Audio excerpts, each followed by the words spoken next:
Hello, everybody. Pop culture curator here. So good to see you guys. This is Tuesday evening, or day, or morning, depending on where you're at. And it's time for our weekly horror sci-fi stream. Today, we're going to be covering one of the ultimate classics in sci-fi, and that is Metropolis from 1927. And just a heads up, if you have not seen the movie, I recommend you watching it. I hope this review doesn't give away any spoilers. Obviously, we have to skip through certain scenes. We can't show a lot of clips due to copyright issues. Even though this is 1927, I'm sure I'll get flagged because YouTube flags everything. But it's a great movie. And if you're asking, well, didn't they have sound movies back then? Yes, they did. Sound came out in 1926. But the director of this movie, the director, Fritz Lang, decided artistically that he wanted to keep this a silent movie. And he did say later on in interviews that was his constant regret. He wishes he would have made it sound. So yes, they had sound back then. Barely. Sound was just starting, but it was in its infancy at the time. I don't know if I'm going to have any fellow panelists or not. I'm hoping Nemesis of Eden at least can maybe come along eventually. I'll say hello to the chat for people that have been here. Please forgive me if my voice is a little frail and if I'm coughing. Lemon Pie says, hi, Bob. Good to see you, Lemon Pie. Glad you could join us. Grills Roundabout says, I did not have time to finish the movie. That's okay. Lemon Pie says, hey, Gorilla. And Gorilla says, hey, Scurvy. And Mikey says, hey, Lemon and Gorilla, I remember studying this film in the college cinema class I took back in the 80s. Yeah, excuse me. That means you saw the version that was probably around 90 minutes. But the world is very lucky because they found the lost footage stored away in somebody's library. So they were able to restore most of the movie. So we are very, very fortunate for that. That is a rare event where they're able to restore an old movie like this. So I'm very happy to present the full restored version tonight. Lemon Pie says, hey, Mikey. And Gorilla says, hey, Mikey. Mikey says, it's basically a rich versus poor horror classic.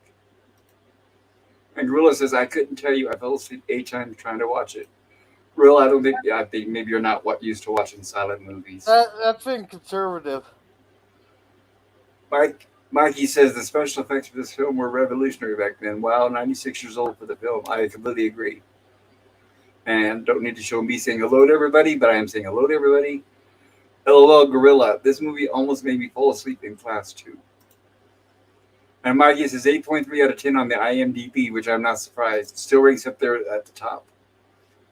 It might even rank higher than Star Wars. I don't know. You'll see a lot of influences. Star Wars, George Lucas, and a lot of science fiction and genre movies borrowed heavily from this. Yeah. Where's Nemesis at? I'm not sure. I hope Nemesis is okay. If you're out there listening, Nemesis, I hope you're okay. If not, I guess it'll be solo tonight. I hope my voice can handle it. Well, I see part of it there, so I can help you until Nemesis shows up. I'm calling you out, Nemesis.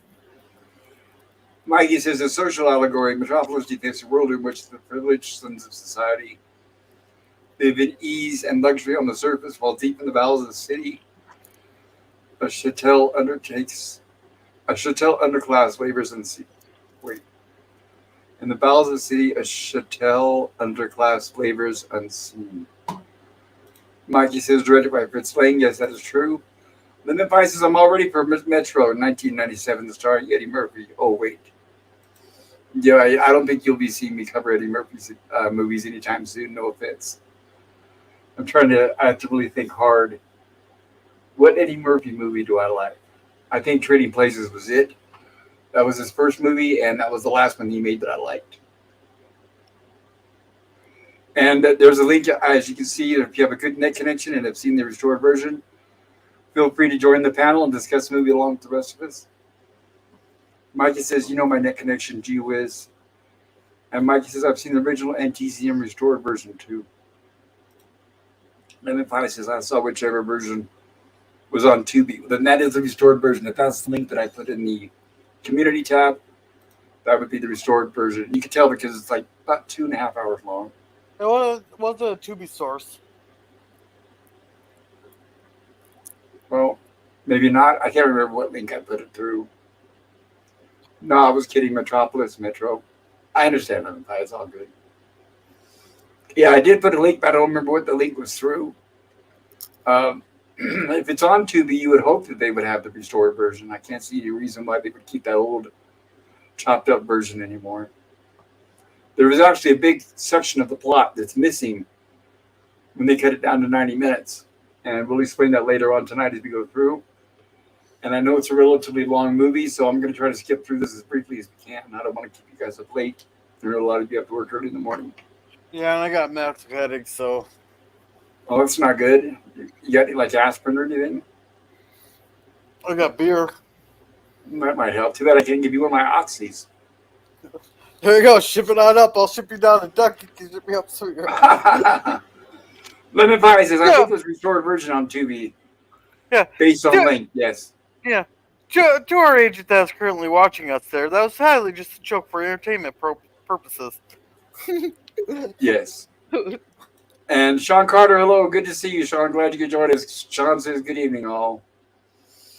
In fact, speaking of Sean Carter, I remember they used to have models of Maria, the robot, in this movie for sale. I don't know if they do that anymore. I imagine if they do, they're probably highly valuable. But I do remember seeing them as a kid before I even saw the movie. I thought, oh, that's such a cool design. That kind of reminds me of C-3PO. And then it was later on that I saw the actual movie and I realized what it was from. And Mikey says, hi, Sean. And Lemon Pie says, hi, Sean. Hey, Sean. Hey, Sean. All right. And I'm going to try to cover as much background trivia on this as possible without drawing it out too much.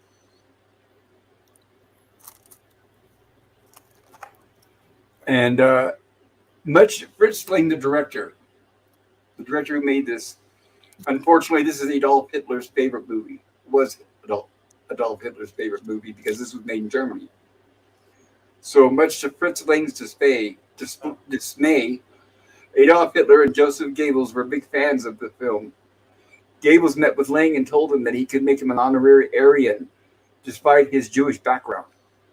Goebbels told him, Mr. Lang, we decide who is Jewish and who is not.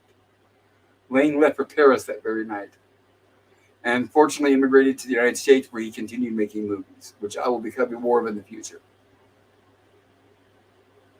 Unemployment and inflation were so bad at the time in Germany that this was made, the producers had no trouble finding 500 children to film the flooding sequences, which we will cover later on. Oh, and by the way, as we all know, obviously this is before CGI. So all the effects that we're going to be covering tonight are going to be practical or in camera, which is really great. Like I said, it really stands out for the age of the movie. It does really well.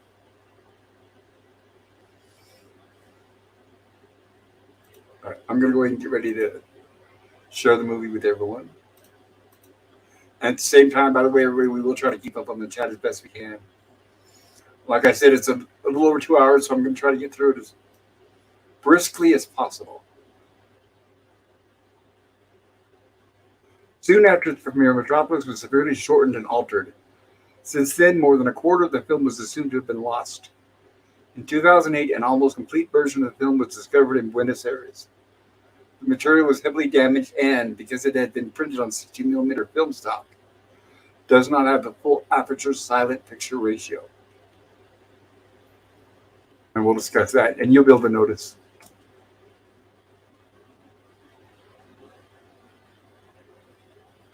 Utilizing. All right, what was that? I was just saying, welcome to Cody Guy. Hello, Cody Guy. Glad you could be here. I hope you enjoy yourself tonight. Utilizing the footage from Argentina, a virtually complete Metropolis has been reconstructed and its proper editing has been restored. The text of the intertitles was taken from German censorship records and has been translated into English in order to maintain the scale of the restored footage. The missing portion of the frame appears black.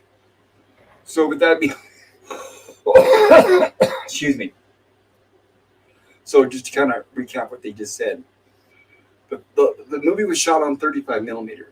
The lost footage they found was in 16 millimeter, which has a different frame aperture. So basically, the frame around the picture. So every now and then, when this movie cuts to the restored footage that they found in Buenos Aires, you're going to notice a black frame around it, and you're also going to notice that the film quality, because it was discovered in who knows what place, was severely scratched. They restored it the best they could and cleaned it up. But when we do show the restored footage, you'll know because it basically goes back and forth between a really clear picture to the restored footage, the found lost footage. And you can tell because it looks scratchy, kind of almost as if you projected a movie onto plywood. I guess would be a way to explain it. But it's still clear enough to understand what's going on. Welcome, Susan. Hello, Suzanne. Good to see you. And I'm going to explain too is we all know what subtitles are when you watch foreign movies.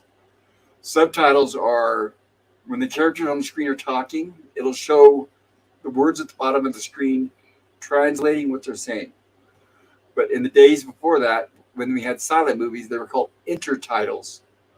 So what would happen was the characters would say something on screen, then it would cut to like a black slide, and it would show the text. You would read what the character had just said, and then it would show the next scene.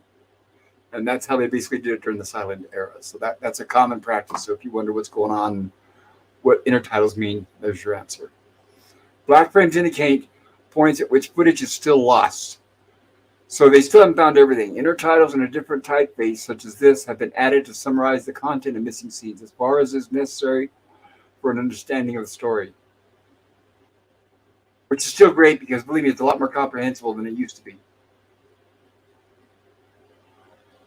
And for its time, it was very big budget. Budget we unheard of. Now we have our cast,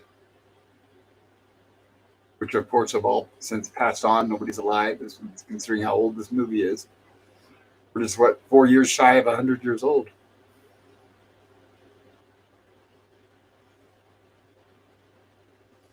Epigram, the mediator between brain and hands must be the heart.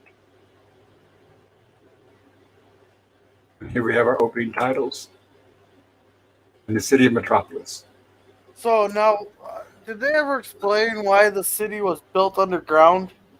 Yes, they did that because they intentionally keep the poor people underground. It's like in modern day, excuse me, in modern day, to keep the poor people and the workers in slums, neighborhoods, that are in bad shape and in crime-ridden, while the rich people lived up high on the hills in gated communities. So the allegory that this movie's showing us, it really hasn't changed. Nothing has changed at all, actually. Even to the point where the poor people are expendable. If they die, that's okay. Replace them with more people. And this movie was also a very heavy influence on the creators of Superman, Jerry Siegel and Joel Shuster. They saw this movie and they loved it. And that's why they named the city of Metropolis after this movie in the Superman mythos.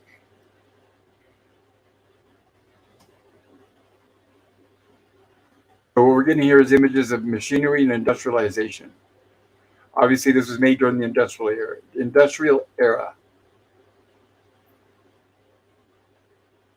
And it looks like the time, there we go, and it's time for shift change. And the horn blows. So here we have two lines of workers. We have some that are heading to work and some that are heading from work. And what I like about this, I'm going to try to show as much as I can, like I said, without getting flagged.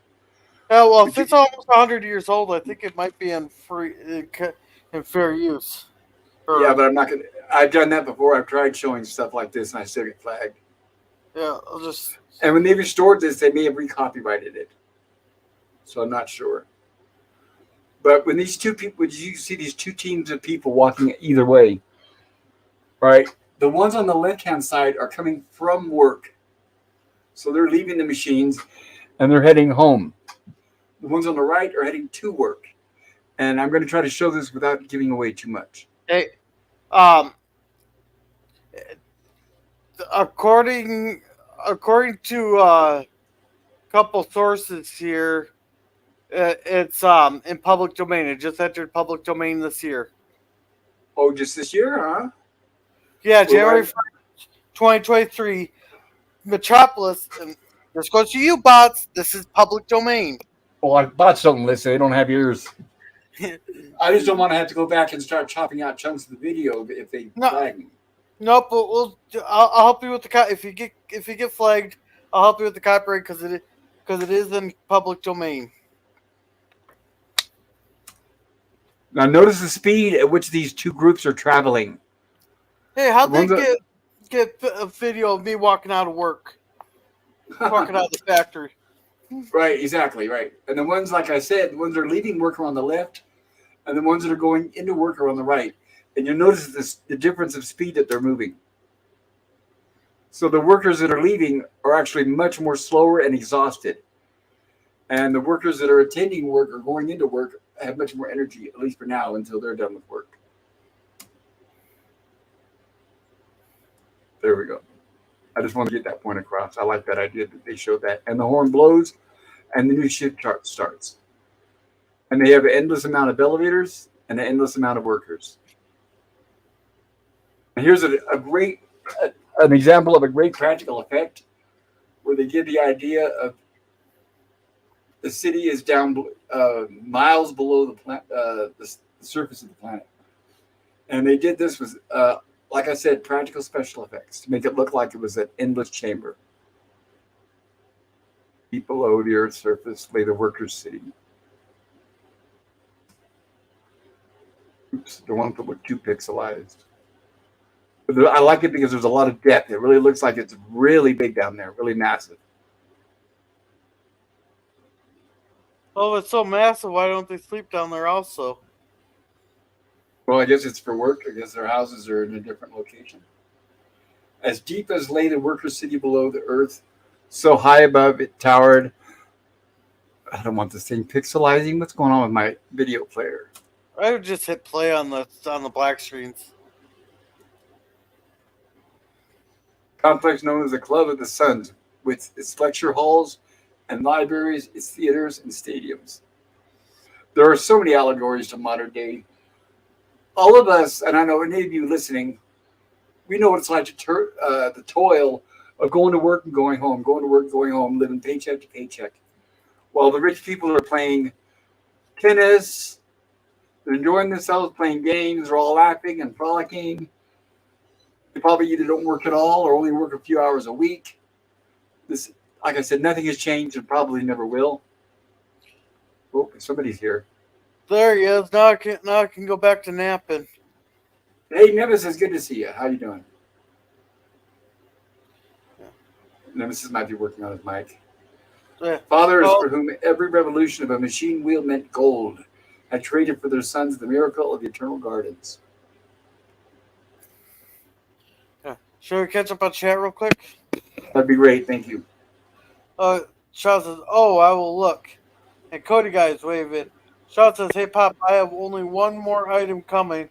Then I can start on the Jupiter 2, just waiting on a couple cans of Hall color." Fantastic. Thank you, Sean. I mean, I'm so excited. Believe me, that definitely gives me something to live for. I appreciate it, sir. That's very kind of you. Yeah, Suzanne says, "Hello, Pop." Hello, Suzanne. Scurvy says, "Hiya, Suzanne." "Hiya, Cody," says Scurvy. Mike says, "Pink Floyd's The Wall also was inspired by this film." Cool. Very likely. And Scurvy is waving at Nemesis, who's there. And Herc says, "I want to frolic." Which is exactly what all the rich people are doing here. I think this is kind of like a mating ritual. See, here's an example of a restored piece. So here's a film that I told you that I was explaining that has been recently discovered. You can tell by the scratches on the film, and that the framing is different around the picture. So it'll intercut between this and the original footage. There he is. There you are. Sorry, my internet was being really bad. And hello to everyone. Hello. Pop and Gorilla had let in and chat. Well, I'm glad you could join as Nemesis. And a lot of people are having trouble with internet lately. PV Kip kept dropping out all night last night. He couldn't even do our Lost in Space stream. So I don't know what's up with that. Yeah, I wonder if it's a conspiracy. Oh, 100%. It's the aliens now that they've been found out. Hey, it's only conspiracy when it gets proved to be correct 6 months later. I know, right?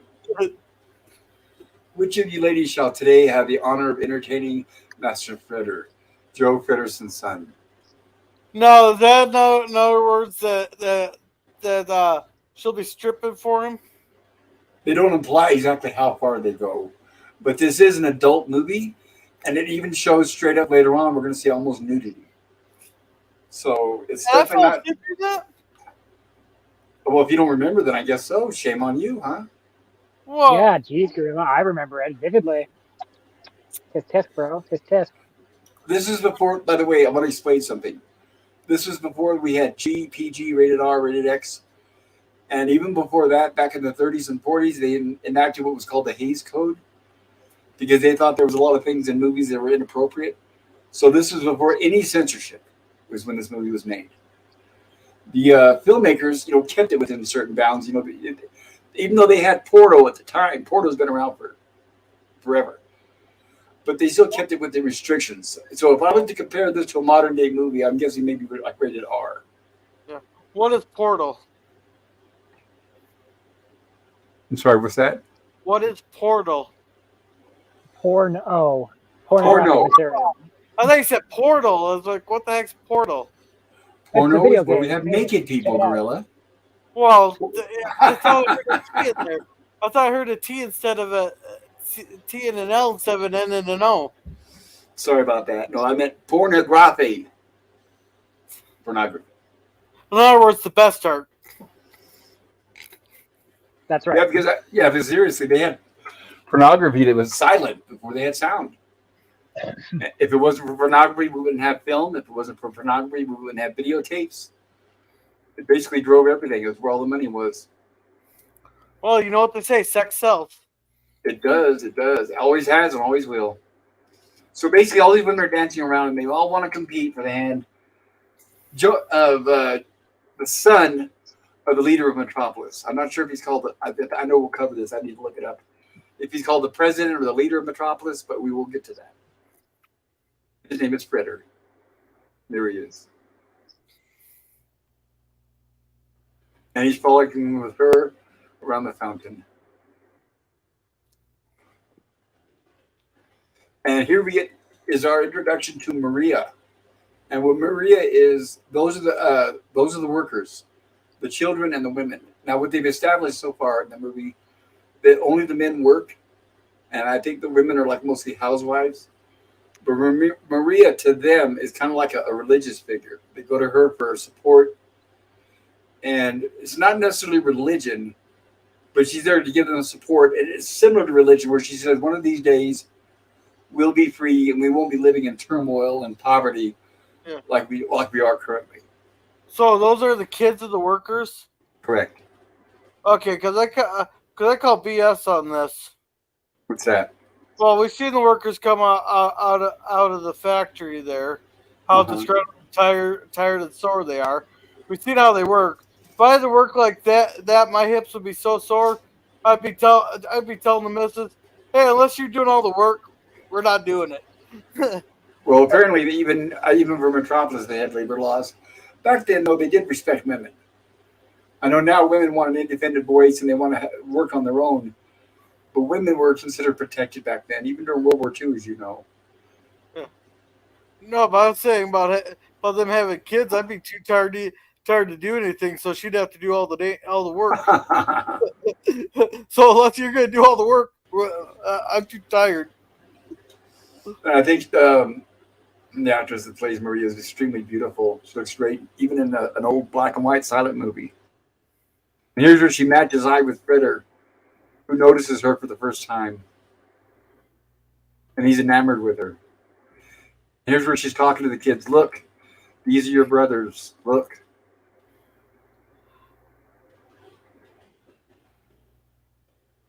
Beautiful eyes.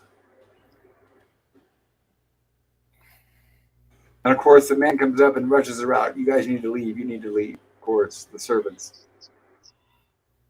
But he held his hand over his heart. And by the way, the four sound movies, in the gesture on silent movies, they were a lot more physical. So him holding his hand over his heart is implying to us that she really means something. She made an impact when he saw her. And he's already at this point ignoring the woman standing next to him.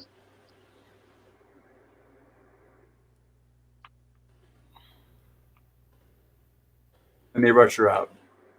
And there he is. Who is that? Who was that?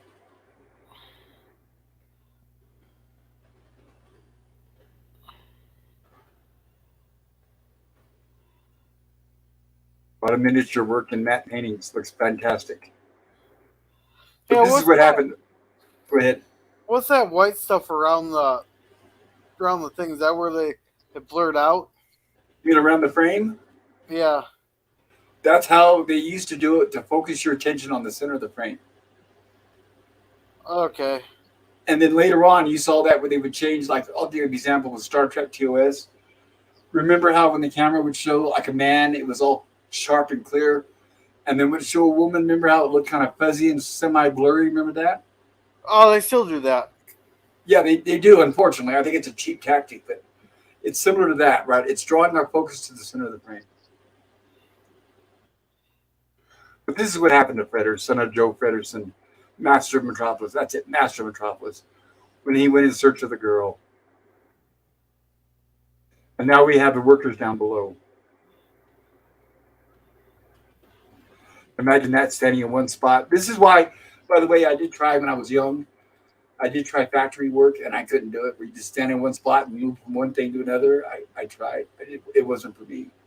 I do it every day. I give you credit for that. It takes a lot of patience. Now, And here's see, we- now this is what I was talking about. Notice how they're just swaying back and forth. My hips would be so sore. Would you want to do anything after that? Do that for? Oh no, that's it. That's why they're so exhausted when they get off work.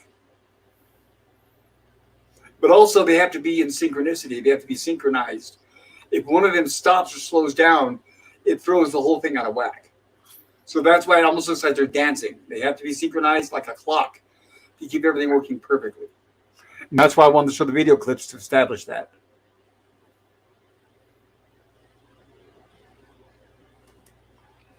Yeah, a And I lot have of to admit- symbolism in this movie. Yes. And I have to mention, I know a lot of people frown on it, but there was a 1980, I think 82 version, early 80s. It's about 90 minutes. It's produced by Giorgio Moroder. He's a musician. He made the movie, I don't know, Flashdance. He made a few movies, doesn't matter. But he took, at the time, the footage that he had in Metropolis, and he edited it together with a rock soundtrack with some really, at the time, top-of-the-line rock stars. And I highly recommend you do check out that version. Most people say, oh, don't watch that. It's garbage. Watch the restored version. But I recommend it because the soundtrack is amazing. And it's a soundtrack, even though I first heard it when I was in the Air Force in the 80s, I still own it and I still listen to it on a regular basis. So it includes like Adamant, Loverboy, Pat Benatar, Bonnie Tyler, amongst others. But I highly, highly recommend the soundtrack. Now we have a worker here who's exhausted. And he's having trouble keeping up. And it has a temperature gauge showing that he's slacking. All right, should we catch up on chat real quick? Good idea. Thank you. Sean says, hiya, Suzanne. They have some cool facts about this movie. Then Sean also says, hi, Herc130. Hail, Herc. Good to see you. Mikey says, Wings 1927 won the first Oscar for Best Picture during this time. So does that mean that that back when the Oscars actually meant something? Yes, but they didn't have a lot of competition back then either. Yeah, Mikey says, see-through veils. And he says, hello, Miss Eckstein and Herc. Yeah, All I'm right. glad you guys could be here tonight. We're all caught up. Yes. Yeah, I felt really bad we weren't able to cover this last week. I wasn't really feeling it my best. But I wanted to make sure that no matter what happens, I was going to cover this tonight because this is one of my favorites. We've actually been doing classics for the last 2 or 3 streams. So here's where Fritter notices the breakdown. And the worker is burned from the steam. And I want to mention this too, is the director insisted that they have actual live people on wires during this scene. Behind the scenes, they were telling him, "Oh, just throw a few dummies out there." And he said, "No, no, no." He said, "People will be able to tell the difference." I thought they were dummies. No, they were not. They were actually people on wires. It looked like it. I thought when I seen them getting thrown off there, I swore I seen some dummies. Nope. See, those are people. And now's where it changes and morphs. Moloch. And this is the part where Frater is basically, he's overwhelmed by what he's seen. He's never been down there before. His mind has never fathomed what he's seen before his very eyes. And with this immense destruction, this is what he imagines in his mind. That it's one big machine eating people, and they're being fed into the mouth.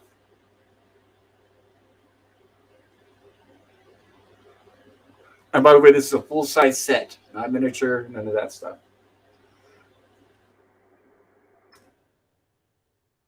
And there they are. As we see the people that are being eaten, at the exact same time, here come the replacements because there's no time to spare.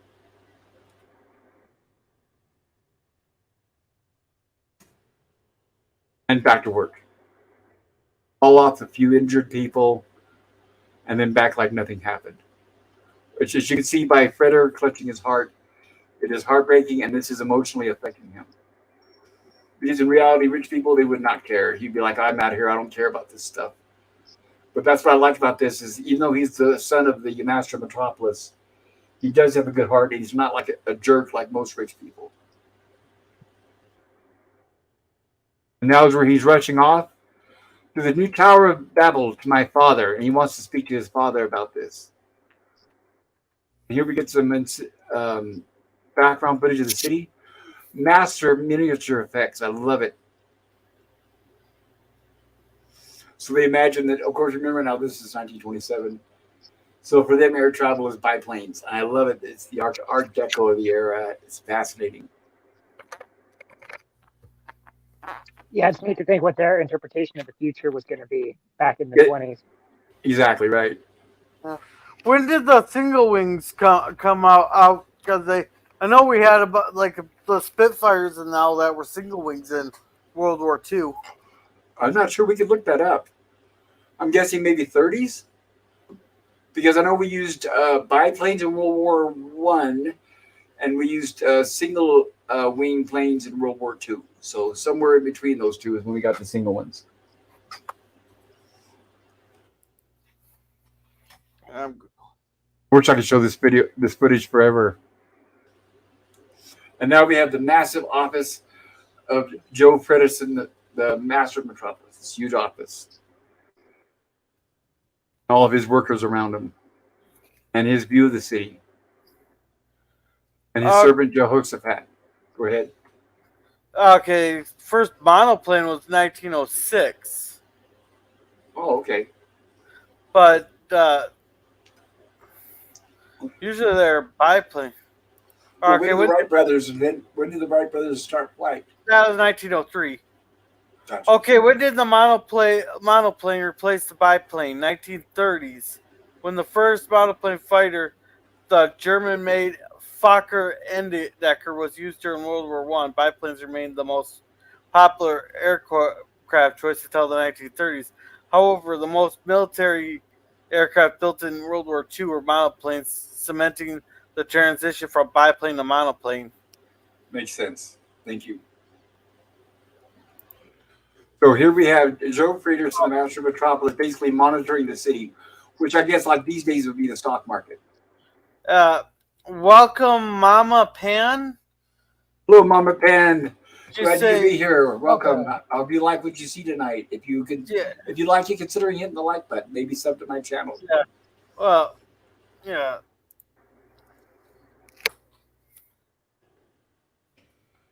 And here's where he's dictating to all the workers. And Josephat notices that, yes, his son Fritter came in, and Fritter seems to be very alarmed. Notice that they. Yes. Look Sorry, at the private cat. Bear with me, guys, here. And while he's doing that, Herc's saying, listening, walking around Lowe's Hardware, buying stuff. Everybody's in. Cool. Hey, if you see some lumberjack seasoning, let me know. No, because I'm not paying the $20 or the $10 they want me to ship it from the actual factory. Yeah, if there's any renters in the chat, please block Mama Pam. That is definitely a bot. I don't know if it's a bot, but it doesn't matter. It's inappropriate. I'm not anti-religious, but that's not appropriate for this stream. Yeah. So if any of your wrenches can block it for me, I appreciate it. Mikey says real stuntmen and women did early wire work. Some of the stunts did end in real tragic injuries. Oh yeah, especially like when they were doing westerns and stuff like that. They used to actually trip horses with wires, and people would end up with broken legs and broken necks and dead horses.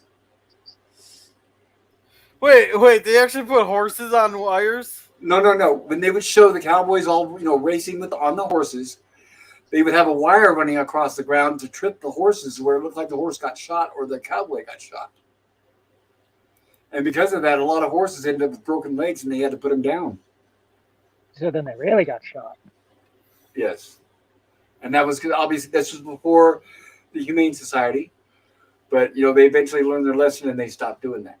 So if you watch those old silent movies, the old westerns, and they show the horse trip and fall basically on its face, that means it tripped over a wire. And a lot of times when that happened, it would land on the stuntman. They really roughed it back then. So Fritter is explaining to Josephat, which is his dad's manservant, the head servant, of what he saw down below. And of course, his dad is busy just dictating to the other workers. Now he's finally got his dad's attention. And Josephat is like, what is he doing? His dad doesn't want to hear this. And what I was going to mention too is, you notice there are not a lot of titles in this movie. So we're supposed to deem what's going on is by the action and by the expressions that they relay on their faces. But every now and then when they need to add titles, they will to tell us what's going on. That's why all of their expressions are over-exaggerated, so you can tell what's going on. Right, and Gorilla. This reminds me of Gilligan's Island. Remember when they found the film crate and they were making their homemade movie? And you were asking me why they painted their faces white? Remember that? Yeah. This is what I was talking about. Film stock back then wasn't as sensitive to light as it is now, and you had to have a lot of bright light, and that's why they put actors, that's why they put white face on them, they called it. So they would really show up on camera, otherwise it was very dark. But of course now film is so advanced, you can film in candlelight, it looks like just like candlelight. So a lot of advances since then. So that's an explanation for all you guys listening. If you're wondering why these people have white faces, it's to help their faces expose better on film. I find that racist. Yes, it is. Why is it, Josephat, that I learned of the explosion from my son and not from you? And obviously, I'm sure we're all telling ourselves this, is there's explosions down there all the time, but they don't tell Fritter because he does, or they don't tell Joe Fredderson because he doesn't care. I think he's just putting this image on this act on like he cares in front of his son. But he's putting Josephat in his place. It's not really Josephat's fault. He's using him as a scapegoat. Yes, pretty much. It's like, yeah, my dad really doesn't know all this is going on. He's the master of Metropolis. Come on. And of course, Fritter just goes on and on about the people down below and how he doesn't understand the way it is. And you can see his father is trying to calm him down because to his father, it's totally normal. And his father just wants to get back to work. But he's still trying harder and harder more to convince his father about what he saw. And now his father's getting upset. What were you doing in the machine halls, Fritter?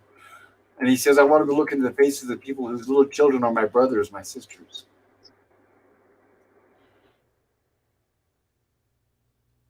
Thank God they have not remade this movie, and I hope they never will.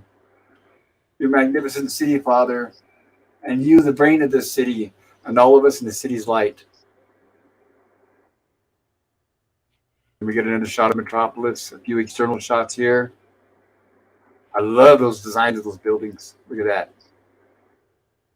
Yeah, it's awesome. And where are the people? It is. And where are the people, Father, in this city you built? And here we have it, as you can see, it cut to a restored scene because it's a little scratchy. And the frame has changed around the border. Where they belong, down below. This is where Freder, as you can see, he's realizing that his father really does know what's going on, and he's known what's been going on the whole time, and has just kept it from him.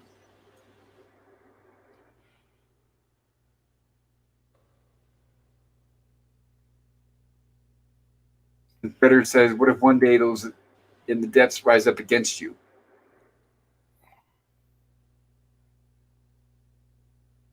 And of course, the father laughs it off like it's nothing. Here Just comes like Joseph. Just like the Brits left us off. Right. In reality, and today they would say, well, son, that's why we have guns. We'll just shoot them. And we'll put out a bunch of reverse propaganda against them.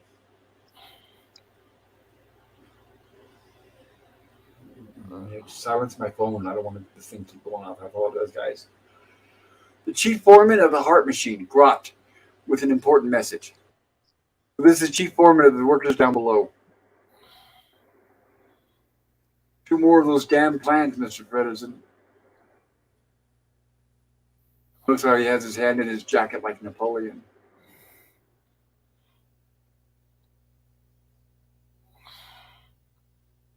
So what they discovered is the workers down below had been hatching a plan to try to overthrow the government or overthrow Metropolis. So basically that's what they're saying is we found these plans again. And then he asks Grug, the foreman, do you know anything about this? And of course he says no.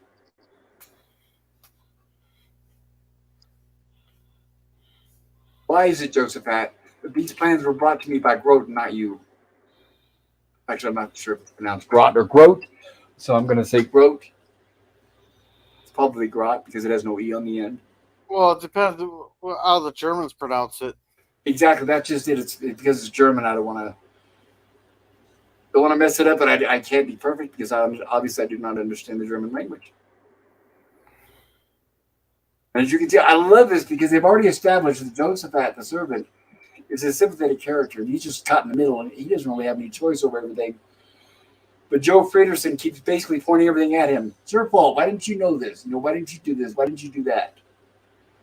Shifting the blame. Shifting the blame.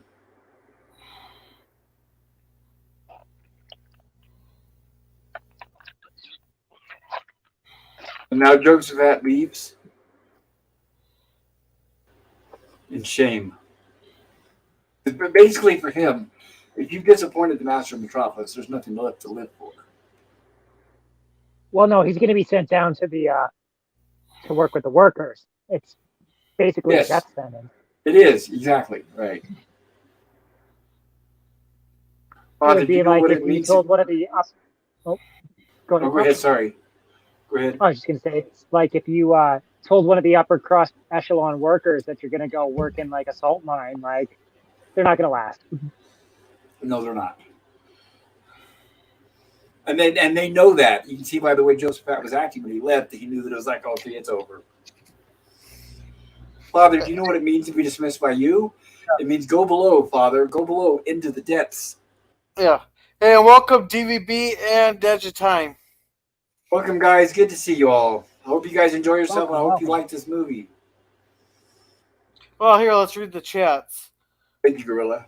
So, Digitime's putting some Telmerian in the chat there with face, blue-wide eyes, sheltering. And I respond with, shock up when the walls fell.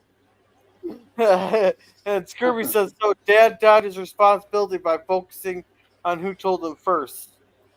Yes. And DVB says, hey, Pops, I vote A+.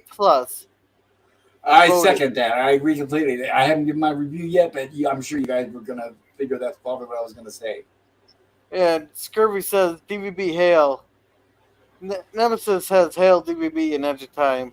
DBB says, hello, great to see you, Scurvy. Nemesis says, hail, Scurvy.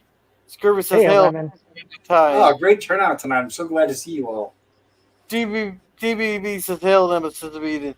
Scurvy says, hey there, Nemesis. All right, we're all caught up. Thank you, Gorilla. I appreciate that. Believe me, it definitely helps my voice. Yeah, you're going to need it tonight because this is about the part I think I remember up to the point where he takes over. Down below. Okay. Yes. All right, here we go. On to the next sequence. As you can see, he basically told the father, do you know what it means? It's basically a death sentence. And as you can see, that doesn't seem to faze the father whatsoever. But what they imply, and which we can understand, is that Joe Fredersen was probably raised by Josephat.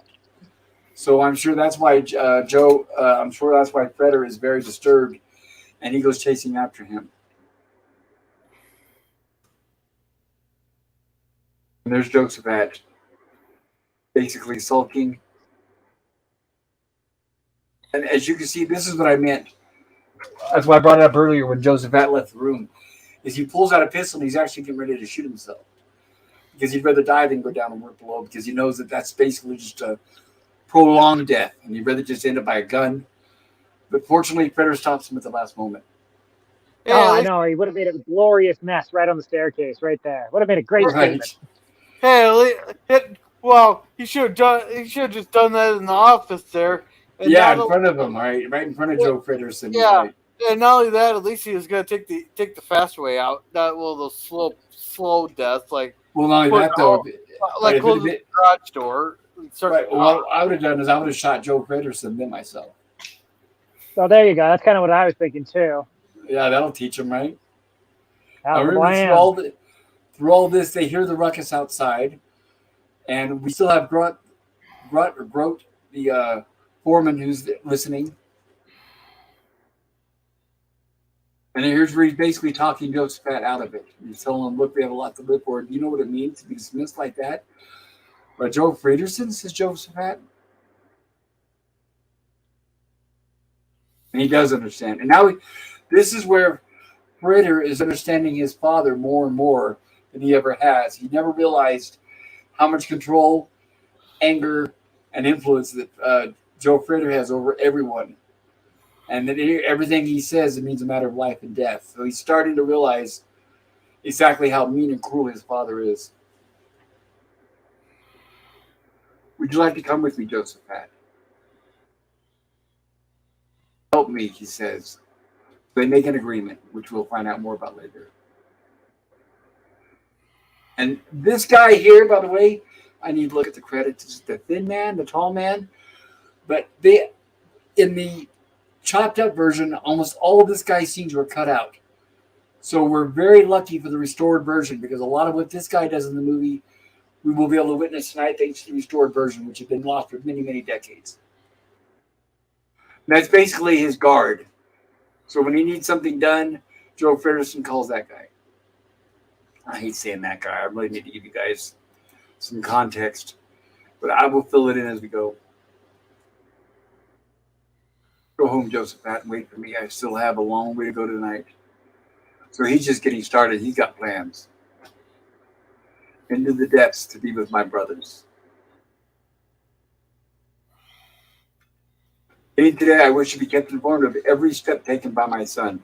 So obviously, Joe Fredersen does not trust his son now after what has happened, because he's been exposed to so much.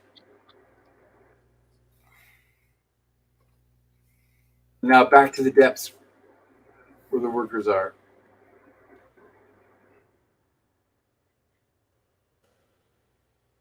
I love this scene here. And there's also an excellent song by Billy Squier in the Giorgio Moroder version.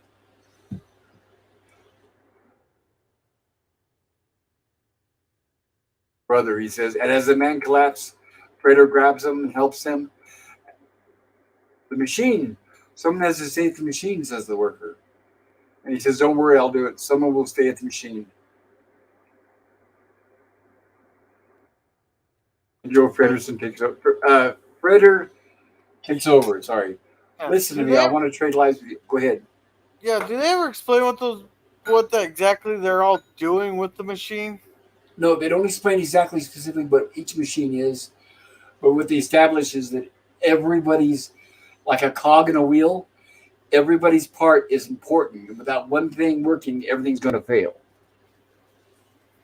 They're basically saying that what all these machines do is what do? They run Metropolis. Yeah, because nowadays we just have it all automated to do whatever the heck they're doing. Well, some things are, but not everything yet, thank goodness. Otherwise, they wouldn't have any use for us at all, right? They're hoping in one day not to have any use for us. I mean, McDonald's is using robots. Well, quit demanding. What was it? Demanding 50? Well, first they demanded 15. People are starting to give 15. Now they're demanding more. And Yeah, I but know everything else Bird has gone up in price. Jesus, Yeah, that's what I was going to say. come And Bird of Prey covered this on his stream a couple days ago. Shout out to birdofprey.com, Bird of Prey 5. Everybody check out his channel. And I know him and Mr. Londale were debating back and forth on if it's justified that McDonald's workers are asking for more money. And I've been there. I've worked minimum wage before.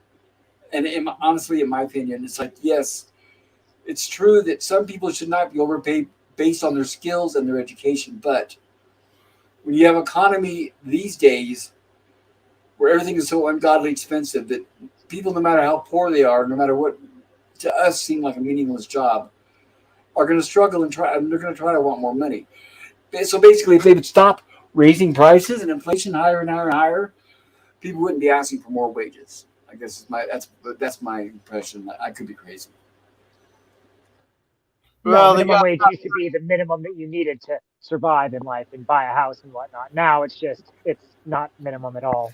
It's not minimum, and even buying a house now is almost impossible. Only a small percentage of the population can afford to buy a house now.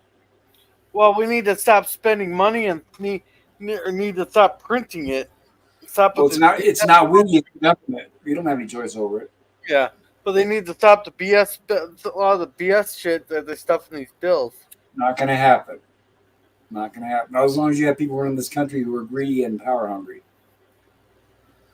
So here we have some more restored footage, and like I said, a lot of this is going to center on that tall man, that thin man that the Master Metropolis sent to spy on his son.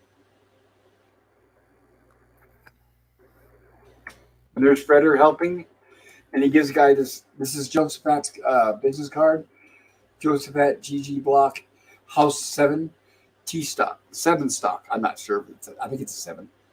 But basically, it's Josephat's address. So what we're getting is, to surmise so far, is the workers have tried before to somewhat haphazardly put together some sort of rebellion or organize, like it's like a labor, organize like a union, and have been failed every time because they end up getting caught, and their plans and their maps and everything ended up at the top to the Master Metropolis, who breaks it all apart and punishes everybody. But for the first time, it looks like we may have another organization going on, but this time will be led by the actual Master Metropolis' son himself, Freder, and Josephat. By the way, guys, I'm not an expert on this movie, so anybody on the panel or in the chat, if there's anything I make a mistake on when I'm describing what's going on, please correct me. I don't want to mess it up for those people that are experiencing this for the first time. So Freder tells the worker, go to Josephat's house, wait for me, both of you.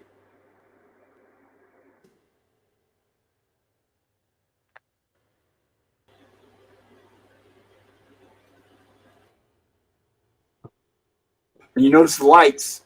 So the lights are in sync. So every time a light flashes, you have to immediately move the hand over to where the light is. Now we have more lost footage. Like I said, you can tell by the scratch. And this is where that worker is heading to Josephat's house. Like I said, all this was cut out of a movie for many decades.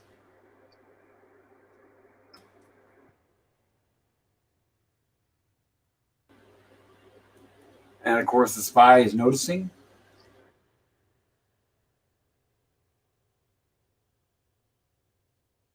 And there's the worker on the way to Josephat's place.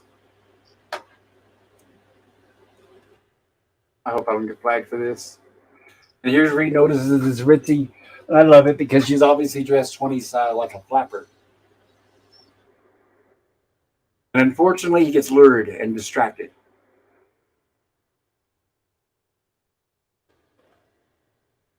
And what I'm guessing is they don't show what he has in his hands, but I'm guessing they're advertisements for like nude shows, striptease, and things like that. And they were laying in the car because it's a taxi.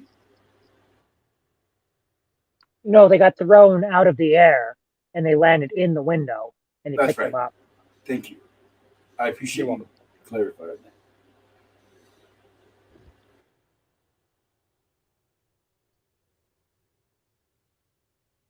And he gets distracted. By the way, all these. Oh, here's another thing I want to explain: is when we get multiple images in the scene like this, where it goes from one to another, like earlier with the scenes when they showed the opening titles.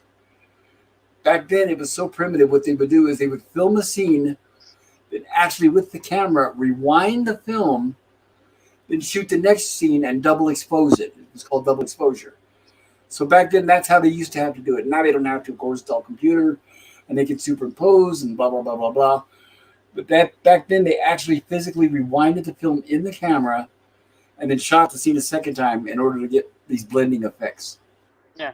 All right. Like Should we this. catch up on chat real quick? Yes, thank you, Gorilla. Yeah.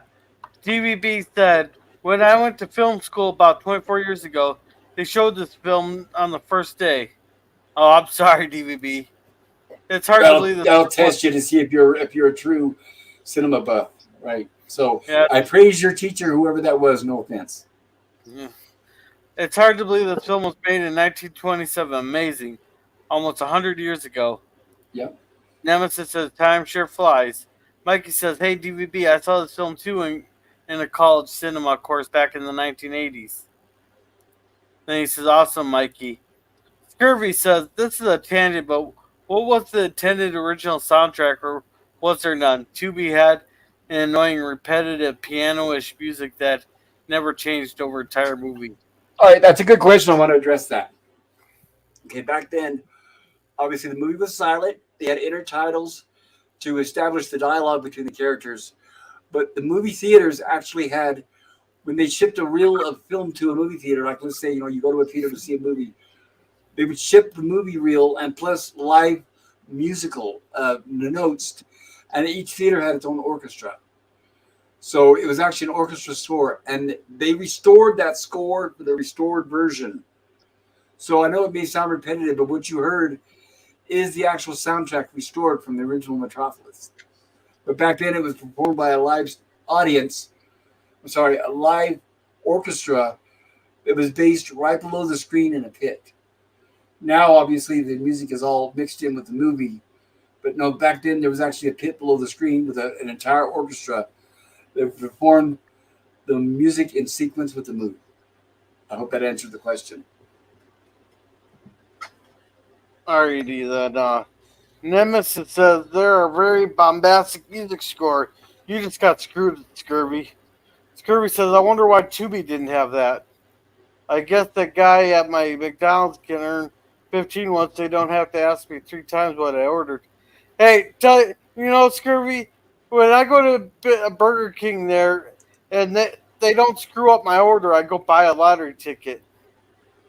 They're not very, because when I started out, I worked fast food, and I always prided myself. I never made mistakes on my orders. I was fast. I was a good worker. I always, wherever I worked, I always ended up being the main cook and the head cook, and I got the most hours. But I never messed up orders. But you're right. These days, it's like people, I don't know if they don't care or if they do it intentionally.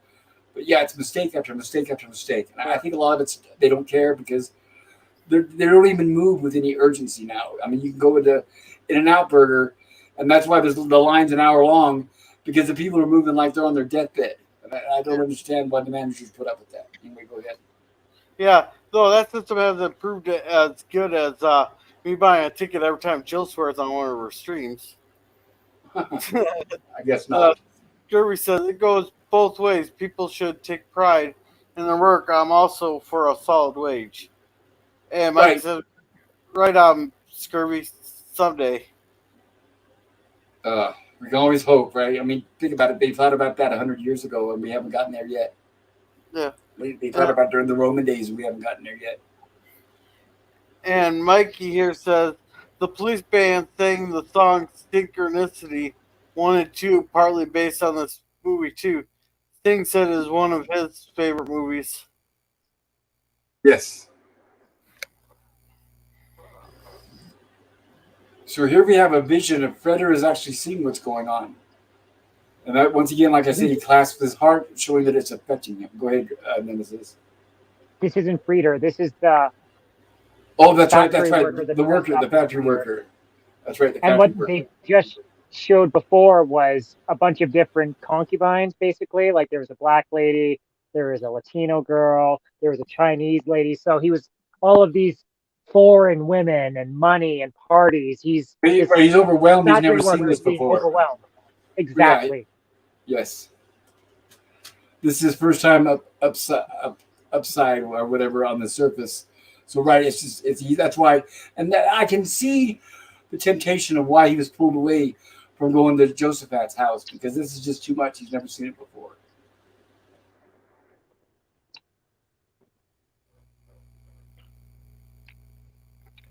The middle of Metropolis is a strange house overlooked by the centuries. Rotwing. I love this. Even has a mad scientist.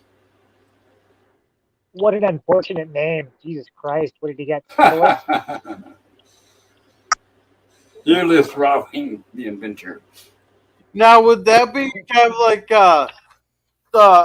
the in the Waltons there they had the cousin Polonius there?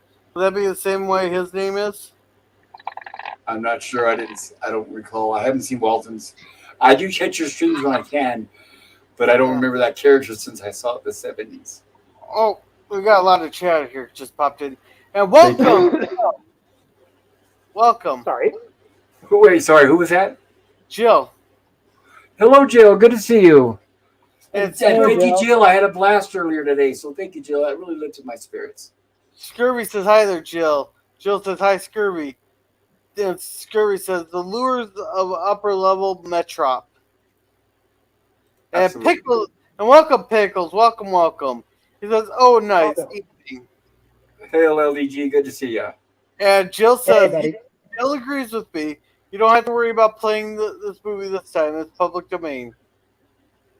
Okay. And Mikey says the link's up there for you, AJ.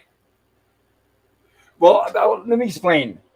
When I first started doing streams on YouTube, and this is when I was doing the title intros for my Star Trek animated series streams and Jill's TOS streams, I used public domain music like Gustav Holst's The Planets, which is in public domain. I immediately got a copyright warning. So that's why it's gotten where I don't know what to trust. So I had to find music that was Creative Commons. That's and then once why I did that, I didn't have any problems. That's why you gotta fight those, because those people are claiming false stuff against your streams.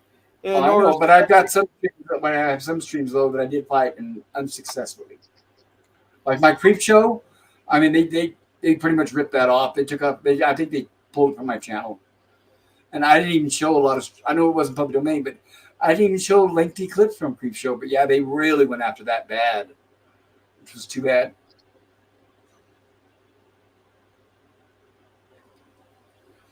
I certainly hope it's in the public domain. I mean, if that was the case, we could just do a watch party, or we could have done a watch party, I guess. Now notice, decades and decades and decades before Michael Jackson, we get a guy with one glove, and before Star Wars, and don't forget. I'll be back. I committed a felony here. I spit my beer. Oh, good luck! Don't drown your mouse. Too late. Oh, sorry to hear that.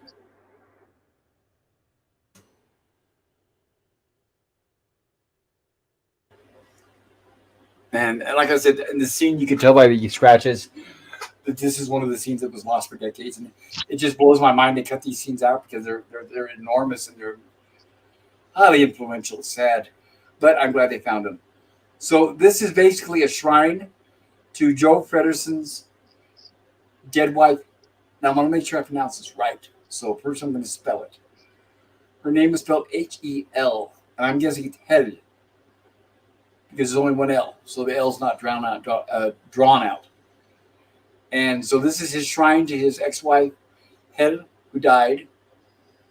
And at some point in the past, him and Rotwing both had something going for her. I believe it was Rotwang's wife, and then Buddy basically just stole her and then Yes, that's knocked her yes, up and had freed her. yes, you're right. Yes, and it's the mother of Frater, right? Thank you.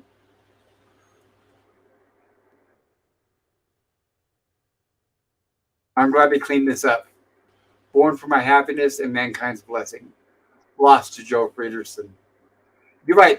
This is the epitaph, the inscription that Rotwing wrote, saying that he lost her to Joe Fredersen. Stolen. Because whatever the Master of Metropolis wants, the Master of Metropolis gets, right? Yes, exactly. And yeah, it's Hell. You're correct. It's Hell or Hell? I believe it's. Well, I assumed it was. I think you're correct with the Hell because it's the same as the Nordic Hell is how I was pronouncing it, but It's possible, and I don't claim to be perfect, so I could be making a mistake. And if it is anybody out there that can correct me, please do so, so I don't embarrass myself any further. oh, it's all good, buddy. Like my grandma and my half of my family is German, and I'm still being like I think that's what it is, but so don't feel bad. I know I had some relatives that were like Portuguese and stuff, and I wish I would have learned. So here's where Rotwing catches Joe Fredersen, basically saying, "What are you doing here?" Of course, they still haven't gotten over their bitter dispute. A brain like yours, Rotwing, should be able to forget. Only once in my life did I forget anything, and that was Hell. Hell was a woman, and you a man. Let the dead rest in peace, Rotwing. For you, as for me, she is dead. Yeah, right. That's why you were there grieving over here again. So we're getting also the implication that Joe Fredersen probably visits the shrine on a regular basis, or sneaks in there, I guess.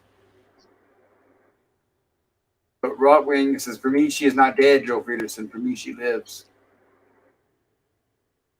And as you can see by the way he acts with his over-exaggerating movements, I think he's on the borderline of being slightly insane. So that's why I mentioned earlier about the mad scientist. I think that's where a lot of the tropes of mad scientists came from, was from this character. Right? Like he's incredibly eccentric, and it's unfortunate because like I'm pretty sure that it's just like back in those days they were just like autistic and whatnot. We just didn't know what it was, so they're like, this guy's very crazy. It may have been Joe Fredersen stealing her is what drove him this way, right? Oh yeah, dude, he lost his mind. He was in love with Hell, and then he lost her to Joe Fredersen. She had his son and died during childbirth or something, and she's dead. Yeah. So he's like, yeah, he lost the most important thing. Most important thing to him, and he's been alone ever since. Yeah. You think that losing a hand is too high a price to pay for recreating Hell? Notice that also he's the only one that's allowed to speak to Master Fredersen this way. Anybody else would probably be set down below, or worse. So obviously, at the same time, they're establishing that these two have known each other for many, many years. Yeah. But Joe Fredersen needs him because obviously, with his technical knowledge, he's like Einstein. That whole city, he probably designed and built everything. Well, he even says, he's like, as always, when my top scientists and thinkers have failed, I come to you, the scientist dude, or to Rotwang, and he's just like, ugh, fine. What do you need? Yes. He still begrudgingly helps him, even though. And I love this. This shot right here is what got me into the movie. I was just like, oh, interesting. Look at the symbolism here with the pentagram symbolizing with the robot coming down. I was just like, oh, awesome. Fantastic. Yes, the costume work is amazing. I mean, look at the inspiration. I mean, not only, like I said, C-3PO, but we got the robot from Forbidden Planet, the robot from Lost in Space. All of those come from this right here. And here's where Rotwing shows him his invention. But Rotwing has been obsessed with his wife, Hel, being gone. So what he wants to do is basically recreate her.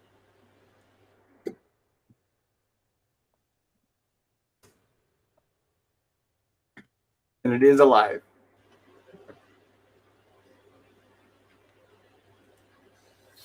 And also something else I wanted to explain is that back then they didn't use doubles.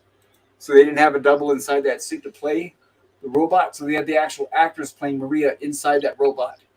And she said it was very, very difficult. She got bruises and scratches and cuts. And it was very tight. It was hard to breathe. It was hot.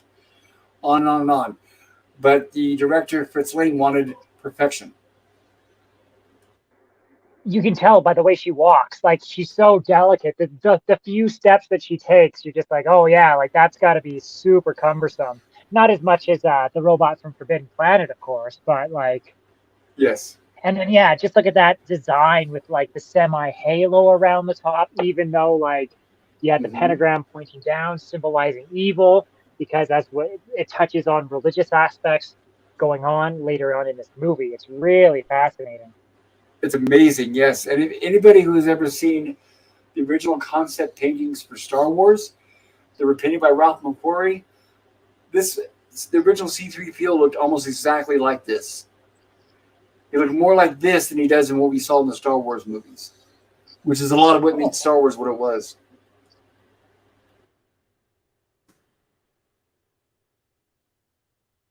So here's where he's introducing the robot to Joe Fredersen. I hope I don't get a copyright warning. I know you guys are telling me it's public domain, but paranoia will destroy you. Yeah. Oh, of course. You just gotta fight them, because otherwise people do those false claims, and if they get too many of them, then they get completely banned. I know, and my channel's struggling and is barely.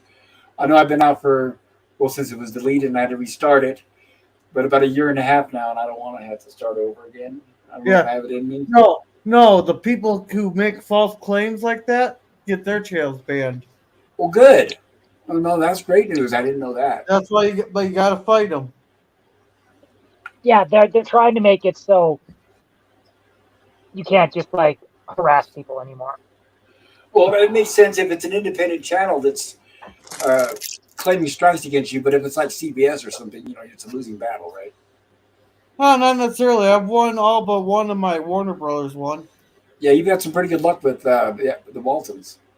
Yeah, though as soon as I started putting that banner in there, they've really relaxed a lot. Well, then I need to do that for my streams as well, because I've noticed the banner where it says you're not allowed to show it, and maybe I'll do that as well. I think that's a good idea. Thank you.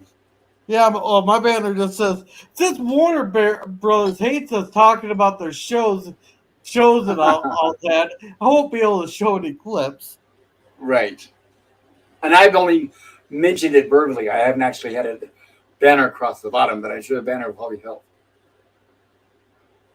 So, Joe Fredersen, isn't it worth the loss of a hand to have created the man of the future, the machine man? Such iconic imagery.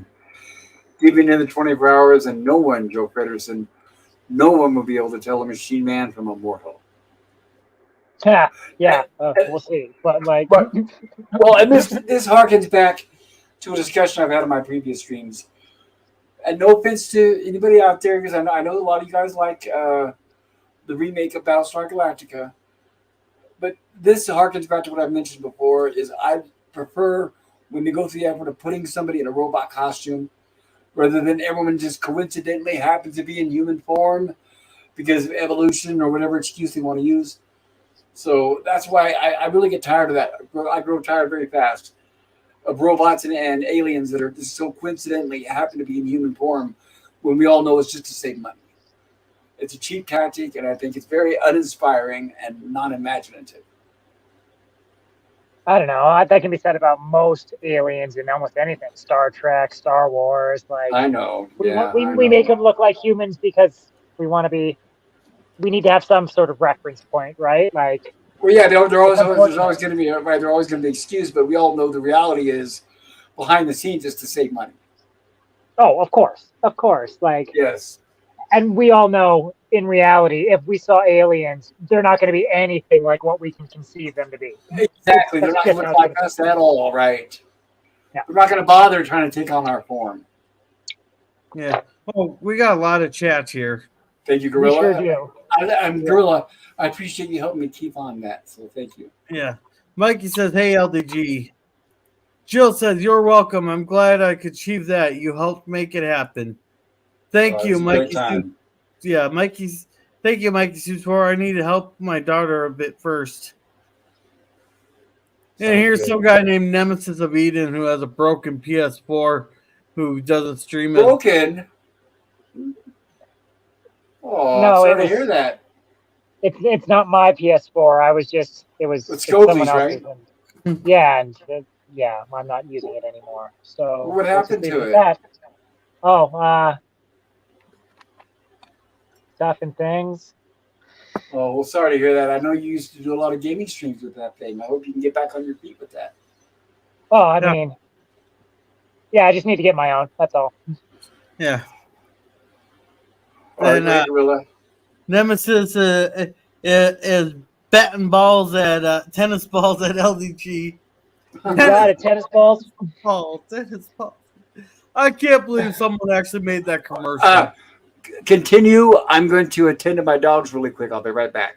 All right, Sounds good, Kirk buddy. says, Jill, we got a bot in the chat tonight, and I got him. My first registered Zap. Yeah, Jill, Hell you're yeah. slacking there. You're slacking. But of course, it wasn't. I wasn't sure if that was a bot or not. I just thought I didn't know what it was. Yeah, I don't know. It could have been a person, but if it was, well, they're certainly not going to be a fan now. But at the same time, wrong channel. Yeah. And Nemesis says, "Thank you, Stream Helmets," and that's why he's not going to be taken out by the AI, at least not at first. That's right. I'll be. At least Nemesis says, "Nicely done, Herc 130." Nemesis says, "Hail, Jill. Good to see ya." Jill says, "Yeah, that's so silly when someone takes sample public domain music and then goes after you for doing the same.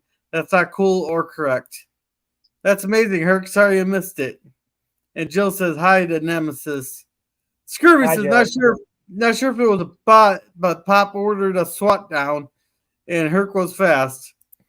Mikey says, "Hell, like in Helena." And Scurvy says, may very well been a bot.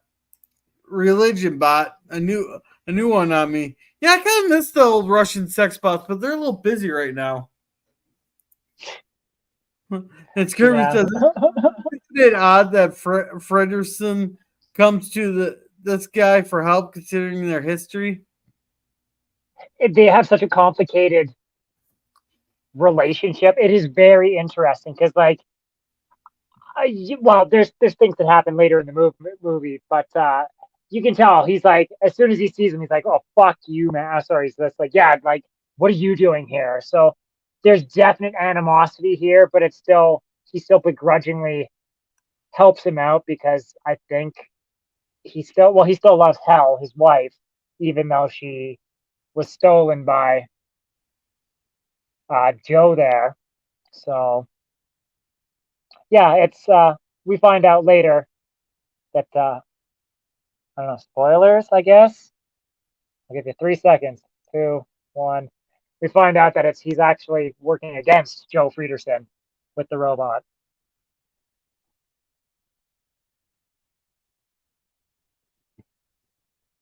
And yes, Okay. that's all I have to say. Mikey says, "Up in the upper right corner, hint, recreated Hell." And here's some damn gorilla. He does some reviews or some shorts and a bunch of watch parties. You should check him out. He's pretty entertaining, gotta say. Yeah, Mikey says, "Hope Gorilla's watching." LOL. Barely, but I'm watching. Yeah, well, my most recent... oh, shoot, there's a lot more.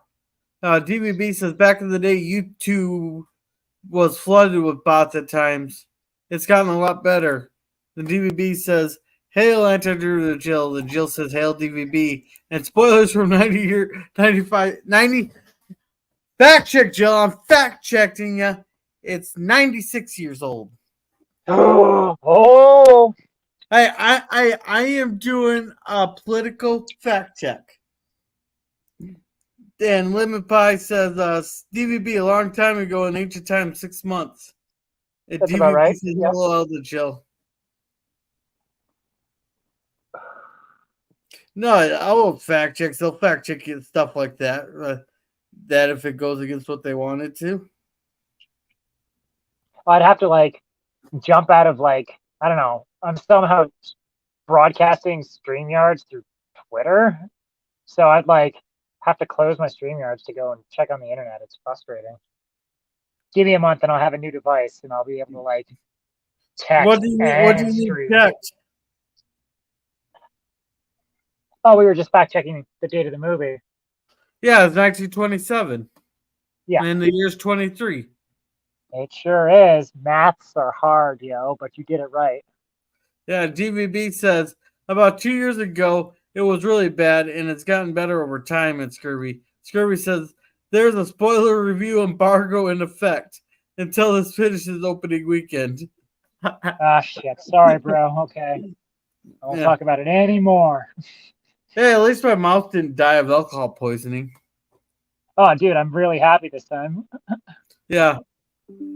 I can't say about my other mouth there. That one died of alcohol poisoning. Yes, 96. I was banking that it was released in the later half of the year, but nope, January. Yep, that's why January 1st is because it comes in the public domain. And Mikey says in 2027, theaters are planning to show Metropolis in its entirety for the 100th celebration. I'll let them.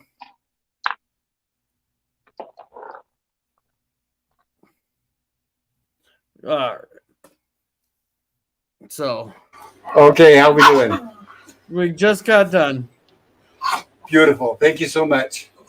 Oh, welcome, Scogly. Scogly's Nemesis. Copy and paste the link out of Twitter and put it into Chrome. You'll get better performance and your phone won't heat up as much. Oh, okay. Wait, copy and paste the link out of Twitter and put it into Chrome. Oh, wait, are you talking about StreamYards there, Scogly? Thank you. And Scogly, thanks for joining us. Good to see you there, brother. Yeah, and my Scurvy says, real Mikey, cool. TV says, for real, Mikey says. Mikey says, yes, Scurvy. He says, yes, TVP. Sweet. All right. Yeah, they're doing a 100-year anniversary in 2027 in theaters. From Metropolis? Yeah. Oh, my goodness. If I'm around, count me there. The only thing, unfortunately, we don't have is the live orchestra, but hey, I'll be there. That would definitely be a once-in-a-lifetime event, and I recommend it for everybody. Hey, my kid would be 13, so maybe I can bring him along. Try to introduce him slowly to silent movies. Back then, I mean, I know this is like a 2.5-hour movie, so it's quite an endeavor. But they had short 20-minute like comedies and horrors and things like that, so you could start it lightly. That's how I first started appreciating silent movies, with the shorts like Laurel and Hardy and some of the original horror movies and things like that. And then once I get adapted to it, like which I am now, I can watch these just as easily as a sound movie. And I prefer this, for example, over anything made in 2023. So no problem there.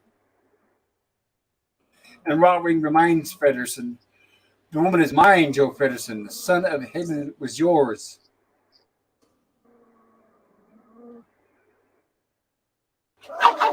And reminds us that Freder is still working away in the factory down below. And of course, Rotwing still doesn't trust him. I'm sorry. As you guys can tell, I just fed my dogs. I apologize.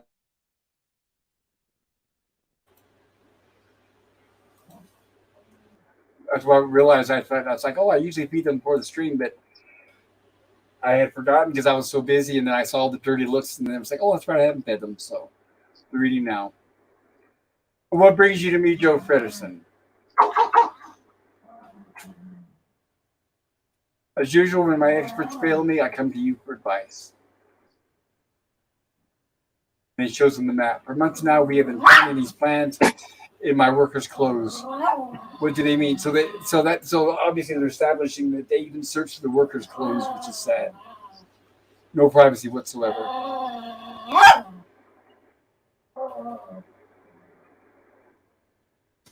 And we have Fredersen still working there, but barely being able to maintain. And he finds this map inside. Remember now, he's changed clothes with the worker. So when he pulled the handkerchief out of the pocket, along with it came this map. So every worker has a piece of the map. And that's how they're able to keep it anonymous. So not one worker has the entire map, which makes sense. Yeah, it's unlike my sister's class there that they had to draw a map for for some of the juniors there of where the senior party was gonna be. And yep, can anybody guess what happened on that party? Everybody got lost. No, they got busted. Drinking? A teacher got hold of the map. Oh. Well, that's going to happen. My favorite part of that whole thing is, well, my sister, she knew I was going to get busted, so she stayed sober. But one kid tried to take it off with the keg. He was sitting there trying to run, dragging the keg through the cornfield. The cop just walked up to him and go, "You might as well just drop it." At the end of the shift, she has summoned us again.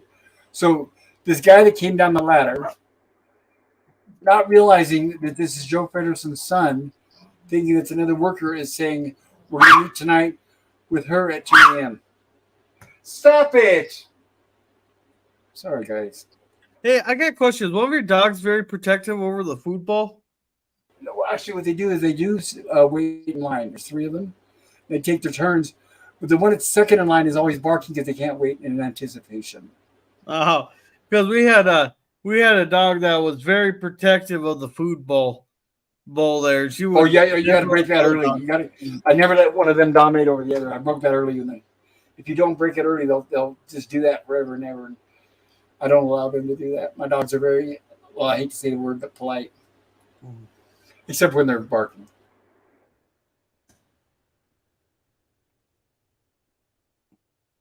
And here we have Rotwing is trying to piece together the maps and trying to make sense of them. Rotwing, which they'll establish later, and I don't want to give too much of a spoilers considering the movie's almost 100 years old. But Rotwing is very familiar with the undergrounds of this planet and all the tunnels down below.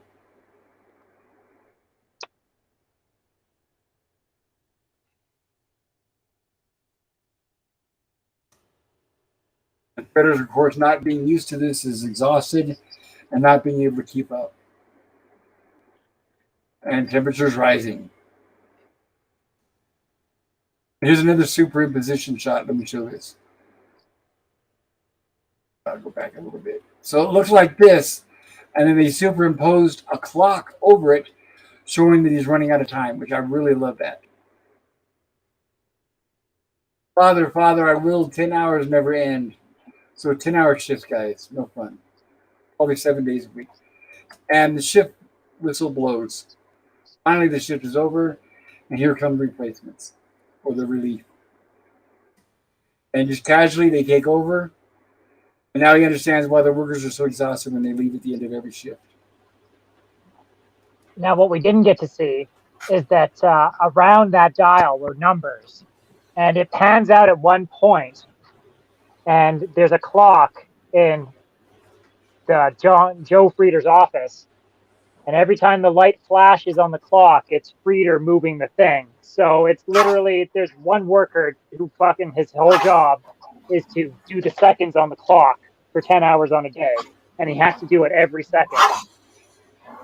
Yes, thank you. It is a plan of the 2,000-year-old catacombs deep below the lowest levels of your metropolis. Rotwing recognizes the maps and the levels. And here we have, this is where the workers are done with work and they're heading home, which normally would be home to sleep, but they're gathering for their meeting, which in modern day we would considering it like unionizing. We all know how big companies hate unions.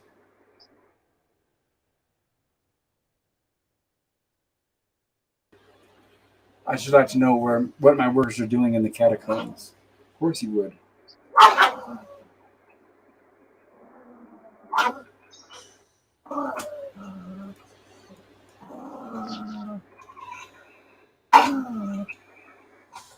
Romeo, hush. And they both go down below the spiral staircase.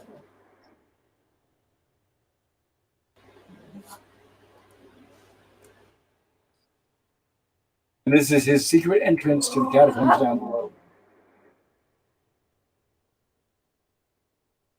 And he's hoping to catch them in the act.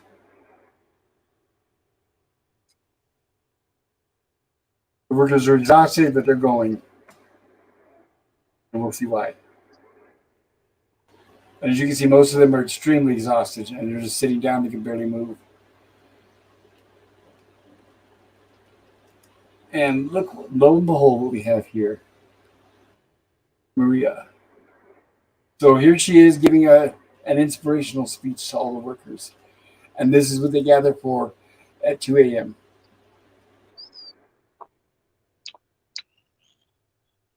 Once again, of course, he's totally spellbound by her beauty.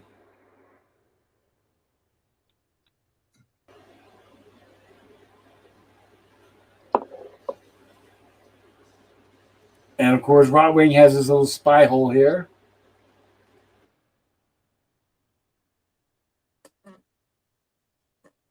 Here's them looking at the workers below.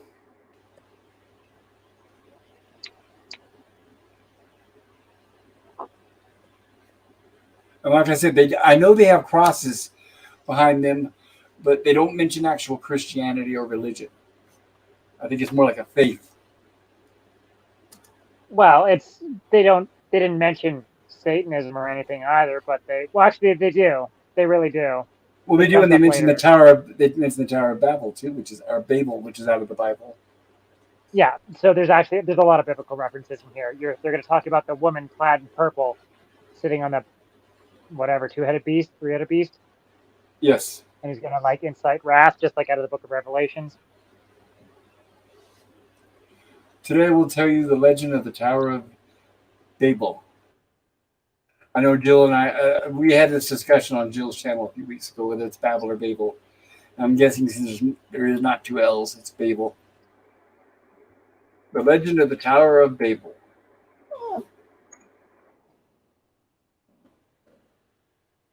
Here, I'll look it up how it's pronounced. Go for it. I think it's pronounced both ways, but go ahead. Come, let us build a tower whose top may reach unto the stars.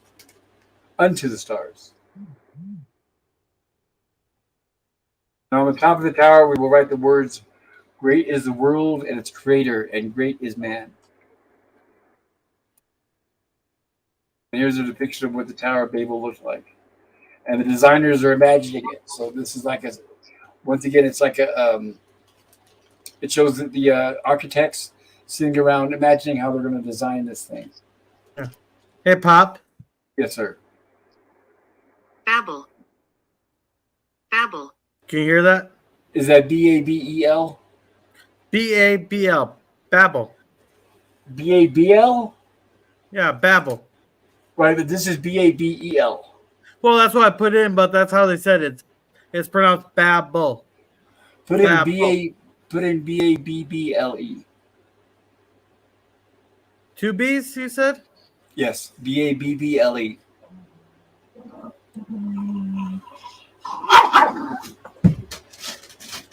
Romeo. Nothing? All right, just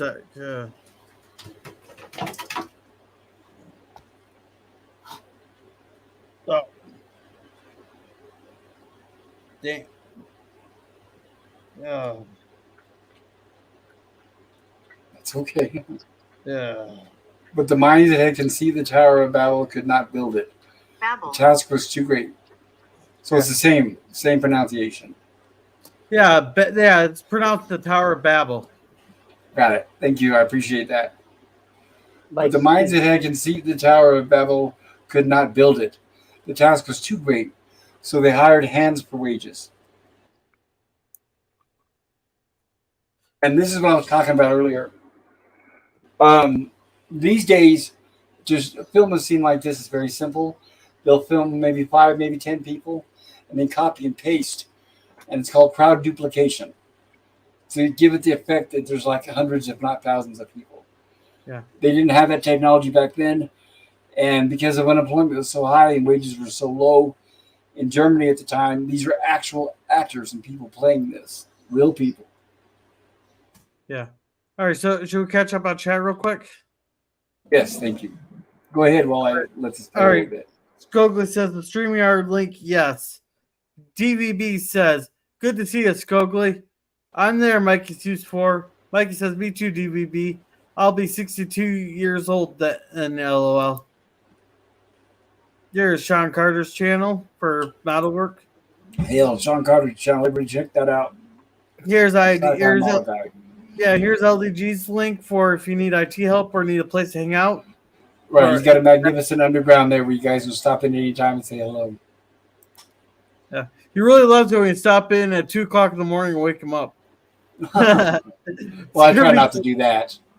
Yeah, Scurvy says, the girl is mine. DBB says, your dogs are fine, Pops. No worries. Thumbs up, Yeah. fire. Yeah, they just get a little anxious. The dogs are never an issue, says Scurvy. Scurvy says, the dogs are concerned about the arrival of Machine Man. Mikey says, the workers are planning a coup to overrun the surface dwellers. Yes. And Mikey says, Scurvy, singing like Paul, MCC, and MJ, LOL. And Scurvy says, let's hope Metropolis doesn't get grouped with Barbie 2 in 2027. Mikey says, No hope not thanks. either, Lemon. I have a feeling it'll be in independent movie theaters. I don't know if Big Change are going to carry it. And welcome to the Eggnog Man. Hey. Eggnog Man? Oh, Hi there. PvP. Hey, Hey, PvP, good Hi. to see you. Hi, everybody. I'm hiding under the bottom messages. Well, let me Here, fix I'll that. fix that. There you go. There, Oh, thank you. Oh, I just put myself up bottom. that works. And he- Well, I put myself at the bottom, so I don't mind staying at the bottom. You guys are hearing my voice enough as it is, so and you guys all know I'm here, so Yeah. I'm satisfied there. Yeah, DBB says, I just looked it up. You can watch this movie for free here on YouTube. Metropolis, and then he puts the link in for it.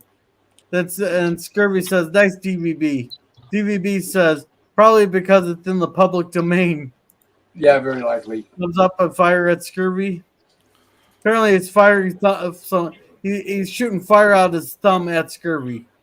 hope And your internet's doing good there, PvP. What's that? I hope your internet's doing good. Well, fingers crossed. Don't curse it. Nope.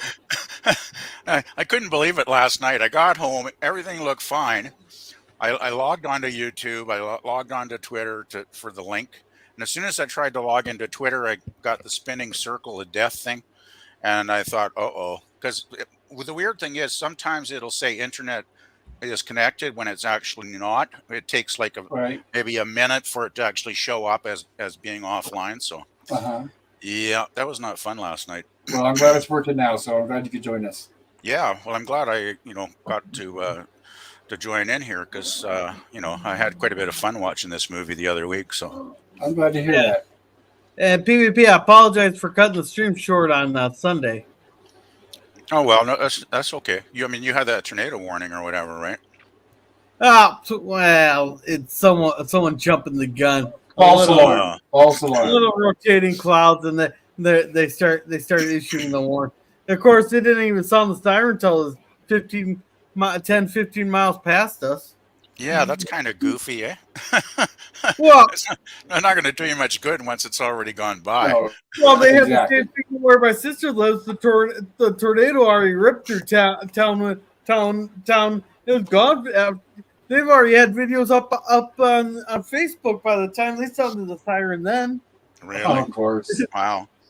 I mean, they had it filmed and uploaded to the net by the time they sounded the siren. And Of That's DVB, crazy. They need DVB. maybe they need to fire the guy that's working the siren or something. Yeah, this is two different towns, though. This is Oh two well. different towns. Ah, And right. GVB says in the Bible it's called Babel or Babel, but it sounds like Babel. Yeah, DBB says it makes sense though. Technically, it was a tower built in Babel or Babel Well, it could be pronounced. It could be by pronounced Babel, even though it's spelled Babel. Because, for example, like a judge uses a gavel, which is spelled Gavel, and it's pronounced. It's not pronounced Gable. It's pronounced gavel. So Well, yeah, it's very likely.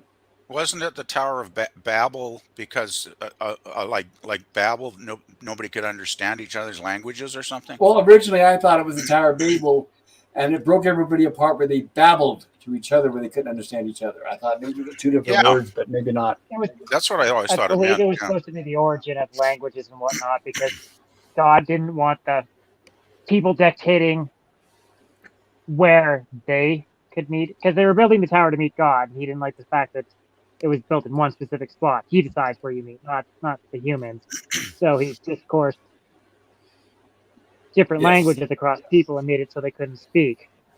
Right, right. So I believe that's xenophobic. what it is. Yeah. No, you're right. Totally You're would right. know the best about that. Yeah, looking at it now, it's like, yeah, that's pretty xenophobic. You'd think he would want to unite people, but oh well. Well, Yeah. God's not the good guy in the Bible. I'll put it that way. Right, especially the Old Testament, right? Right. All right. How are we doing on the chat, Gorilla? And LDG's laughing. He goes, ha, ha. And GVB says, hey, LDG. And Scurvy says, PvP, hail. Hey, Lemon. Scurvy also says, I am the walrus. I am the eggnog man. Oh, jeez. You'll Oh, never boy. live that down, PvP. That's a And good one. Right on cue for PvP That's a good one. channel. Or for Oh, PvP perfect. channel. Good timing. Nice. And DVB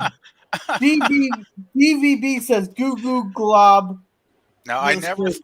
I never thought I'd inspire a Beatles joke. That never occurred to me. Well, you should consider yourself honored.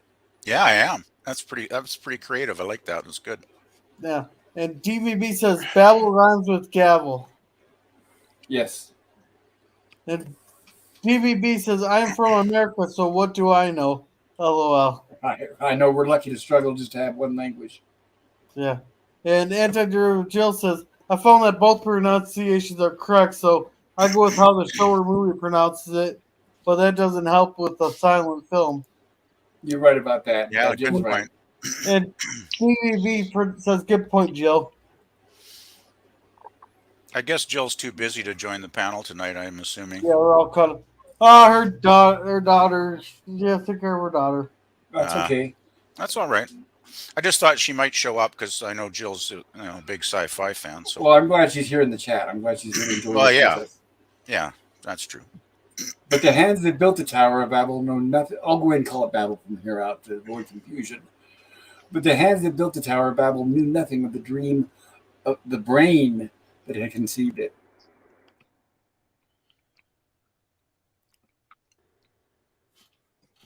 Yeah, I'm pretty amazed. I mean, this is an amazing film. I mean, this stuff is epic. Like it's just It unreal. is. Like I said, It and is. all real people shooting this. Yeah, that's why it looks so damn good. I mean, if you Yep. tried to fake that with CGI, it would probably suck. One man's hymns of praise can become another man's curses. Hmm. Oh, sorry, I'm laughing at Jill's chat here real quick. She says, do you really wake him up if you go to the underground in the middle of the night? That's crazy that he allows that. I think he might sleep with his headphones on sometimes. So I don't know. Hey, he says it's open 24/7. It's not like it's Jensen showing where 24/7 means he shuts his phone off at 11. Right.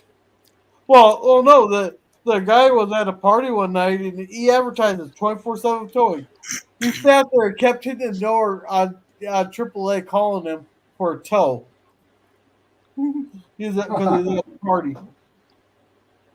People spoke the same language but could not understand each other. I'm just wondering now. That's an actual real set they had to build, right? Or was it a That's, location shot somewhere, oh, maybe? oh, this is real set on location Yeah, for because both. those steps are pretty impressive, pretty enormous. Yeah, Wow. I mentioned earlier before you got here, PvP, that yeah, this was a big budget movie for the day. Yeah, I remember reading somewhere about that. Yeah, it was, wasn't it? Yeah. Yeah, it's probably filmed. Was it filmed in the Paris catacombs? Unlikely, Paris and Germany were not talking to each other at the time. Yeah, I imagine it was probably mostly filmed in Germany, if not all of it in Germany, I Oh, I would thought this think. was. I thought this was a peaceful area. Oh wait, does Germany have catacombs? Hitler was already in Oh, charge for at this sure they point. do. No, they probably do. I wouldn't be No, surprised. no, no. Hitler didn't come in charge until 32. Remember, I mentioned at the beginning of the stream, this was Hitler's favorite movie. Yeah, but he didn't. He didn't become. He didn't come in charge until 32. There. I think Well, you this got to was- remember, you're talking. He was in power long before his influence started affecting the rest of the world. But he was in power when this movie came in, or was released. Yeah, so Hitler's favorite film, and I guess he loved it for all the wrong reasons, no doubt. Right. Well, even yeah, I guess you could say even Hitler had some sort of taste. I guess I don't know. I don't know if I don't know. I don't know if I can say that. Hitler's a pretty hard guy to rationalize. Really, it's pretty Right. insane. Yes. By the way, when they shot scenes like when we were watching downtown Metropolis with what looked like miniatures and people walking about doing their things with the cars, Yeah. no optical printing system existed at the time. So to create a matte effect, a large mirror was placed at an angle to reflect a piece of artwork, while live footage was projected onto the reverse. To expose the projected footage, the silvering on the back of the mirror had to be scraped off in strategically appropriate places. One Wow. mistake could ruin the whole mirror. This was done for each separate shot that had to be composited in this manner. This procedure was developed by Eugen Schuften and is known as the Schuften process. So a lot of this stuff was being pioneered at the time. Yeah, it's impressive. Wow. Amazing technical skill these people had back then. Yes, very imaginative. I give them credit. Oh God, imagination! Imagine if we had that in Hollywood these days, right? Yeah, well, the problem with Hollywood too these days is instead of creativity, like this film, has tons of, it's all like they get lazy and it's all like computer generated CGI and Exactly. There's you no know, creativity, no originality anymore. yeah, and there's no ability to actually create real life practical effects as much as there used to be anyway. Yep. And all they got to do, which is really sad and blatantly obvious, is start. All they have to do is crack open some books and start reading. But they won't do that. They won't do that. They like perfect examples like She-Hulk and Velma. They write what they've seen on television. All they're doing now is hiring Rick and Morty writers, and it's disgrace. That's why I hope that writing strike goes on forever until they fire everybody. Yeah, I wouldn't mind. I'm not missing it. There's nothing being produced today that I would miss anyway. So yeah, Nothing. it can't go Same on here. forever. Right. So yeah, a good example is if this movie is going to be re-released in 2027, I can honestly say now this is the next movie I'm looking forward to at the theaters. Nothing between now and then, so I can definitely say that with all honesty. Yeah, we'll probably never get it here. It seems like unless you're living in a major city in Canada, you don't get like I was really hoping that I'd get a chance to see the David Bowie concert film that they Well, just like I released. said, it may not be a major chain, but maybe you'll get like a mom and pop chain that'll pick it up. We don't have mom and pop here though, unfortunately. Yeah, It's the all the big. lockdowns. Yeah, We have a couple of big cinema chains and that's it, and they all pretty much show the same stuff. It's kind of sad, really. Sad. It's terrible. Yes. Great is the world and its creator, and great is man. So basically, they're saying that man, out of his own arrogance, wanting to raise himself or herself to the heights of God, God was not going to have any part of it. Well, God was insulted that mankind was trying to raise itself to his level, I guess, right? Basically.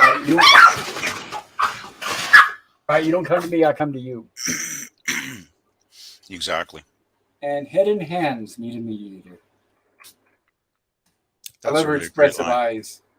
She's Mediator between beautiful. the head and hands must be the heart. I completely agree. What's her name again? I forget her name now. Brigitte Helm.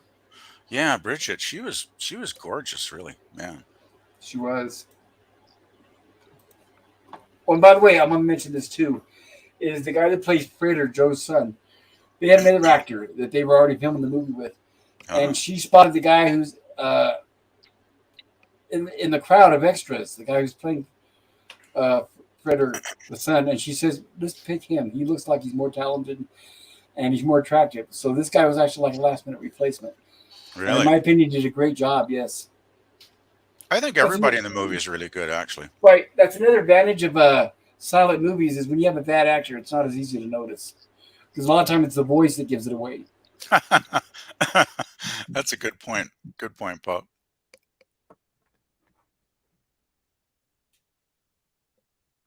And here's where she's basically explaining them. You get too big for your britches, and this is what happens. And a key light, which they still use now. But where is our mediator, Maria? And of course, we get the key light on him.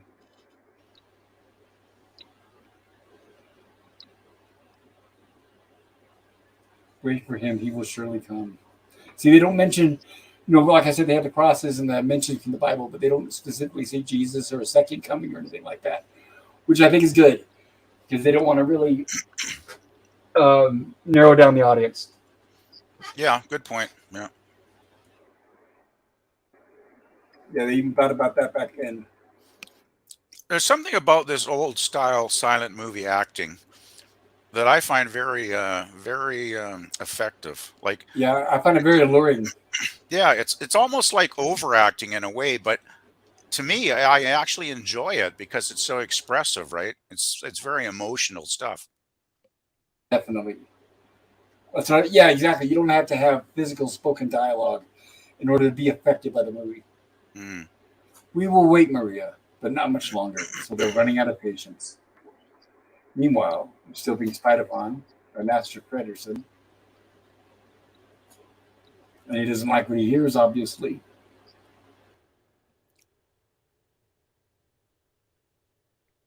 Oops, got a little bit of pixelization there. Apologize, guys. And we have Rotwing. Rotwing or Rotwang? I can't remember. Rotwing, Rotwang. ING. Okay. And as everybody leaves, Freder stays behind.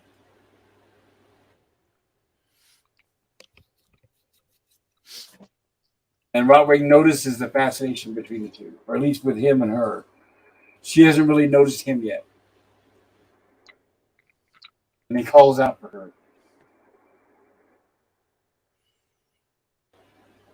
Is this the first time he's seen her? No.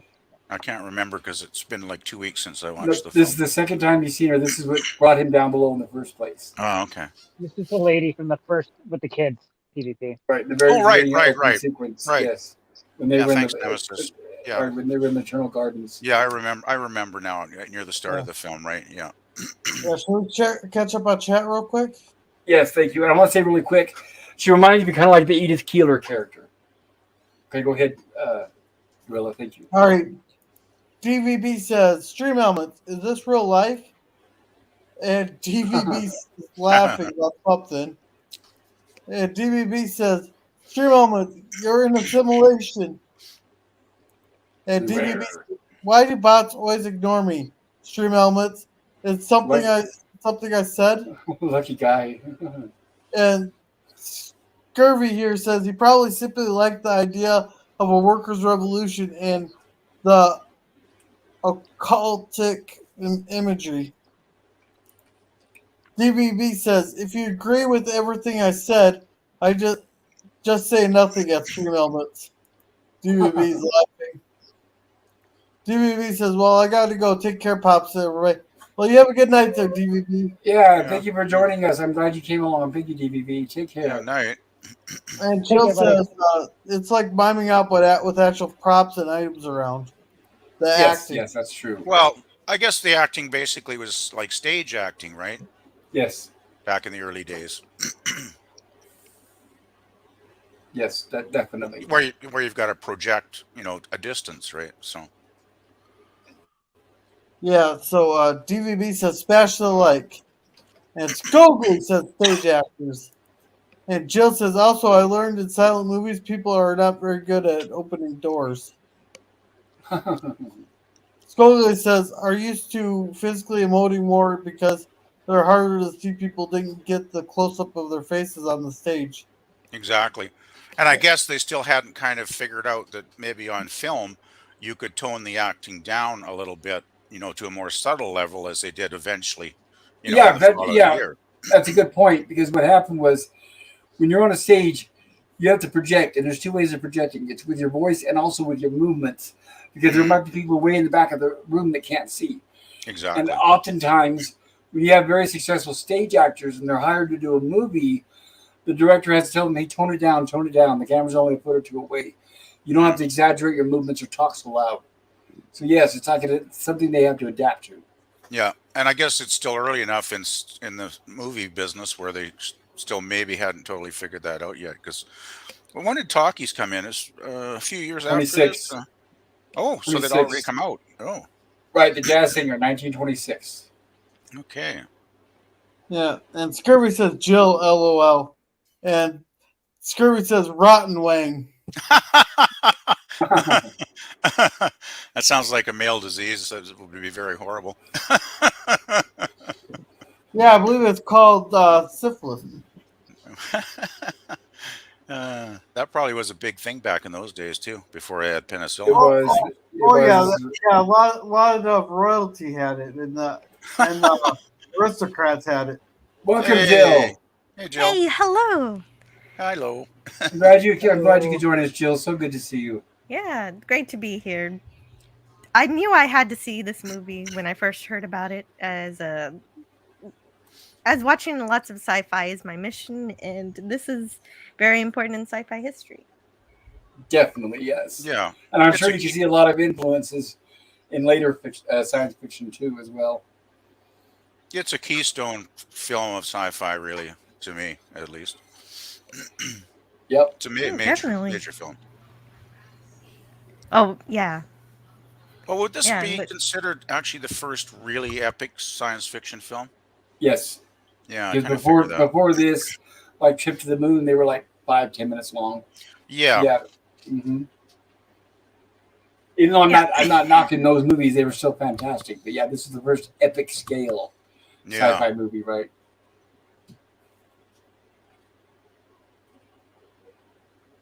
So this is where Maria does not recognize Fredder's son.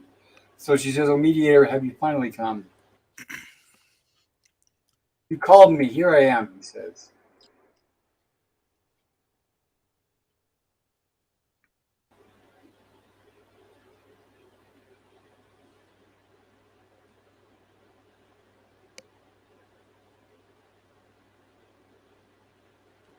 And that's not good. Rodwing does not like this. That's hilarious. And of course, even unhappier is Master Metropolis. Yeah, definitely. Rodwing, give the machine man the likeness of that girl. He has an idea. Hey, it is Rot Wang. Yep.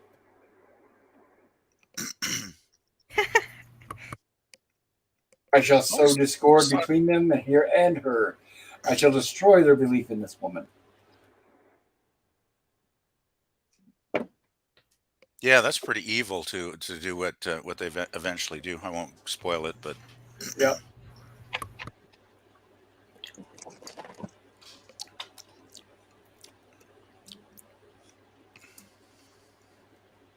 Leave me alone now, Joe Frederson. You will find the way back without me.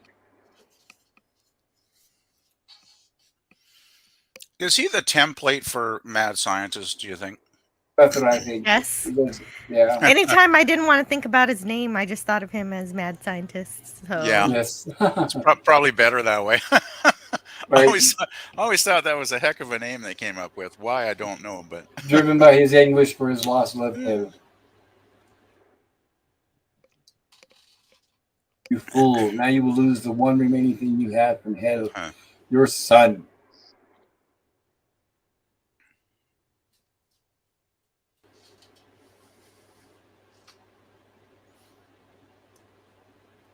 Rotwing doesn't agree with his decision to do this, but he'll do it anyway because he's the boss. He's the boss, and I think ultimately Rotwing is smarter than him, knowing that it's going to lead to his demise. Because basically all Joe Fredersen has is his son at this point, because hell is dead. Until tomorrow in the cathedral.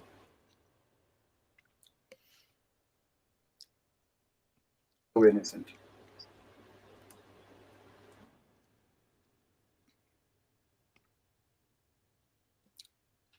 That's a very sweet scene. And of course, he finds it very difficult tearing himself away from her, literally. Yeah, well, I would too. She's just a beautiful woman. Like, I think it's her eyes, especially for me, that they Yes. just have such a deep, soulful quality to them. Yeah, it was excellent casting for this movie. Oh, fantastic! Yes. So, with everybody gone, Marie is heading home, pretty much. So she's heading up the catacombs to where she lives. Unfortunately, being followed by Rotwing. I'm going to point out some magnificent scenes coming up. At least in my opinion, that is. She hears the noise, which he did intentionally to startle her. Remember, all she has is that candlelight. And anybody who's been underground, including me, I've done a lot of spelunking and cave diving, it is pitch black. Without any kind of light source, you can put your hand right in front of your face and you're not going to see it. Yep.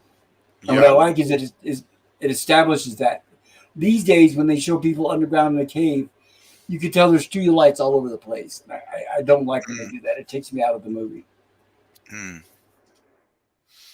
I don't think I'd go down there with just one candle.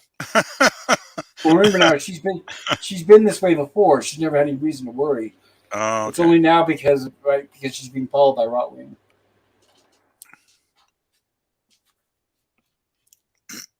And he's trying to make her sound like, because you remember there's an echo down there. So she's not really sure where the sounds are coming from. And there you see the skulls behind her. And of course, the pooch. And this is an excellent, magnificent scene here. So Rotwing reaches out from the darkness and sniffs out the candle. Now we're into full panic mode. Now this is what I was talking about here. Remember now, this is the actual actress, not a stepwoman. So you're going to see a lot of scenes here of her. A lot of scenes here to relay the fact that she's in a dark room and can't see where she's going. We're going to show her physically slamming herself against walls as she's trying to run and escape, which I really like the realism.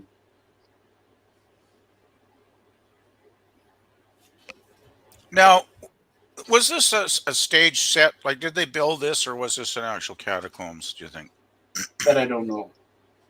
It may have been a set, because remember, they had to have the crew still and the camera lighting and everything. Right. I could see it being a set, I suppose. And and back then the cameras and everything were very bulky, huge, and heavy. Oh, yeah. That's true. Yeah, you probably would have had a heck of a time getting those old cameras down into a catacombs anyway. That's yeah. Excellent shot right there. And now he's got her full on panicked.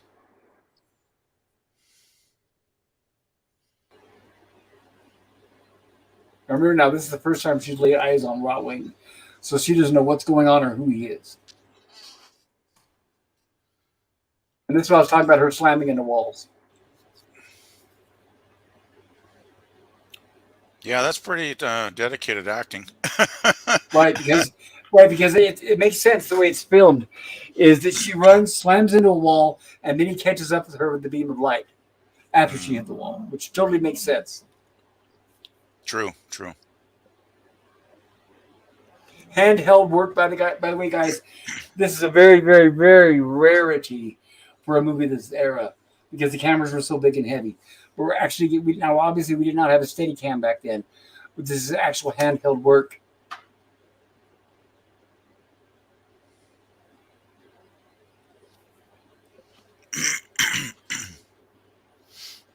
Now remember, all he's doing is leading her right up to his lab. Yeah, he's basically kidnapped her. That's what he's basically done. Yes.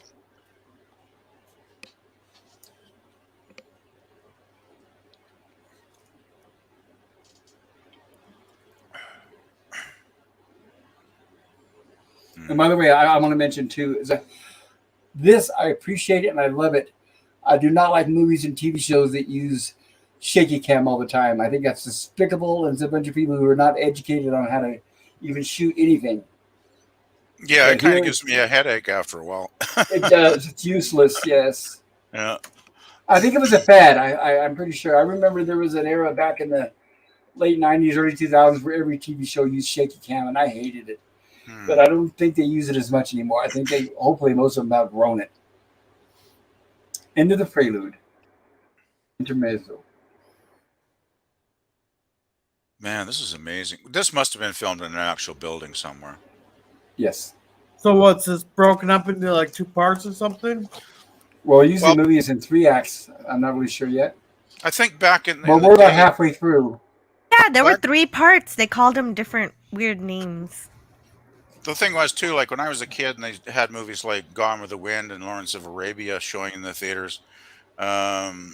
They'd always have an intermission like halfway through the film, right? Because people Yes. had, if you're watching a 3.5-hour film, you gotta head to the bathroom eventually, right? Right. A title card would come on the screen saying intermission.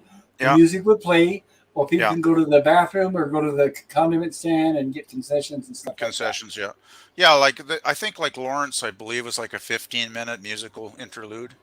10 Commandments, Mad World. That one So too. you watch the restored versions, and they include the intermission. In Yeah, this it's movie, they great. call it intermezzo. Right, which is the foreign version of, I'm guessing, of the word intermission. Oh, intermezzo. Excuse me. Intermezzo. Mhm. Intermezzo. That almost sounds like a musical term, actually. I remember you notice that the typo has changed, the font. So this is a restored scene. Friedrich sees a monk in the pulpit who preaches, "Verily, I say unto you, the days spoken of in the apocalypse are nigh." Mm. And I saw a woman sit upon a scarlet-colored beast, full of names of blasphemy, having 7 heads and 10 horns. And the woman was arrayed in purple and scarlet color, having a golden cup in her hand. This is what Nemesis was talking about earlier.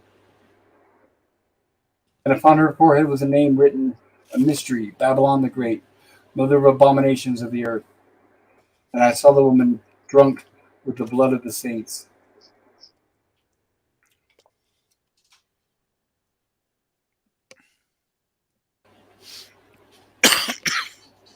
So this is one of the restored scenes with the graininess. Yes, you can tell by the scratches and that the framing around the picture has changed. It's gotten a little smaller. I like the way they didn't clean it up too much, though, so we could tell what was the thing they found, the stuff they'd found down in Argentina, right? Yes. So, yep, I completely agree. Well, People and destroyed- also, yeah, some parts of it are going to still be missing forever. Yes. Some just the little bits. yeah, But we're very lucky what they did find. We're very lucky. Like, because now only a few bit pieces are missing, which is a far cry from what it used to be, where a big chunk of the movie was missing. yeah, I think we're only missing like maybe 5 minutes at the most now. It's pretty much complete, really, which Yeah, is What- amazing. Well, what I mean, PvP, is if you look at the parts where they found destroyed pieces and they put them in the movie, there's like a strip, like a strip up and down the side where it's completely black, because Right. that part will always be missing. Well, yeah, I Yes. can't remember if it was on 16 millimeter print It or was whatever they found. right. The main movie is on 35 millimeter. The found footage was 16 millimeter. Yeah, so that's probably why they shrunk it down a bit, because if they'd blown it up to 35 millimeter size, it probably would have looked horrible, right? Y'all Yes. probably already talked about that at the beginning, because it explains it at the beginning of the movie. Oh, okay. Yes. Well, I missed that. Yeah, during the main Oh, titles. okay. But that would make sense, yeah. So as we find out here, we discover Wing has other plans, and he's instructing or programming, however you want to look at it, the robot, saying you will destroy Joe Fredersen, him and his city and his son. So Wing, all these years later, he's still looking for revenge upon the master of Metropolis, because he knows by dividing Joe Fredersen and his son, he's going to bring him down.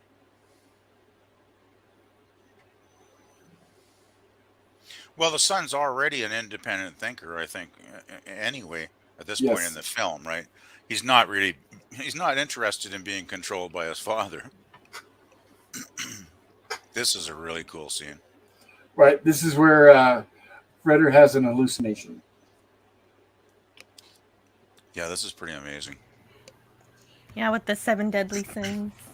It's Gluttony, really, avarice, really, yeah, really lust, creepy. envy, anger, sloth. Man, the world is full of this today. These days, the whole world is full of this. I like the skeletal, the Grim Reaper, though. I mean, that's very cool. Very Yeah. well done.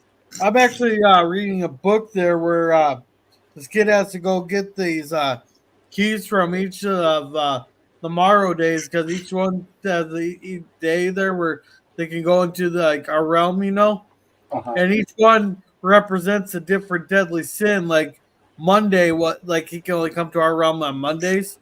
He represented sloth. Tuesday he represented greed, and Thursday or Wednesday's gluttony, and so on and so on. Exactly.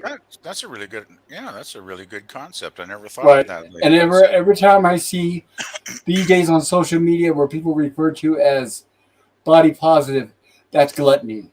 I mean, they like to change the words all they want. That is gluttony.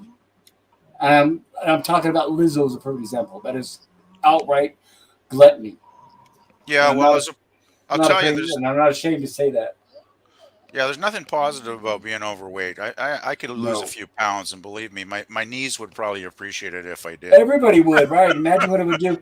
You'd have a lot of less medical procedures and everything because it affects probably have people's more knees, energy, their back, too. their legs. Yeah. Yep.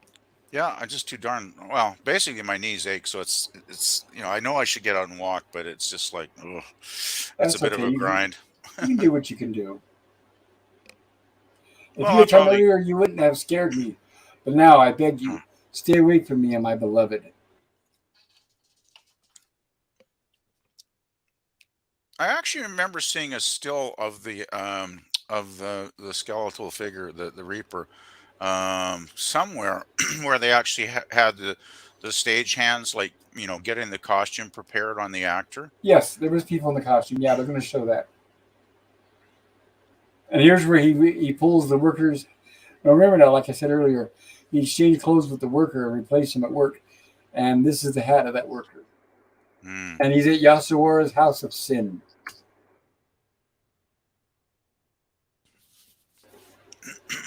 I remember watching the 80s version where the scenes were lost and all they had was still pictures of this. And I'm so glad they found the footage. So basically what happened, this is the worker, Georgie, and he's realizing, oh my God, I totally forgot I was supposed to go to Josephat's house. So there's the cab still waiting outside, and he comes to his senses and he decides to finally go to Josephat's house like he was supposed to. But here we go, the tall man has been watching.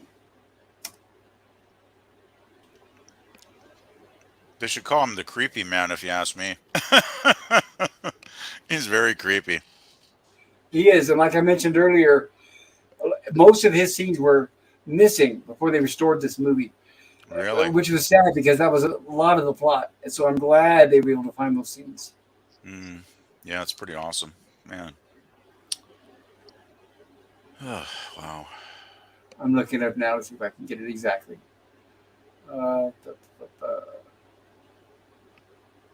Thing where he exchanges himself with the worker feels like the Prince and the Pauper. A little bit. That's true. Yeah, very good. Very good point. We're the one whose clothes you were wearing. And of course, he's very strong, so this guy's going to force him to tell the truth. And he's telling him that here's Josephat's address. And remember, this tall, creepy guy knows who Josephat is because he works directly for Joe Peterson. Oh, exactly, yeah. And here we are back at Josephat's place. I don't know, I just can't help but think every time I see these scenes, what a miracle, what a miracle. Oh, I'm so happy that they found these. Like, it is a miracle, really. I mean, not like It I'm a is. religious guy, but I mean, it's as close to a miracle as we're probably going to get on Earth, right? It is right now. If they could just find Lon Chaney's Tales After Midnight, and it's like, yeah, everything would be perfect. Yeah. I actually read London somewhere. After Midnight. Sorry, London After Midnight. I think I read somewhere like a month ago that they actually found a couple more Doctor Who episodes that were lost. I'm Are not those videotape 100%. or film? Don't quote me, but I think they did find some somewhere. Are those videotape or the film? Because I know it was videotaped for several years before it went to film. I really don't know. I mean, I can't remember the article I that know well. it It was doesn't just like matter. I'm it was sorry. one I of mean, those. the thicker. It was just a really brief little article, and it could be a rumor for all I know. So don't quote me. Now remember Do, now. Go ahead, Jill. do they mention the Tower of Babel because Metropolis itself They is did kind of earlier, like Joe. that? No, but do they Yeah, I think mention it's that an because allegory. it's an parallel? I think Oh, so. That's Right, what and I it's got out of it. right, and it's basically our forewarning that basically if you build your bridges too high, they're going to come crumbling down. So I think yeah, it was intentional. That works pretty well. Yes. Now remember now, uh, Fritter thinks that Georgie's there because Georgie left hours ago to go to Josephat's house. So when he comes in, he says, "Would you please wake Georgie up? He must lead me to the workers' city at once." But unfortunately, Josephat tells him he's not here. He never showed up, and here he is, and he knows that his life is over. No, number 11811. Return to the machine and forget that you ever left it. Understood?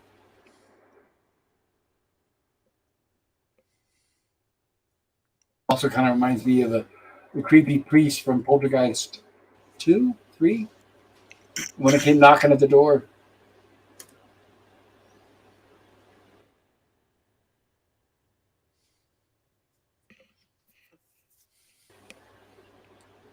I must have a person who's faithful to me, Josephat. Oops, sorry about that. Let me go back. How else will I be able to fulfill my destiny? He's like a young Luke Skywalker.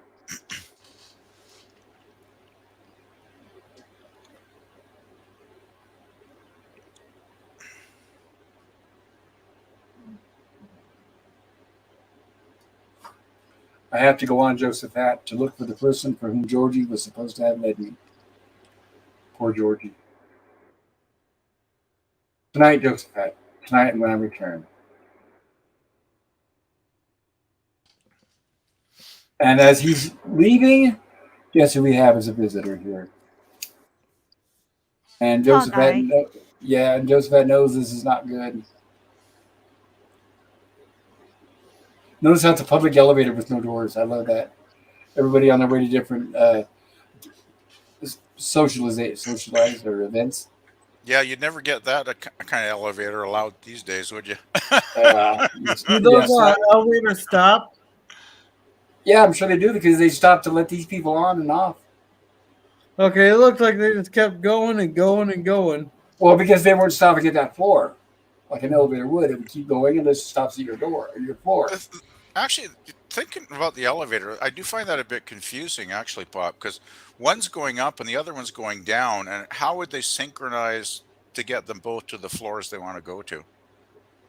Well, they don't show the details, but they might have stop buttons just like elevators now. And then they did have Maybe. elevators back then.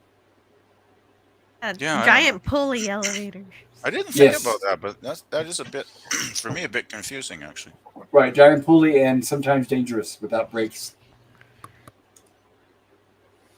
And here's where he confronts poor Josephat. Which, yeah, that's like, it's like, okay, why deny this?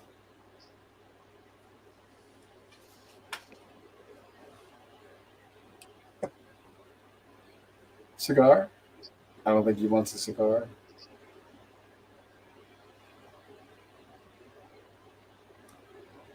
And he says cigarette, and notice that he has the calling card here that he got from Georgie that worked with. And that's when Josephat knows, oh.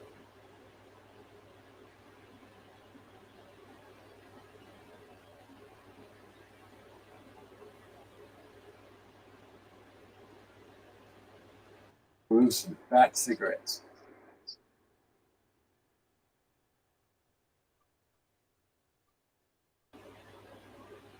Now, what is your price for leaving this apartment tonight?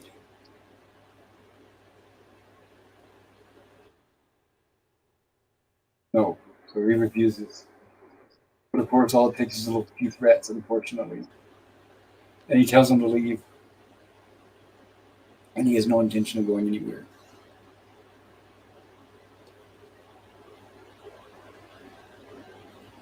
And remember, his whole plan is to disrupt these people getting together. You still don't seem to realize who sent me here.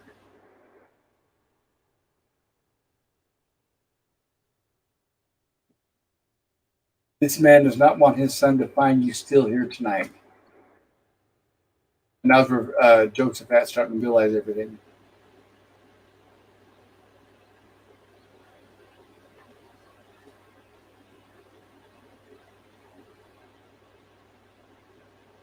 This is what I was talking about, the mirror effect, to give it the effect of superimposing.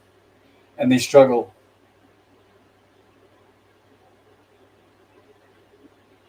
There's what Joe was talking about, having trouble opening doors. But I'm guessing that man is much stronger than Joseph at, which is why he's Fredder's bodyguard. I will call you, or Joe's bodyguard. Sorry, Fredder's the son, Joe.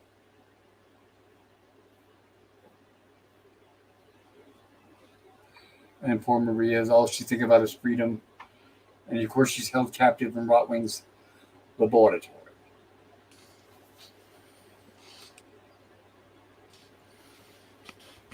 And we're gonna come up to an amazing scene here soon.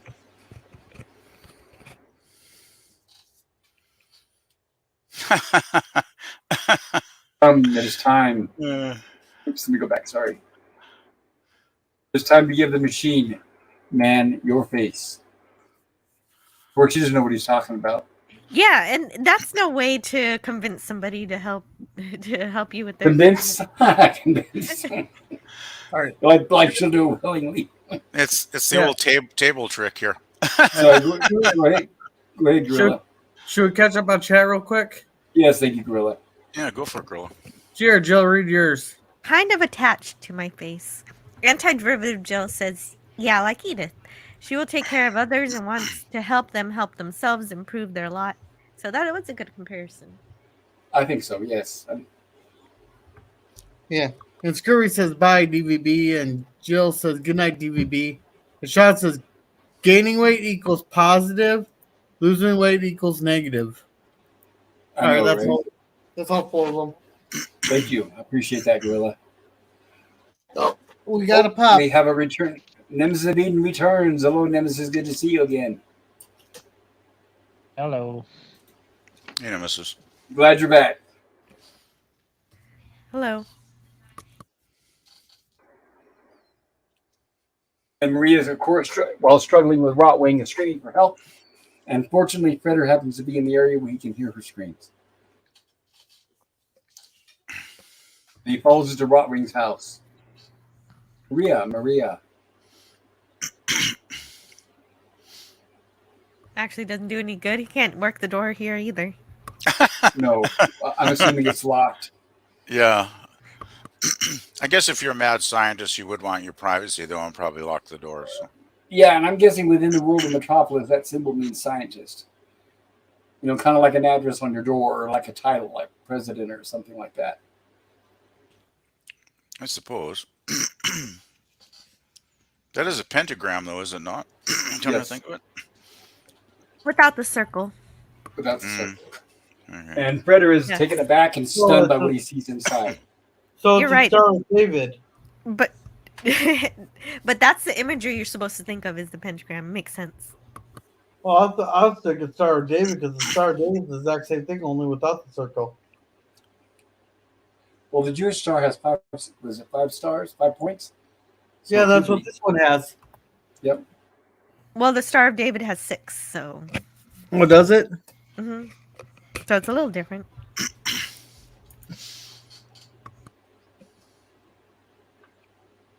Obviously, with all the doors opening like they are, could be a trap, perhaps.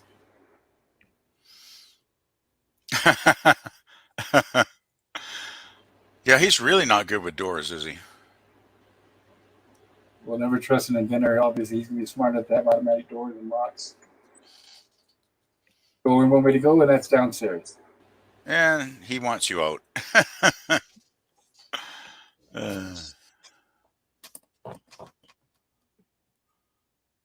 There you go. Grab a stick. There you go. When all else fails. Oh, we lost Nemesis again. Well, Nemesis, I hope you can come back. Is Nemesis having internet issues tonight? Perhaps. Well, I notice he does learn his lessons, so he does prop the stove with a stick. Hey, so does that black around there indicate lost of footage? Yes. Did you say stock footage? Lost footage. Lost footage. Not during this scene. If you're wondering if it's lost footage or not, it would be all scratched up if it was lost footage. You're right. Okay, 'cause I just see a black circle around the whole thing. It is. They do that to focus your attention on the center of the screen. Well, it didn't work. I was focusing on the black circle. Well, it was like a 4:3 aspect ratio back then, was it not? So Yes. Yeah. So That's that's why. 4:3 aspect ratio for many, many decades. They invented cinemascope. It's just like if you watch an old TV show on a widescreen TV, you're going to get the black bars on the sides, right? Yep. And he finds Maria's scarf and he says, Maria.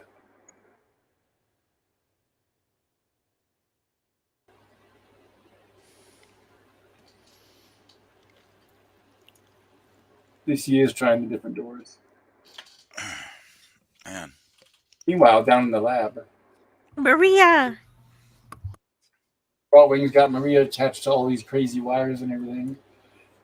And I guess they're leading us to believe that, like the old trope goes, he's going to be transferring her personality and everything over to the robot. Yes, all but her soul. Yes. And this is another great achievement of special effects. Remember, everybody, this is before the original Frankenstein in, I believe, 1933. It's pretty cool. They got everything. The electronics and the chemicals boiling. Hello again, Nemesis. Yes. Right, they don't tell us what everything is, but it looks amazing. Yet primitive. And looks like high voltage, too. Looks probably dangerous. Yeah, they use mercury lamps, so definitely dangerous. Yes. Yeah, And this we is got our pretty montage of the amazing. lab. It really is amazing, the whole lab set. It's quite something. Actually, this whole damn film is amazing, though. Most of the scenes are pretty amazing when I think about it. That's cool. Well, and you gotta think of the fact that it's like this is all originally from a book too. So this is an interpretation of another person's work. Yeah, Yes. his wife wrote the book, did she not? I believe so. I could look it up. Yeah, I think it was Mrs. Lang. Lang. Great special Well, effects for the day. she had a different last name though. So, but I'm not sure if they're actually married, but she was his partner in life. Her name is Brigitte Helm, right? And That's the Yeah, I think- actress. The actress who plays Maria. it says here that she had to suffer severely under the strain. Yeah, that's actually her in the suit. That's actually her, not a stand-in or a double. Yeah, and I read somewhere when she had to wear the robot suit, it was actually very painful. She would get cuts and abrasions from trying to walk in it. Yep. So it was not a pleasant experience. The film's plot originated from a novel of the same title written by Thea von Harbo for the sole purpose of being made into a film. The novel, in turn, drew inspiration from H.G. Wells, Shelley, and Villers of the Isle, Adams' works, and other German dramas.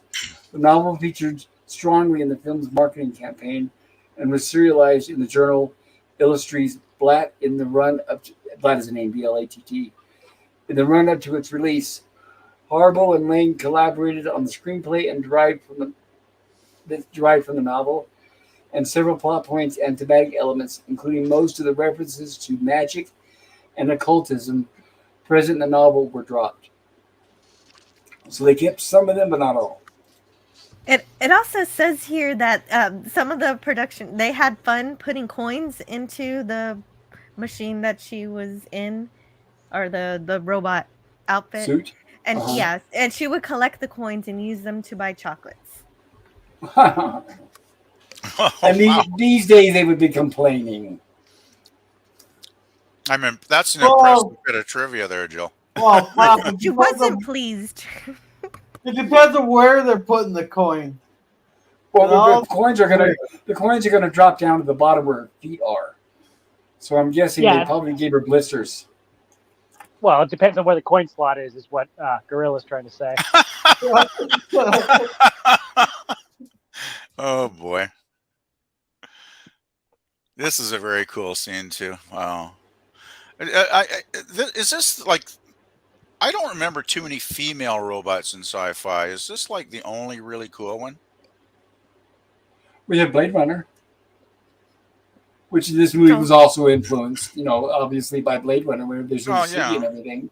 But Blade Runner were like replicant, human replicas almost. They weren't. But they were robots. I remember in the Bionic Woman we had fembots. Well, they were biological, but they didn't look robotic. Is my point, I guess.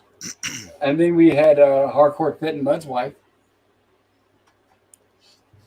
And also the other but once again, still played by an actress that looked like a human, right? Even like a human, right? But you're talking about a woman in a robot costume, right? Yeah, I'm talking about a female. Okay. A good example I can give. Robot. Right, a good example I can give, and it's a movie that I do not like. And that's Spaceballs with Joan Rivers, where she played the robot. Okay, I don't think she played I don't think she was in the suit though. I doubt she went to the effort. Yeah, I never liked Spaceballs either. I saw it once in the theater, terrible. and it was like I thought it was garbage. It's funny. It's wonderful. I agree, Gorilla. I agree. The newer generation seem to like it, but that's fine. That's totally fine. I liked his earlier films better, like Blazing Saddles. Yeah, Jill's on our side. Everybody argue. Why I play that Tuvok quote all the time. It's generational. It's generational. I don't know. I just thought his earlier films were better films. That's all. They See a lot of female robots on Futurama. Yes, there were. Yeah, but that's a cartoon, right? That's animated. Mm-hmm. So I'm talking about an actual physical metal costume or whatever the hell it was made out of that they actually had to hand build. I can't think of another one, at least not one that looks as cool as the robot in this movie. I just thought I'd ask the question because I can't think of another. I mean, most robots are masculine, though, right? Pretty much in sci-fi. So, you tell me, were there any in Lost in Space? Oh, geez. In a mechanical suit, yes. We haven't seen it yet, but yes, we do. Hey, there we go. I haven't seen the show in so long. It's kind of like when I've been watching season 1 so far. It's like seeing them for the first time almost, most of them, because it's been like so many years. I've forgotten a lot of them. Right, and I'll be honest. When we get to the female robot, I mean, it's a female robot with a female voice, but it's not an actress in a suit. It's just a prop. Oh, okay. And we will be covering that.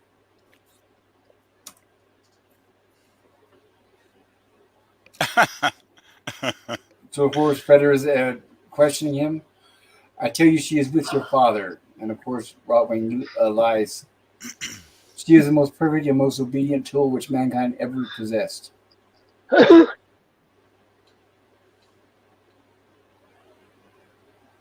She's evil. In fact, he's going to have a reveal party, I guess, to show her off in front of everybody. Yeah, reveal parties. Reveal's the word to use. and I mentioned earlier about the Giorgio Moroder version with the fantastic soundtrack. It's got an excellent song called "Here She Comes" by Bonnie Tyler. When they introduced the scene. By the way, if you sail the high seas, find it. Get Metropolis, the soundtrack. I guess they had Queen on the soundtrack too, did they not? If I remember. Oh yeah, Love Kills. Yeah, Love Kills. It's when Queen was their highlight. So, like, my biggest problem. sorry, with just this robot, her version of being the evil robot is like the eye squint. I don't get it. I think they're doing that to show that she's not perfect and that she has a flaw, and to give us the audience a way of being able to tell the difference between her and the real Maria. Yeah, I Okay, also because think like she's supposed to be able to pass all things. They're like, no man is going to be able to tell that this is a robot. So Right? Yeah. Even the way she stands and poses is very sinister. yeah, well, I and it think just leads into the. Go ahead, PPP. I think the eye was just like a plot device to, as Pop said, to clue us in that this is not the actual, woman. This is an artificial version of her, right? So there is a difference, basically. Possibly. I don't know, just a thought. Just a thought. I want you to visit those in the deaths in order to destroy the work of the woman in whose image you were created. Hmm. Yeah, I think it's to give that Man, she sinister look. looked drunk in that still. You And caught of her. course, this totally blows Fritter's mind. It's like, what is this? Yeah, because he doesn't realize what's going on at this point. Nope. It's too much for his mind to comprehend. I gotta say, she's really good at playing evil too. Yes. Very yes. effective. Great nightmare sequence. And here he is waking up from a delusion.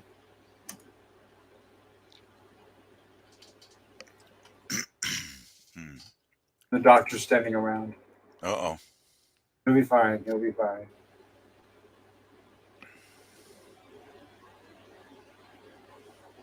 Bedside doctor. Something we'll never see again. Can you imagine? We went from bedside doctors to now I have to schedule my general practitioner 3 or 4 months in advance. And then it's over the phone. Yeah, I saw a doctor like 3 months ago. Actually, I've seen 2 doctors now, and they've ordered a bunch of tests and scans and stuff, just to check me out and see if I'm okay. And I'm still waiting for the phone calls. I know, and you'll keep forever. waiting. You'll keep waiting. Yeah, it'll probably be another month, I expect. Yeah. Yeah, I finished my radiation treatment yesterday, Oh, and that's they good. had me. Yeah, and I'm thinking, okay, so are they going to like examine to see if it actually did any good or not? But they have me scheduled for the end of the month on a Zoom call, and I'm thinking, right? Question? How are I they? don't understand. I'm Don't confused. they have to like do X-rays or scans to tell if it's changed anything? I do have, I have some. What is it? CRT or not CRT, but in the MRIs, PET scan. MRIs? I have a couple of those scheduled next week. Mm. But I don't understand the purpose of specifically a Zoom call. Yeah. It's like my doctor. I finally got a family doctor like a month ago. Thank God. I've been trying so long, years to get one, because that's how long you can wait. And she's really nice too. And but I mean, the clinic she works for, a lot of the times they'll just do like phone call I meetings. know. And I told, Minimum amount of effort for maximum amount of profit. well, the thing is, with my high blood pressure, I always like to get it tested every once in a while anyway. So I just told the receptionist, it's like, no, I want in person. And she's like, okay, we'll do in person. So I actually have one scheduled about a week and a half from now. So that's Well, good. that was good. You're able to change that. Yeah, what they're used to is most people saying, forget it. Just forget it. They seem to be a very, very nice clinic, Strathcona Clinic here. And they seem to have very good staff. And as I say, the doctor, she seems like a very nice person. So, Right, but they're going to try to get away with it anytime they can. When I was in California, I had a quote. I don't even like using the term general practitioner because I don't even consider them to that high of a level. But I had an earache, and I called the doctor and said, I've got an earache. Well, she could see you in 2 months. And over the phone. That's sad. That's how it is now. It's ridiculous. And it just shows the corruption is so high. Yeah, I don't know. The thing is, I was actually not scheduled to go and see the doctor until October. And then I actually got a phone call like, a week and a half ago where they moved it up, to the end of this month because my doctor wants to. She actually applied to get my prescriptions at no cost to me. And she was successful. She wants to see me, talk to me about that. And also, you know, do some renewals on my prescription. So Very I'm cool. very impressed with this doctor so far. She seems to actually give a damn. You're very fortunate. Yeah, And now we get to I feel reveal, and lucky. Oh, right that's now we get cool. to reveal at the same time, Fritter is in bed having hallucinations. Yeah. Now, He's sick. Gorilla, go ahead, Joe. Oh no, I just said he's sick. I didn't say much. Oh, okay. Yes, he has a fever and he's delusional. And Gorilla, are you listening? Yeah. This is where we're going to see almost nudity. Alrighty. Mhm. All right. There was I a got movie my back glasses then. on. There was another movie back then. Oh, it looks like Nemesis is back. Let me let him in. Well, this Welcome back, Nemesis. There was another movie back in the and he's day. gone, and he's back. Right. There was another movie back in the day, too, a silent movie called Lucrezia Borgia. And that one straight up, that's based on a real person that used to exist. And that movie straight up shows nudity. Wow. So, like I said, they had no censorship back then. So it was up to the discretion of the movie maker. Well, this was pre-code, right? So-called Yes. pre-code. Pre the Hays Code, right? Yeah. Yeah, this is a pretty racy scene for what, 1927 or whatever it is. Yep. Yes. And all these perverted guys drooling. Right. Speaking of seven deadly sins, we have lust. Yeah, I gotta say she's pretty damn hot.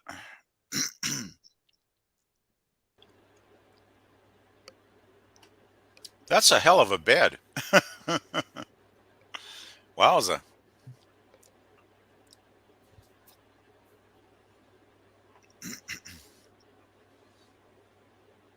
Verily I say unto you, the days are spoken in the apocalypse are nigh. Jeez.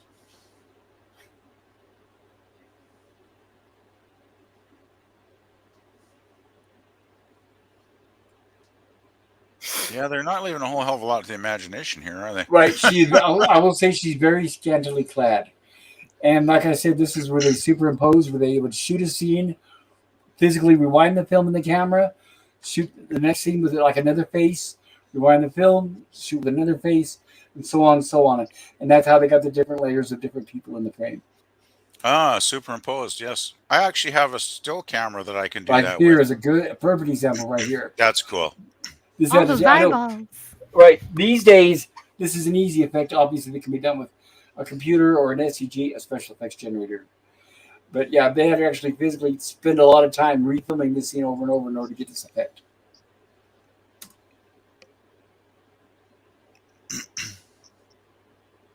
She's basically wearing pasties. Yeah, that's what I was thinking. Yeah.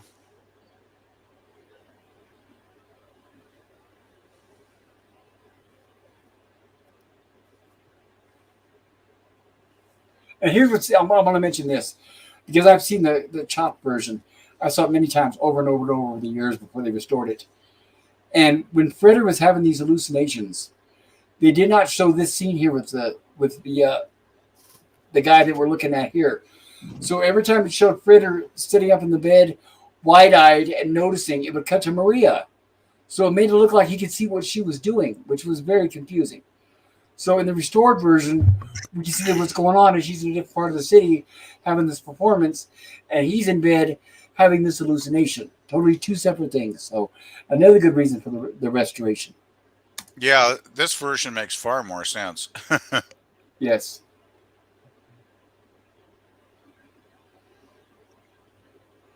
And there we go. There's the symbolism. Wow. Again. That's incredible. For her, all 7 deadly sins. Oh, And then Here's the Hence hallucination the- kick in. Right, and this is what you were talking about earlier, PvP, where they did actually have people in costume. Yeah, this is so cool. Wow. I can't And they believe replaced this. the questionable statues with the 7 deadly sins there being raised up. And shit Yeah, I just changed. can't. I just can't believe the sets and stuff that they built in this movie. It's just, it's incredible stuff. It's amazing. Death descends upon a city with a scythe. Great costume. Yeah, it really is. And he passes out. End of intermezzo. I guess intermezzo does not mean intermission. Furioso. Yeah, apparently not in this film. And you're right, PvP. These are all musical references. The Oh, Revelation okay. of St. I had a John. feeling they were. Thanks, Jill. And there's Josephat. Fortunately, he's reunited with Freder, and he's telling him what's going on and filling him in. Freder's feeling much better now. He's gotten over his fever. I put on this disguise to escape from the Thin Man. That's it, the Thin Man. But for 10 days, your father's spy has been making even the workers' city risky. So what? Just wasn't it? Was the Thin Man the actor who was in the hallucination in the scene previous as the priest? Yes, he was as the Okay. priest. I think so, yes. Yeah, he looked like the same guy. Yeah. I think so. He really is a creepy looking dude. I gotta say. The only thing keeping the workers in check is their expectation of getting the mediator promised to them. And so this imposter Maria is going to do the opposite. Yes. In fact, yeah, exactly. They're going to think this is when they're all going to come together, and it's quite the opposite. Even stranger events happen, Freder. Freder seems like a pretty decent guy.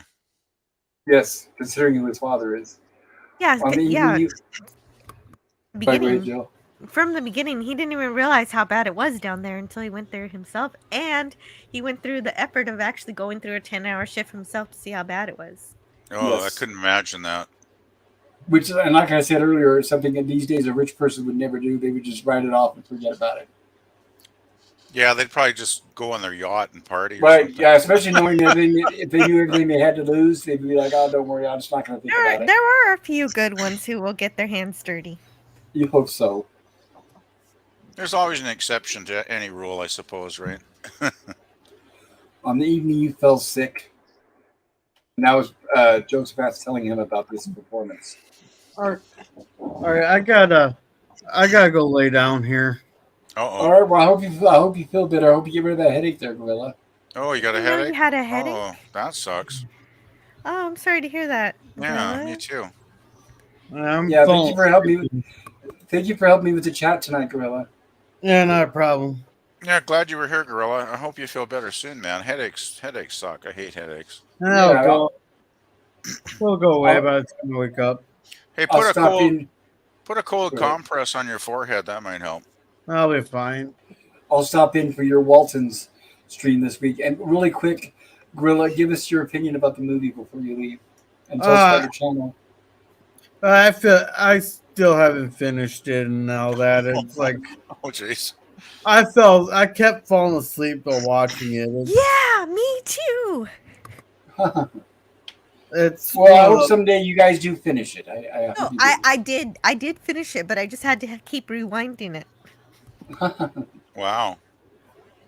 Yeah, so as per my channel, as per my channel, 3 scheduled watch parties a week, as long as they don't get interrupted by a damn tornado warning.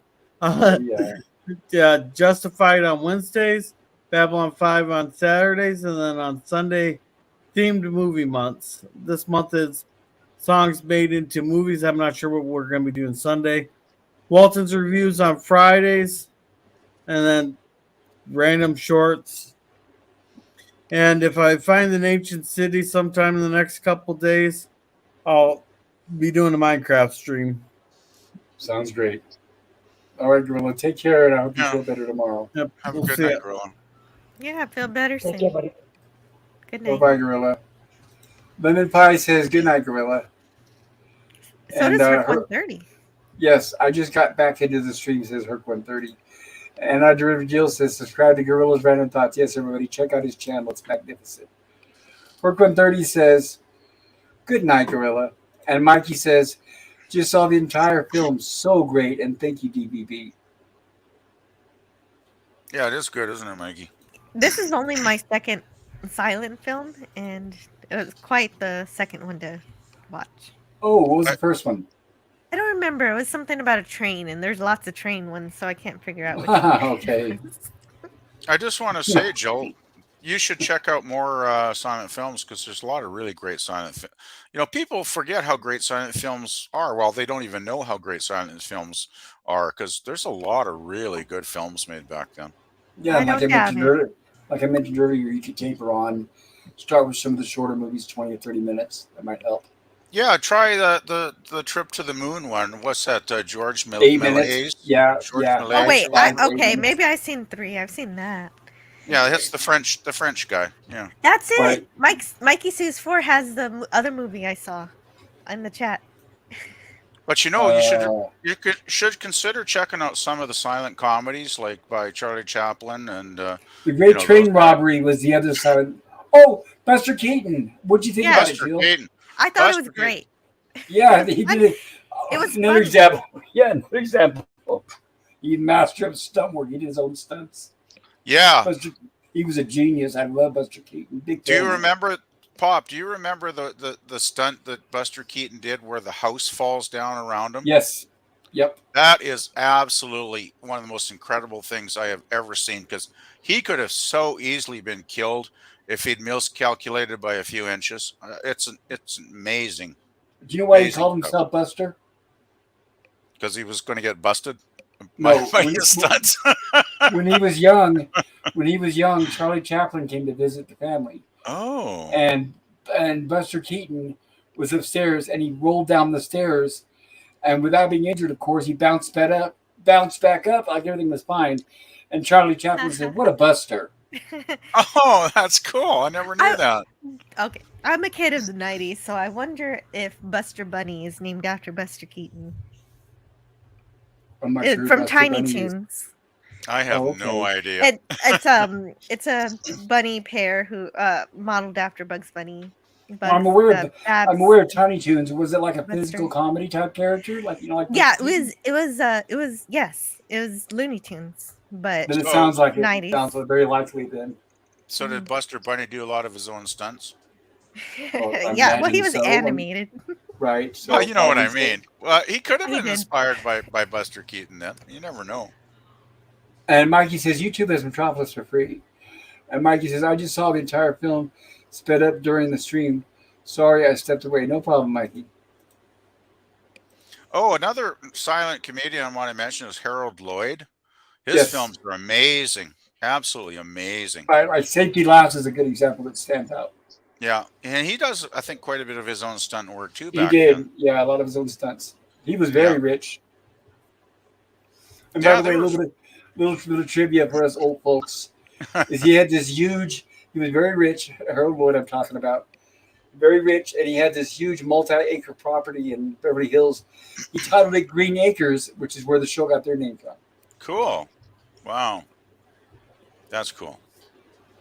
Yeah, all those guys, Keaton, Chaplin, Lloyd, those are three of the greatest comedians that ever lived. And I mean, I know you may not be into watching silent films if they're not sci-fi, Joe, but consider checking them out eventually because there's some amazingly good films there. I love silent movies so much I could do a stream on that alone every week and still not run out of things to watch. The Eternal Gardens Yeah. lie abandoned, but night after night in Yoshiwara, House of the Movie Shoot, that is. So basically what they're saying is all the men are not frolicking down in the gardens anymore. All the men are enamored with Maria and competing for that her. that was weird. I missed that part where they had women running around and he chased them around the forest. That was like Yes. hilarious to me. Which, yeah, I'm guessing that's their form of courting or dating, I'm guessing. Like, okay, grown up tag. And of course, they literally are fighting each other.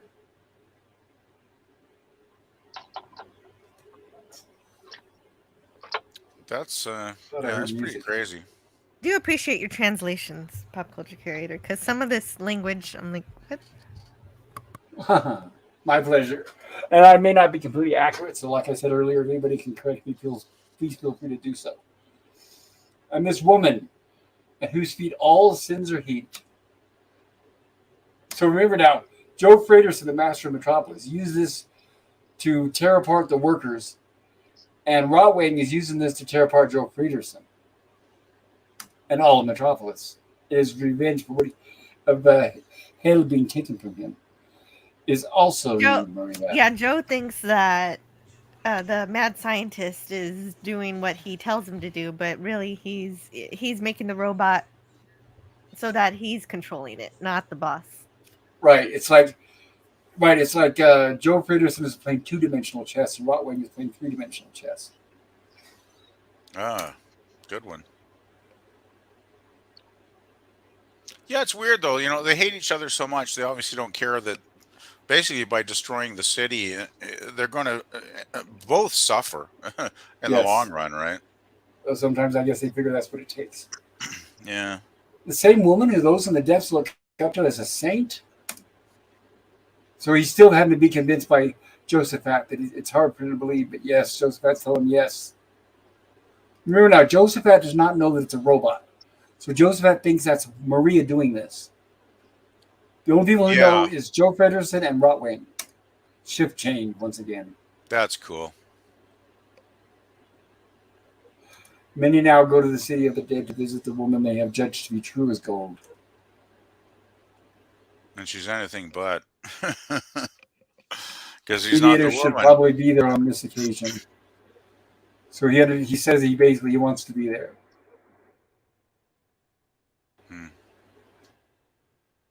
Whatever happens tonight, it is my express order to let the workers do as they will.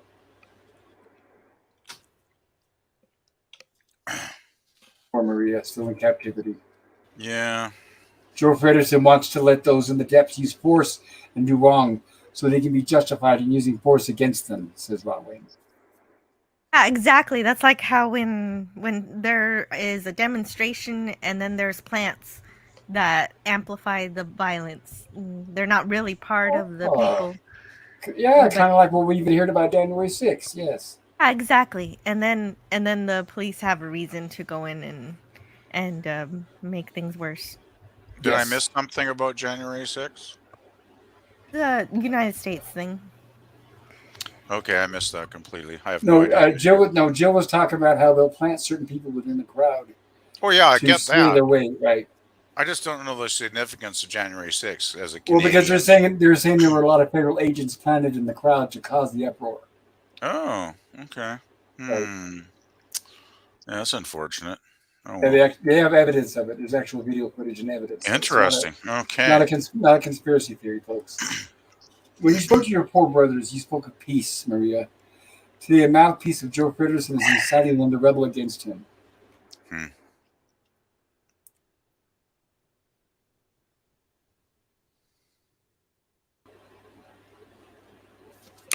And there she is talking to the crowd, inciting them.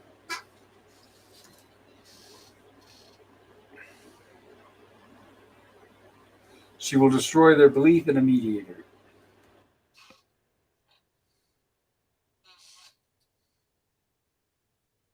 It's amazing how relevant that remains today. This kind of yes, very effective, isn't it? Deception. And divide and conquer is one of the oldest strategies in human history, Joe. Yep, always very successful, very effective.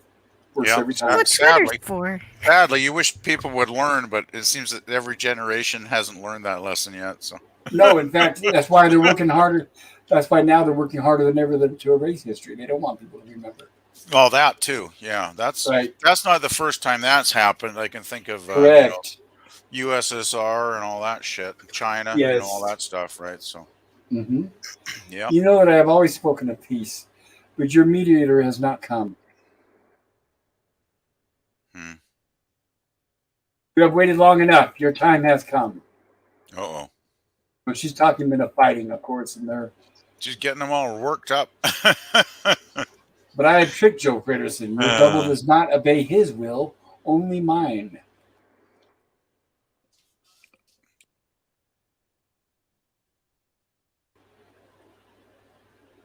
Who is the living food for the machines in Metropolis? Hey, Sean Carter's going to join after he resets his computer. Oh, very cool, Sean. You're definitely welcome. Who lubricates the machine joints with their own blood? Ouch. That sounds painful. That sounds very painful. And then obviously this is where Fritter sees Maria, and not like he expected.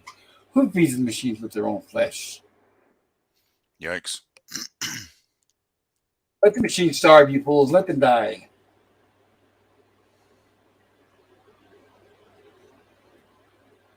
Kill them, the machine. Anybody have music playing? I think I heard music. No music here. I don't have any music. I got my YouTube totally turned Could off. be a roommate. I always turn the YouTube sound completely off. So. And Fritter immediately recognizes, saying, "You are not Maria." Obviously, he knows the real Maria, and that is definitely not her. But now he's starting to instill doubt within the crowd. Maria speaks of peace, not killing. This is not Maria. Joe Frederson's son, they say. So like in reality, they don't know whether to trust him. They figure he's just there to cause a bunch of crap. Kill him, the dog. Yeah, I don't think he's got much chance. Nobody tries. I give him credit for that. Him and Joseph are actually going at it. Oh gosh. Yeah, I'm glad he survived. I thought for sure he might have been in danger here. I'm amazed he actually did survive. Oh, poor that's Joseph. not good. Get your women, your sons from the worker city. Let no one stay behind. Death to the machines. Somehow violent revolutions never seem to work out well, do they? Well, they're very effective if you want to destroy and tear everything apart. Now here we have restored footage in the attic with Maria. Wayne grows ever more intoxicated by his triumph over Frederson. And I tricked Joe Frederson twice over. And I tricked Joe Frederson twice over, for I concealed from him that his son wants to be your brother's mediator and loves you. Wow. Maria is not the only one listening to Rotwing. Outside the attic window, Joe Frederson has been eavesdropping. Joe Frederson breaks into Rotwing's attic. He battles with... Now remember, the reason why we're seeing this is because this is lost footage. So all we can do is hope they find this footage that they're describing to us. Right. Yep. This is just a battle between the two guys. Yes, which would have been nice to see. Joe Frederson breaks into Rotwing's attic. He battles with his old rival, overcoming him. Maria is free. So When it said overcoming him, I was worried that he was dead or something because we don't get to see the fight, so I didn't know exactly. Right. But we do see a few seconds of the fight, so we know he's alive for a while, but it's kind of just shadowy. Yes. When you'd think like two dudes fighting, like two old dudes fighting, wouldn't be too exciting, except for the fact that the one guy has a robot hand and should have won, but apparently lost. Not exciting. Haven't you ever seen Gandalf and Saruman? Oh, dude, that's a completely different thing. They're using magic and shit, yo. Like, this is like Mr. Burns fighting someone. Like, Oh, Yeah, you never Grandpa know. Simpson. Mr. Burns could have taken karate or something. You never know, right? it's true. This is true. And so, once again, here we show Yeah, and the also compassion Mr. Burns of, is almost invincible. Hey, don't write off old guys, okay? Oh, no. Dude, old man strength is a legitimate thing, and I do not question it at all. Hey, I tell you, if you're getting old, you cannot be a sissy because it ain't easy some days, Nemesis. Oh, dude, it's not easy some days now. I'm not looking forward to getting old. Fuck, man. Well, Me it's better neither. than the alternative, though. Better than the alternative, guys. So Ask my Oh, grandparents. hang in there. Hang in there. When I was Hey. a kid. I'll give you this bit of advice. Enjoy your younger years while you can, because they fly by all too quickly. And they will not Dude. return, right? There's no going back. Nope. Right? You'll never No. be as young as you are right now. Yeah, getting older day by day. Yeah. When I was And- a kid, I asked my grandparents, what's it like to be old? And they said, our bones hurt. Yes. Yeah. Yeah. That's Yeah, your that's pretty accurate, Joe. And lots of things cross your mind saying, I wish I would have done that. I wish I would have done that. I should have taken the chance and done that. Oh yeah. Nothing worse than Mhm. well, one of the worst things is regret. Regret's a bad word. Right. The only people that when I've seen interviews and they've asked people, Any regrets? And they say, well, no, not at all. Well, that's because they're rich and successful and powerful. Yeah, you know that saying when they ask somebody, "Would you live your life over again if you had the chance?" And it's that cliche that people say, "Oh no, I wouldn't do that." It's like Right. I say, "Be it bullshit. I'd live over again right now if I could go back to being like 20. I snap my fingers. I would do it like right now if I could. Yeah, I'm not afraid to mention that or to admit that I made mistakes. If I could keep the lessons I've learned in my mind. Now Right, that the would be awesome. history, right? The history in your mind and the knowledge. Well, that's the But then you problem. wouldn't As have I the say, same life. life is wasted on the young. In my 20s, I had no idea what that meant. Now I know exactly what it means because when you're 20 something, you have no idea what's going on, and then eventually you learn stuff. And by the time you get old, you're like, if I'd Right. known then what I know now, I would have done a lot of things differently. Uh-huh. I'd probably be a lawyer. I was like, that's what I always say. I should wouldn't be a Yeah, I lawyer. don't know. Yeah, hindsight being Well, foresight, we'd all be millionaires, and like Hindsight. we Yeah. wouldn't we a wouldn't good be here example. now. Right. A good example is I wouldn't have gotten into the tech industry because it phases itself out. It has cycles. But the medical industry and the law industry, it will always be there. Well, the thing is, back in the 60s and 70s, was when I was, young, I was a big comic book fan and collected, probably had over 1,000 comic books at one time. And if I had actually, like they were 15, 20 cents back then, right? If I had actually invested maybe $30 or $40 a month and bought multiple copies, stored them away safely so they were in Yep. mint condition, I probably could have been a millionaire. Guys, I found out about Bitcoin when it was at 13 cents, so I'm the dummy here. What is it now? $20,000? Oh, Ooh, shit. okay. Wow. I'm 13 not cents familiar. to 20 grand. That's pretty impressive, Jill. No, Yeah. yeah. If I just bought 200 of that, I'd be pretty sweet. Yeah. Okay, this is the scene that Jill was talking about earlier, where we get a silhouette of Rotwing and Joe Peterson fighting. Oops, let me go back here. I want you guys to see what she was talking about. And of course, they reunite. There's Georgie, the worker, Georgie. There it is. There's a brief scene of them two fighting, right? Oh, okay. And using that to her the advantage, shadow. right? And Maria escapes from Rotwing's lair. Come on, Freddy. We still have to go through the worker city. Here she is calling everyone together using the bell. We have a request to read chat. Oh, yeah, thank you. That's right. Gorilla's not here. I need to wake up. I love her faces that she makes as an android, as a robot. And Terrific Jill says, welcome back, Mikey Sue's 4. And Mikey says, thanks, Jill. Mikey says, Metropolis for free is available on the all-time classics channel link. Yeah, it's available on a few sources. Linda Pye says, women chasing me around a forest is my preferred form of dating. as long as they don't have clubs in their hand, right? Mikey says, DVD already sent the link earlier. DVB, sorry. Yeah, he sent the link for Metropolis on YouTube. And Mikey says, Maria, and if you don't have it, I also have it in my community tab. Let's see here. Sean Carter, hey, Pop, I'm backstage. Oh, thank you for pointing this out. Is he still here? Are you still there, Sean? I don't see you. Come back. I apologize for not seeing that, Sean. I was not ignoring you intentionally. There he is. Welcome, Sean. Good to see you. Hello, Sean. Hello. Hey. Good to see you. Great. Sean might be working with his microphone. He'll be with us shortly. He's probably setting good. up his sound system. Yeah. 1 sec. I need to reset. He says, "Okay, that's totally fine." And Mikey says the actress Brigitte Helm, who played the two-faced Marias, was so great in her role. Yes, I completely agree. And Sean Carter says, "Okay, I'm back." There we go. Let's try this again. There we go. Hi, Sean. There we go. There he is. Hey, everybody. Good to see you, Sean. I hope you're doing well today. Yeah, so I have to apologize. I haven't not seen this film. Well, I hope you do watch it in your spare time when you get a chance.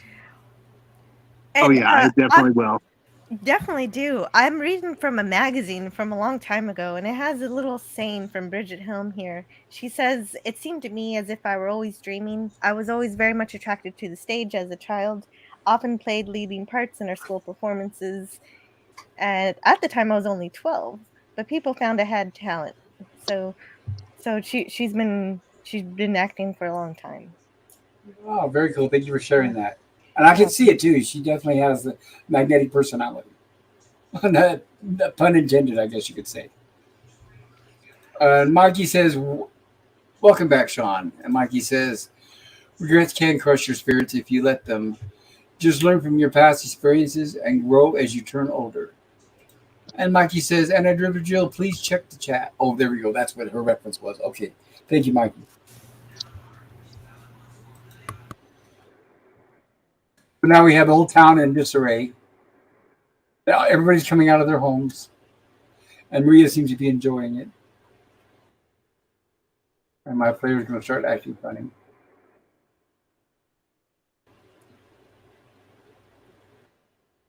Yeah, somebody's got audio playing. Because when I push play, I can hear it. I wonder if it may be me. I might be blaming pointing my finger at myself. I thought I had it muted. Anyway, it doesn't matter. It's so low that nobody can hear it. So here we have Maria siding the right in the town square, calling everyone together. "Women and men, let no miss today. Let no one miss today. Death to the machines," she says. And once again, real people, real crowd, no CGI. And they all head to the elevators and down below to destroy the machines. Actually, you know what amazes me about sequences like this is you've got like maybe 1,000 people running around like maniacs, and it seems like nobody trips, nobody falls, nobody gets killed. It's amazing. Like it's amazing. Well, It's the sign of a wait, good but director, right? haven't you been to a Star Trek convention? It looks really incredibly dangerous to me, though. Like it looks incredible. No, I actually was at one, but it was nothing as crazy as this. You probably have much better conventions in your part of the world, Joe. Well, I went to the Las Vegas 50th one, and it was pretty Oh, crowded. lucky you! Lucky you! Oh, dude, this looks like a standard mosh pit at any of my local shows. Like, Exactly. I actually did slam dance at one time at a concert, and that was a lot of fun. nice. I'm definitely too old for that now. It's amazing, though. Well, I was like 30 or something then, but Yeah, it's if I amazing slammed, I wouldn't get up. it's amazing how people, can slam into each other kind of with respect, and nobody gets hurt. Like that's the thing that amazed me. In fact, I remember at one point in the concert, my glasses actually flew off my head because I was, head banging so hard. Yep. And my glasses flew under the floor. They were still fine. And the whole crowd parted like the Red Sea, right? They parted. They all took a step back until I could pick my glasses up. Nobody stomped on them. It was quite amazing, to tell you the Very cool. truth. Yeah, that sounds like There's a lot- Texas. It was. It was They're fun. very sweet. If you fall, they'll pick you up. They'll help you out. I was using my camera, and they would protect me so I could take some pictures. But when I went to California, and I saw some really cool California bands. But the same thing happens, and some dude almost fell on my neck in Brooklyn. Oh, And when I fell, nobody helped me up. oh yeah, that's California, all right. I think it depends where you are. Like here in BC, I think people are generally pretty well. I guess mellow and punk rockers doesn't really make sense, but but yeah, but they were it's good like, people. Go it's ahead. like Nevis. Calgary. Our mosh pits are like legendary around the world. Like there are a lot of bands that are like, Calgary's a tough fucking place to like put on a show because we are absolutely crazy. But there's a lot of respect, like you were saying, PvP. Like, Yeah. we're not here to hurt each other. Like, we're not here to like punch each other in the face. Like, you'll pick out your opponent for the rush, and like that's it. But at the same time, like, we're there to have fun. There's a lot of love. It's a release of energy. It's cathartic. Yeah, fun. Exactly. But at the same time, we look after each other, right? Like, if someone falls, you totally pick them up. Yeah. Yeah, there's a lot of love in our fun's the key word. And actually, I don't know have you guys ever heard of the band the Minutemen? Not me. I have heard of the band. They were kind of like a really big kind of post-punk band, and then their leader, they had to work We on need to get back tour. on topic if we can, please. Okay, sorry guys. Yeah, sorry. We're going on, yeah, No, yeah, three no, and a go half for it. hours, and we've already got I'm a while sorry. to go to I'm the sorry. movie. I'm sorry. Sorry about that. No worries. So here's where Maria leads the revolt down below. Now notice she doesn't say destroy the machines. She Yes. just says leave the Oh. machines, let them race to their death. But it's that way, knowing that all they have to do is not do anything, and the machines, as they established earlier, will basically destroy themselves without anybody at the controls. Sorry about that, guys. No, it's all good, Pop. No, we were getting off topic. I apologize, Pop. To the heart machine, she says. The One heart lonely worker there. of a machine. And there he is. We have. I remember this is the foreman, Grot. And Gafar, I'm Welcome, guessing Can- means warning. Sorry, Canadian who's that? Spider-Man. Welcome. Hello, excuse Canadian me. Spider-Man. In fact, I'm this sorry. might Hey, But Spidey. Hello, Canadian Spider-Man. Grot's the only one who doesn't fall for the robot Maria. be correct. Canadian Spider-Man says, "Oh crap! I accidentally hit F. I meant to rate it a B." That's the second time we've heard that today. It's okay, Spidey. Lemon Pie says, "Hi there, CSM." Yeah, I'm glad Hey, you joined us, CSM. Spidey. Good to see you there. Looking forward to another fireside chat there, CSM. Yeah, that's gonna be fun when the fire season's too. over. I hope I don't get the copyright warning or strike for these. You can't. It's public domain. You'll be I know, okay. but so is Gustav Hold for Planets, and I got a warning. Because it's not music, you're gonna be fine. Yeah, that might help. And here's one of our first looks on film, if not the first look, of having an actual two-way communication device. Yes, it's my favorite part. The TV communicator. Oh wow. Yes. See how big that receiver is. And it's still ahead of its time. Yep. Open the gates. Wow. Talk about Open the visionary. gates. Yeah, see, right. The foreman's like, "What do you mean open the gates? They'll destroy everything." And of course, that's exactly what he wants. Open the gates, I said. Okay. If the heart machine is destroyed, the entire machine district will end up in arms. How did this happen? Sorry, guys. Give me a second. I hit the wrong button. It's It all says good, here Pop. it was not so easy to get at once the effect of the master of Metropolis being able to see and hold an exciting conversation with this foreman in the machine room. We took a picture of the foreman and then we projected this picture through an ordinary projector onto a screen of ground glass on the televisor. The effect was amazing. The problem of the television effect was solved in the most remarkable way. Of course, we cannot recommend this method to inventors of their own purposes. Yeah, like I said earlier, it just shows the ingenuity they had when they had to work around certain limitations. Sorry about that. I don't know why, but it selected the Star Trek TOS episode I was watching earlier, and it was getting ready to play it. I'm like, what is going on here? Oh jeez. Oh well. He used What a was the projector. That's cool. You know, when I watch these scenes, it feels like this film is almost limitless, really, in its imagination, its execution. It's an incredible film. I love I think I this. could watch it. Yeah, I think 100 years from now, it still can be enjoyed because so much of it still relates. I bet people. Yeah, well, it's all about humanity, right? And Yeah. their struggles, and And the way that people are manipulated, right, for power. yeah, and it's Class all differences, through history. Yeah, AI, classism, yeah, power and control. robots taking over, manipulation. It's Yeah, I quite never an got interesting. Propaganda. yeah, Yep. propaganda. Yeah, Have you gotten mad? If the heart machine is destroyed, the entire workers' city will be flooded, he says. And that's exactly, unfortunately, what they have in mind. wow. Yeah, Paul, I had an observation about you were mentioning earlier about the fact that they didn't mention like a second coming of Christ or anything like that. And the impression I got from that was like that these people have been so repressed and oppressed and kept from anything they probably had no knowledge of the first coming, and it's like this was their enlightenment. They were just being told this for the first time. I agree. Probably the extent of their knowledge is everything that Maria has told them. So I agree with that. Yeah. So that's like immediately I thought like, yeah, they wouldn't know. It was kind of like a subtle little thing that they had in there. I thought that was pretty cool.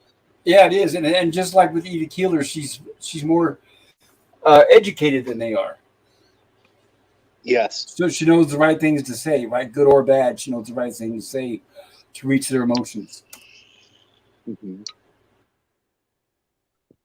One day soon, man will be able to harness incredible energies, maybe even the atom. Not like they'll share it, but yeah, they will. I mean, she is loving it, of course.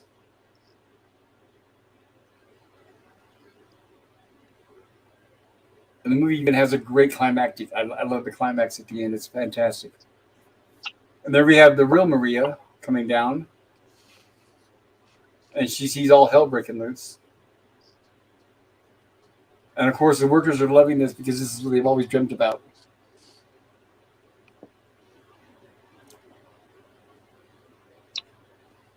So she's done her duty, so she goes off to hide as everything starts to explode.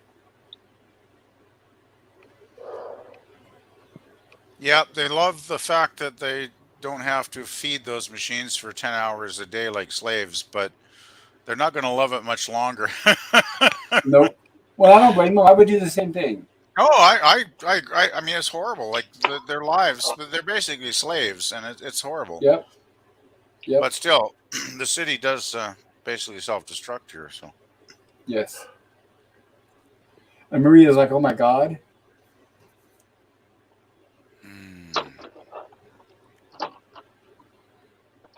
Oh, jeez. Wow. Well, I can imagine if this movie did have sound, this would be great. Oh, And yeah, I buildings can are imagine. falling. Yeah, I can imagine if there was sound, in these scenes. The music during this sequence is really great. Yes, I agree. It's got a pretty good soundtrack that they wrote for it, yeah. Yeah, like I said, and they did restore the original soundtrack. So what you hear was played back in 1927. Wow. Speaking of 1927, how was this film received? Did it do well at the box office? Or It was did do well. It did, well. okay. Yes. I thought maybe it was too far ahead of its time. But. Well, let me explain. It premiered, it did okay, but they decided it's too long, and that's why they cut it up. Oh, right. Right. So it didn't play in its entirety for very long. Right. Fritz Lang wanted to make sure that this water was cold while filming the scene so he could show them all suffering in the cold water. I hate to use the word twice in one sentence, but there it is. I did read somewhere that the water was very cold, and he actually had actors in it for like days and days and days to shoot the sequence. It must have been hell, really. Yep. Can you imagine how much that actors of today would whine? Oh. God. Well, like I said, it'd be crowd duplication. It'd be a union. Everybody would be moaning and groaning and. Yeah, maybe with a couple of exceptions, but yeah, in general. Well, most of us, we'd be like, yeah, you tell me what I need, I'll do anything, sure. But no, when you have the elite that are already living in Hollywood, oh no, I'm not going to do that unless you do this and pay me this and do that. Well, I wonder how much money these extras here were actually paid. It probably was just a small sum, I would guess, right? It was. They were desperate because the unemployment was so high. Yeah. They probably did it for food. Well, after after World War I, that was a big part of why World War II happened, right? Because Germany went through that horrible phase of inflation. So. Yes. Now this is the real Maria. Remember, everybody. She's trying to stop everything. She's trying to save the city. Yeah, but it's pretty much too late. So she's trying to turn off the alarm and trying to calm everyone down. But it's so loud, I doubt they can hear her. But she's doing her best. Where are your fathers, your mothers? Dancing in the machines down below, literally. And he's enjoying it as he sees the whole city just fall out from under him. But why is he enjoying seeing his whole empire crumble? Well, I think I think, I could be wrong, but from what I take away from this is I think he's going to look at it like a restart and get rid of all the disgruntled workers and replace them all with new people who aren't going to complain and they're going to do what they're told. So he's going to like send the enforcers in to get rid of all these revolutionary people and replace them. Right. They'll already expose them. Right. Go ahead, Joe. So kind of a mini version of that at the beginning of the movie where there was an explosion and almost instantly they were all replaced. Okay. That's that scene right there that you're talking about. It's like watching what current Hollywood is doing. They're just sitting and watching their own industry burn to the ground, and they seem more than happy to do it. Yeah. Right. Like right here, that Joe Frater said he's like the studio executives, right? Yeah. But what do they think is going to come afterwards that's going to be positive? Well, that's just it. They're going to clear out all the naysayers and the people who are causing problems and replace them with everyone that says, yes, yes, sir, yes, sir. But that's not going to bring the audience back. Well, no, not in Hollywood, no. I mean, I have no interest in anything they're producing these days. Oh, here's a scene. There's city scenes here. I mean, it's like totally Blade Runner, right? I mean, did you know that your son is with the workers? Says the thin man. What? And this is where he starts to realize, wait a minute, his son's in danger. He hadn't realized that earlier. He does still care about his son. So here's where he's realizing that he got himself into a pickle.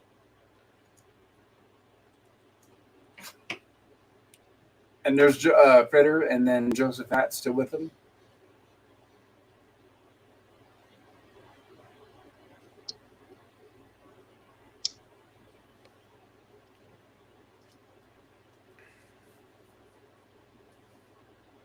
What's this lever supposed to do? This gong? It's the alarm. It just brings everybody there to that area.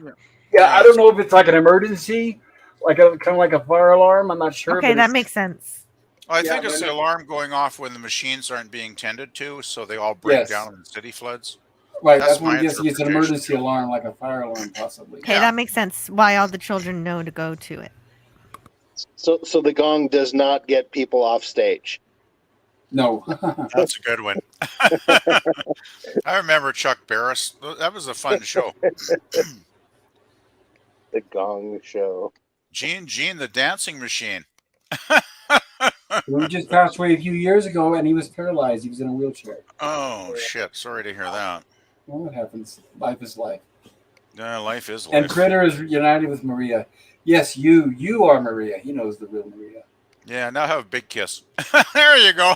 And see, another thing we won't see in modern Hollywood at the end is the man and woman embracing, kissing at the end. Oh, yeah. I don't mind them kissing or anything, but it's like, this is a bad time. Oh, well, right. Well, they're probably going to drown anyway, so they might as well kiss before they're dead. I was going to say, that's kind of my thoughts too, DDP. That's what I would do. Yeah, I probably Nemesis. It's like, hey, get it while you can, right? And of course, now mentality in Hollywood is she don't need no man. Yeah. The air shafts, quickly, the reservoirs have burst. The city is flooding. Wow. So get those children out of there. Get everyone out of there before they drown.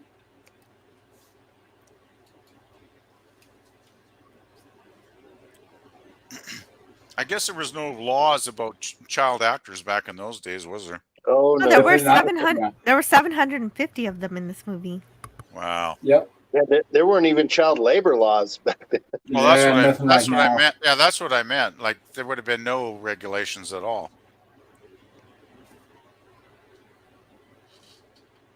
It's crazy to think that not one of these people is still alive. Not one. Not one. Even the kids. Yeah.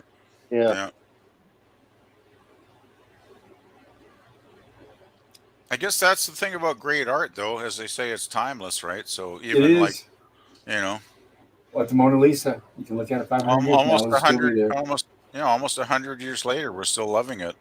Mm-hmm. Oh, and they better not only they better not remake it, but they better not colorize it. I'm really surprised they haven't tampered with it yet. Wasn't the George Moroder, whatever his name is, version was that not colorized? It was color hued. So like certain regions, certain scenes would have a blue hue, some certain red. It was tinted then. Tinted, which is good because if it had been colorized, it would look like really bad crap. Right. Paul, Okay. We had- what would, I'm sorry. Sorry. I'm sorry. I No, spoke out of turn. I'm sorry. Go for Oh it. no, you're fine. Go ahead, Sean. I was going to ask you, what would you all think if someone went in and reverently and with respect, added sound effects and stuff to this? And the reason I ask it, I saw, you can find it on YouTube. There's this wonderful video that someone recorded on the front of a trolley in San Francisco in like 1910, and it's amazing. And they've restored it and added kind of background noises like the clip clop of horses. And Yeah, the I've seen some of those. sound. Yeah, but it's like 4K and it looks magnificent. It looks like it was filmed yesterday, except with old Yeah. style clothing. Yeah, and they added No. some ambient sounds and stuff, and it Yes. wasn't anything, like I'm wondering what your opinion would be if someone were to do that. I would say, like I saw this, some of the same films you saw that were restored. I like it. It adds more realism to it. There it is. Let me go back. Let me pause this for a second.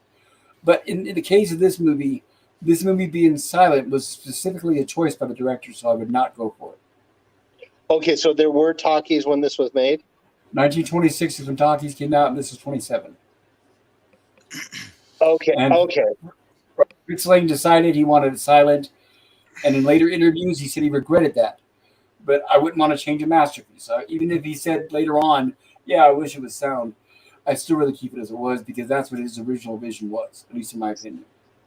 See, I can see it, like, I'm of two minds of it, because if someone were to go back and say, let's say they just added ambient sounds, like they didn't do a dub of the actors' voices or what the dialogue was, but just the crowd noises or the water rushing or the booms or things, just little things like that, I think I would be okay with it, because it might get the younger generation to at least be somewhat interested in it. It might, but I think the barrier for the younger generation is they don't want to read text on the screen.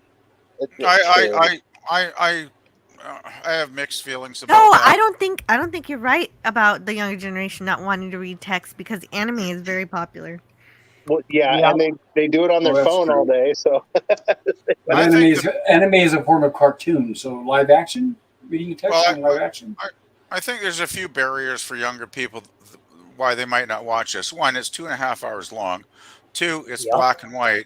Three, it's like almost 100 years old, so they're probably thinking it's like old fogey stuff or something, right?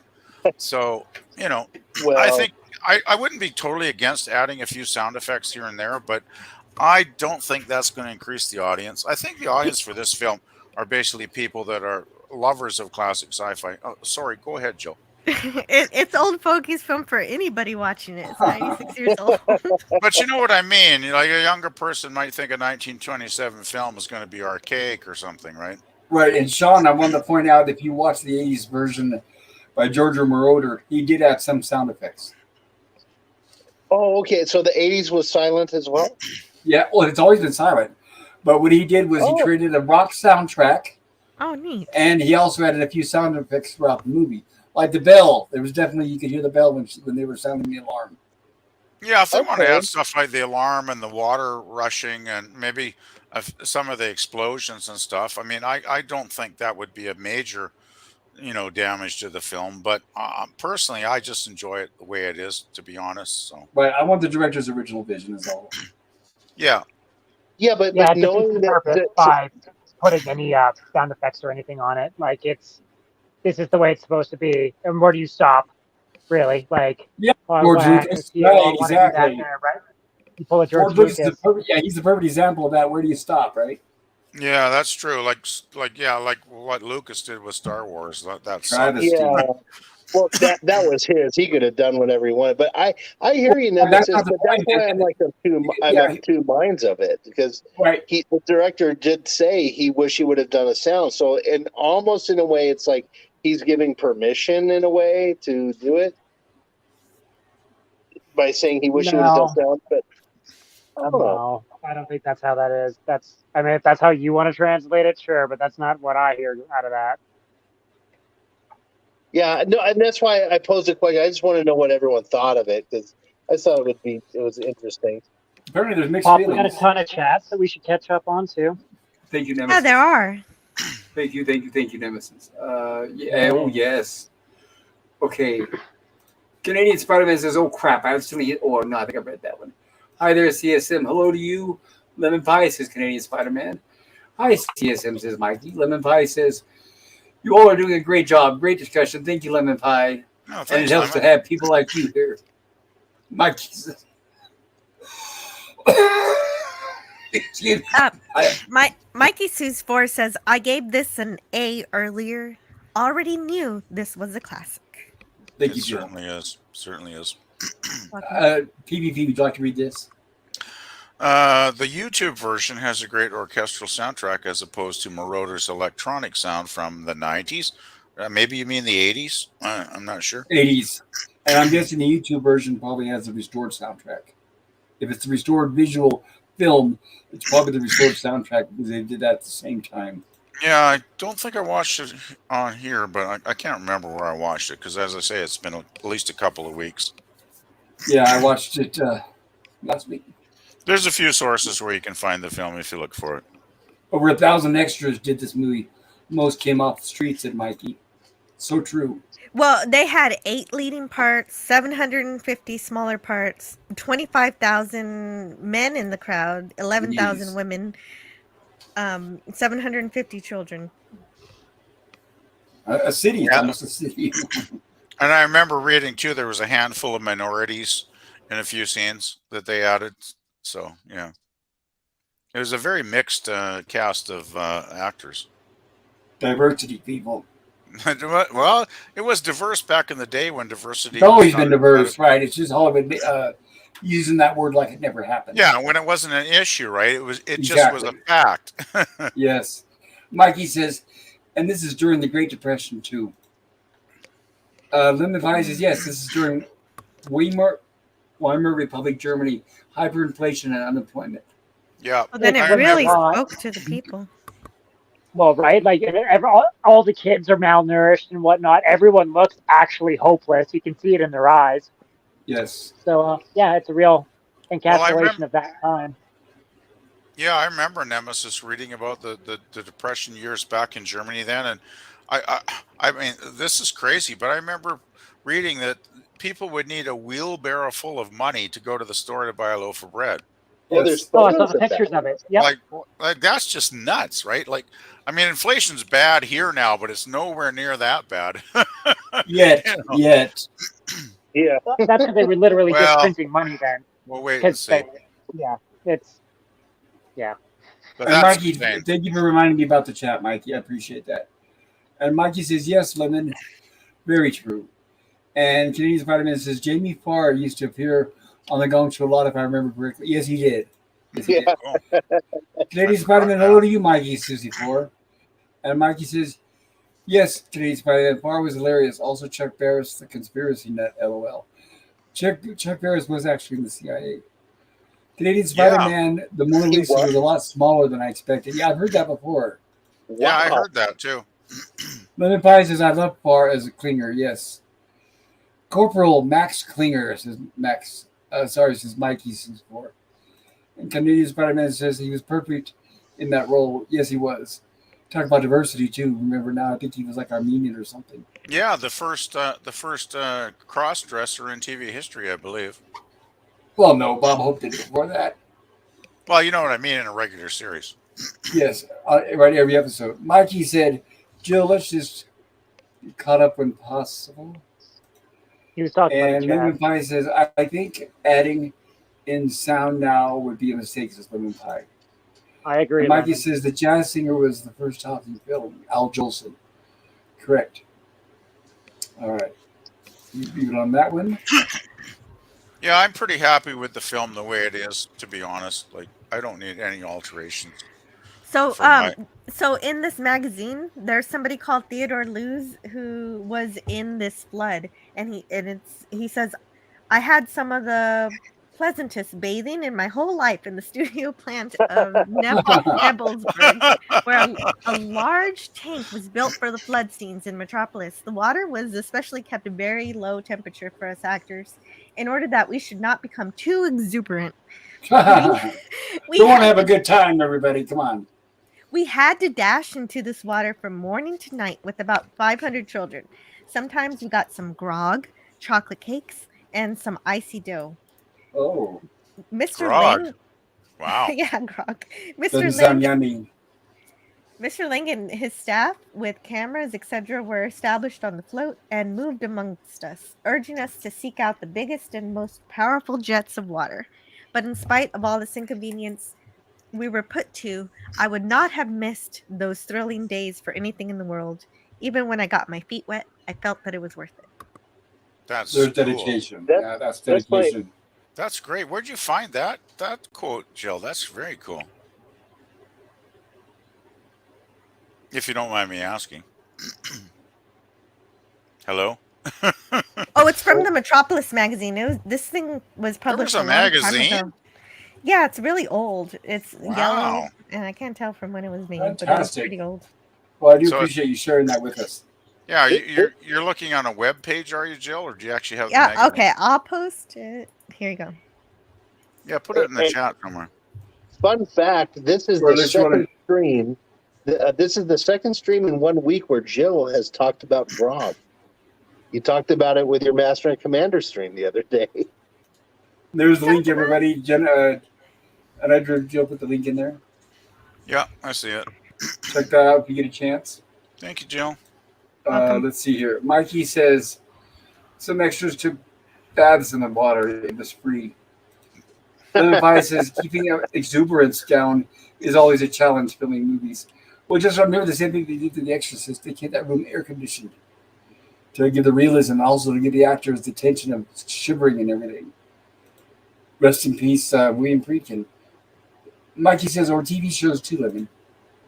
Lemon says, grog is water mixed with rum or another hard liquor. Oh, that helped keep him warm. Temporarily, that is. Yeah, I learned that with Jill's Master and Commander stream the other day. Oh, grog. okay. Yes. This is the second time I've talked about grog this week. And I've never, I don't like putting water in my liquor. Wasn't grog in the Master and Commander days? That was like probably rum, right? I would think. Yeah, that's what they drank aboard the vessels. But I'm guessing it was to dilute it so it would last longer.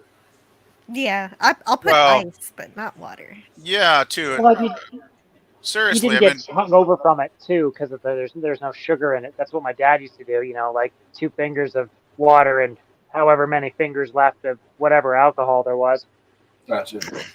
yeah. Well, the thing is, I'd never want to drink straight alcohol out of the bottle anyway, because it's just too. I like to mix it with something because it's just too. It's kind of a little bit nasty if you don't, right? So. Yeah. Well, yeah. At least for me, I can't handle hard liquor like that. Yeah, I like So, mixing it with something tasty. I wanted to point out something here. Mhm. Let me go back here for a second. If I get this not to pixelize. Hmm. Come on, player, wake up. DLC does that sometimes where it pixelates things. But yeah, it is. That's exactly what it is, VLC. I want to explain something. For anybody who has passing or knowledge of Hollywood and the way it works behind the scenes, is we now have cranes, dollies, and tracks, where they'll put a camera like on a crane to lift it up and down, move it forward. They'll use tracks towards zooming along, like when Indiana Jones is racing along on his horse. The camera will be next to him on a track so that it's moving along smoothly. Yep. Before all that was invented, Fritz Lang invented this scene here, which I'm going to show. Now remember, like I mentioned earlier, the cameras were extremely heavy. Right there, they actually took like a 200-pound camera and put it on like a swing, and swung it Wow. up towards the camera and back again because he wanted that specific shot. Awesome. Damn, It's very Fritz Lang, dangerous. Fritz Lang was an incredible director, wasn't he? God. Definitely a visionary. Yeah. That was basically considered the first crane shot, even though it wasn't a crane. The creativity that low budgets inspires will never cease to amaze me. Exactly, right? Without that, we wouldn't have Jaws. It wouldn't be the masterpiece that it is these days. Oh, yeah. It's not about the money; it's about the intelligence of the people writing it and directing it and acting. You're it, right. You're right. The lack of money and everything breaking down is what caused them to be imaginative. Excuse me, imaginative and user ingenuity. Well, yeah. Exactly. if you don't have billions of dollars to waste, you've got to be innovative and use your brain, which sadly doesn't seem to happen in Hollywood now. No. Now let's throw CGI at it, right? Yep. If I ran a studio, my number one rule to every director would be: you shall not use the words "we'll fix it in post." No, Oh, exactly. yeah. I agree, right? Not unless I I see it in agree. front of me already filmed, right? 100% agree. You will solve it on set. And here's what we have where they decide we'll take the children to the Club of the Suns, which is where we saw Maria dancing earlier.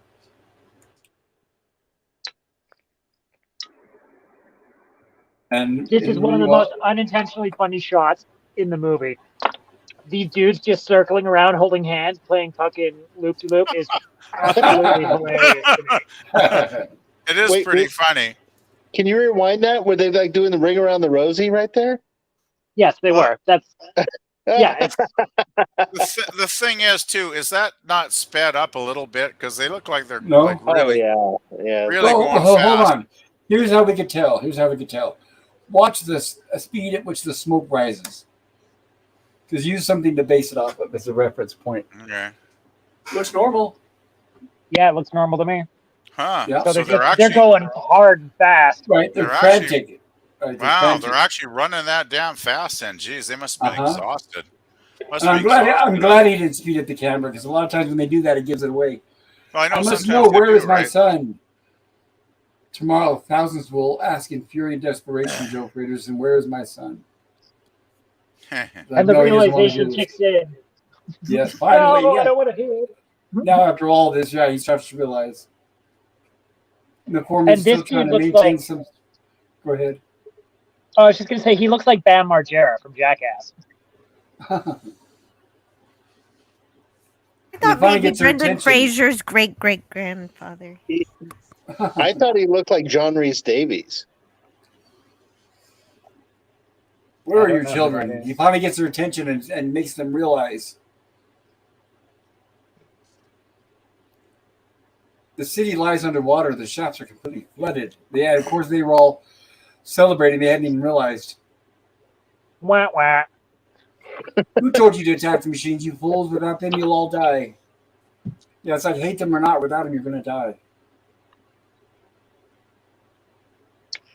It's the witch's fault. Remember now, they're still thinking Maria is Maria, or the robot is Maria.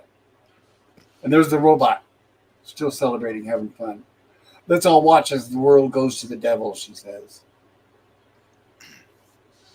Did a very good job getting me mixed up on which was the real Maria. Really? I gotta say, when she says the world goes to the devil, that feels like a very modern film. Yeah, well, not in that particular scene, but later on when they put her to the stake is what I mean. Not now. Find the witch. This is all her fault. Strike her dead. Why do you spoil it, Jill? I've only had 100 years to see this. Oh crap! Sorry. And now they're calling out for each other. I'm kidding. Maria and Fred are calling out for each other, but they're trying to get the kids up, because everything down below is flooding. And the city is at a standstill. And meanwhile, Rotwing, after being unconscious in his lab, wakes up and realizes.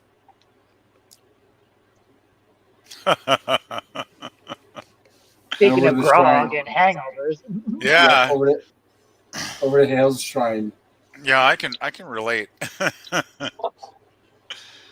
He looks like now I'm going to take you what home, a character. my head.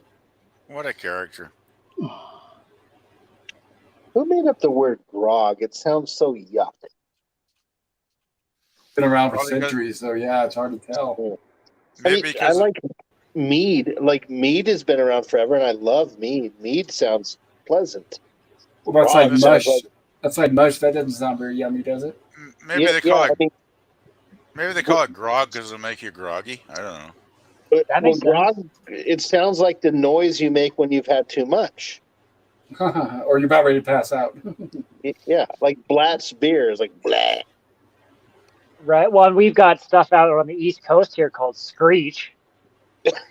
Hey, I know that. I don't Yeah. drink it, but I it's in the liquor store here. Yeah. Yeah, I wouldn't That's like recommend drinking it either. that's a rum, is it not, Nemesis? Again, I don't The remember. witch. That says a lot.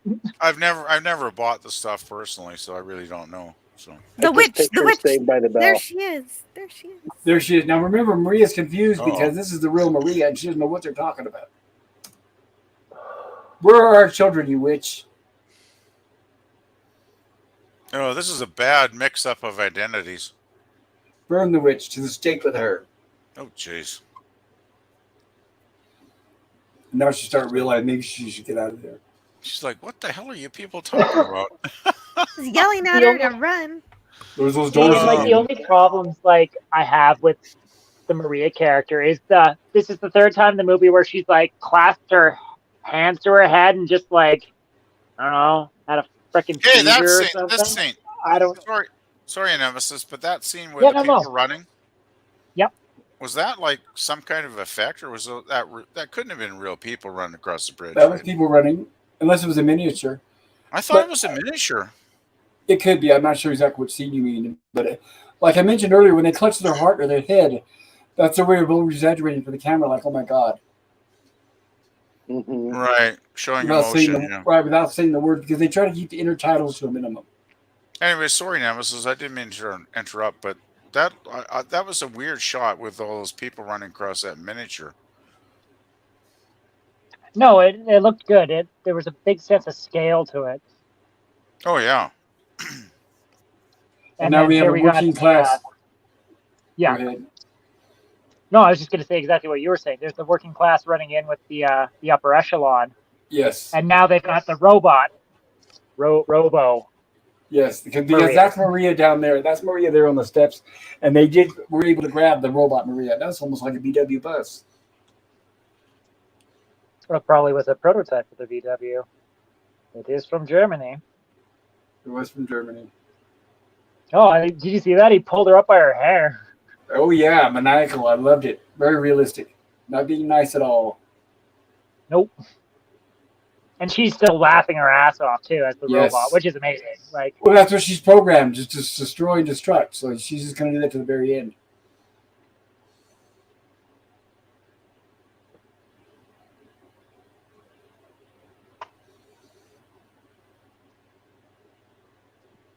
and finally, the foreman actually like is happy and he's dancing and smiling for the first time in the entire movie.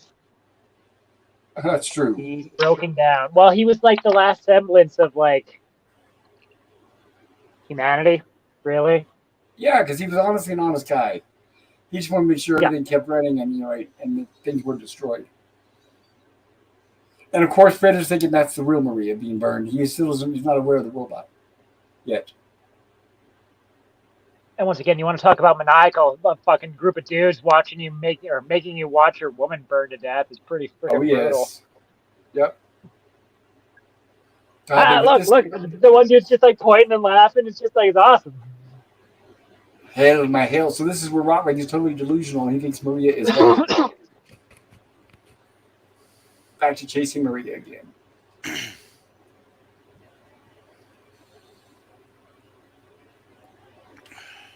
As the robot burns at the stake. I actually heard that they actually So- put Brigitte on an actual fire here, and Well, she's it was in actually front of her. danger. It was in front of her by a few feet. Yeah, but she was still kind of in danger of being burned. Actually, So I we do read have a that bunch of somewhere. shout outs. Thank you, Nemesis. No worries. Hopefully, I starred the last one. Yes, I did. Good. Perfect. By the way, everybody, once again, I apologize and thank you for your patience with the chat, but we will get there. Jill, the pirate princess, LMAO, says Mikey. And Linda Pye says Jill likes those amaretto shots straight. And Jill says that's what I am drinking tonight. Oh, nice. Oh, nice, I don't Jill. know. I don't know if Oh. I had that. Jill, Linda Pye, Nemesis. I thought that too when I saw it. Bam Magera. Sam Margera, yeah. Majera. Mikey says, yeah, he's that John Rice Davies vibe head worker. And Mikey says, Rotwing in English means red cheek or rosy cheek? Interesting. Wow. Mikey says, Helm ran very fast from the riotous crowd. Yes, I agree. And then Fi says, who is the bigger jerk? Joe Friederson or Rotwing? I would say Joe Friederson. Joe. No Yeah, doubt. Joe. Right, Rotwing just follows orders. And plus he had hail stolen from him. Mikey says, Rotwing, Lemon. And then Fi says, she's annoying being burnt. She's enjoying being burned. Then Vi says, talk about being a masochist. Yes. At least she had a good time meeting her demise, I guess you could say. Well done, Maria. Look at that. Great stuff by the actress herself. Oh, ding dong. There's the bell. And this Wow. is when everybody realizes there's two Marias. That is so cool. Jeez, I can't believe this film. It's amazing. Yep, that's right. It's a different one. He looks back at the robot being burned. Well, and the bell kind of snapped them out of their spell, right? They're all like, they were animalistic and chanting, and then all of a sudden they heard the bell and it stopped, and then, oh, well, look, now she's a robot. And they're like, holy Santa. Yep. This harkens to the Hunchback of Notre Dame. And there goes Fritter after Rotwing, who's after Maria. I just love how Germanic this chapel is, like with the gargoyles and just the lighting and. Yeah, you know, it's not all talking heads like these days. They really put their all into this.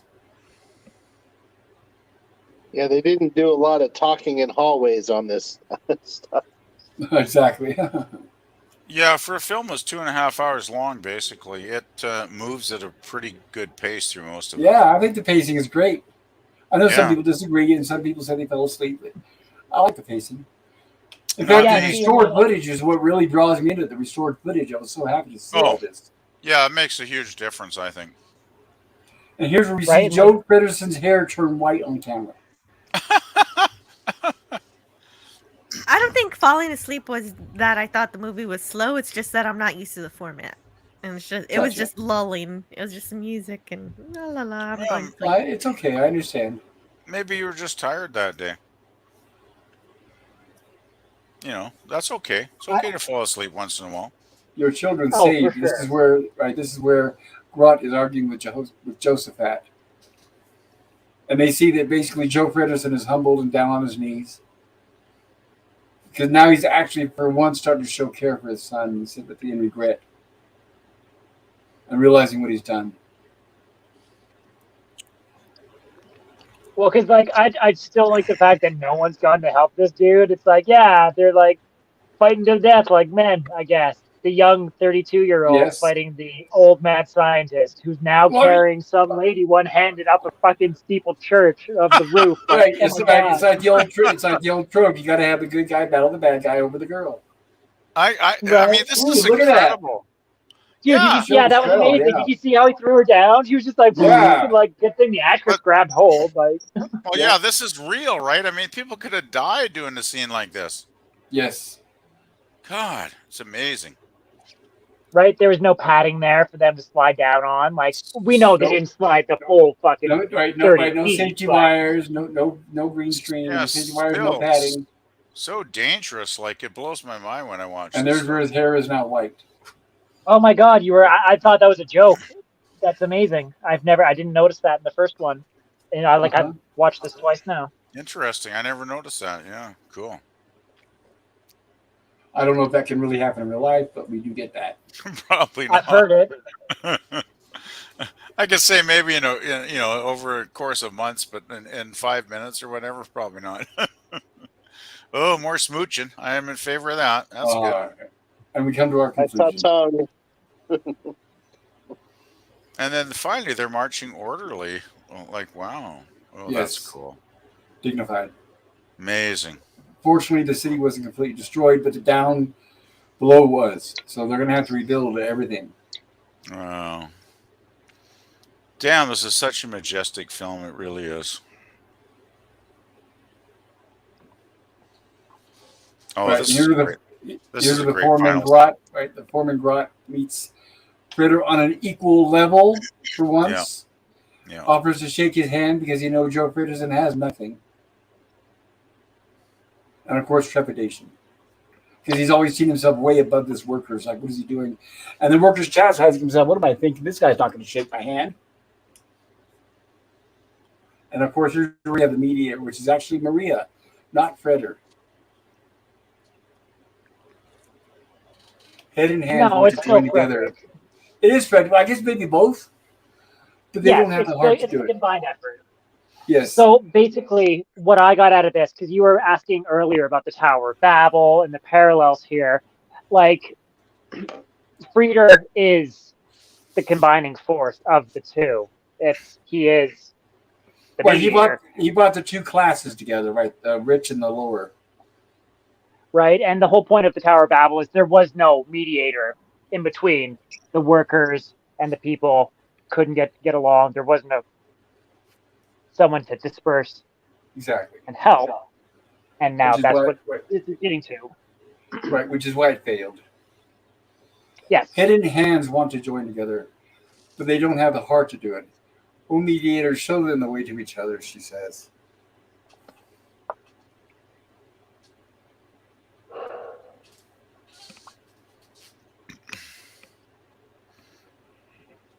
Come on, Father, you can do it.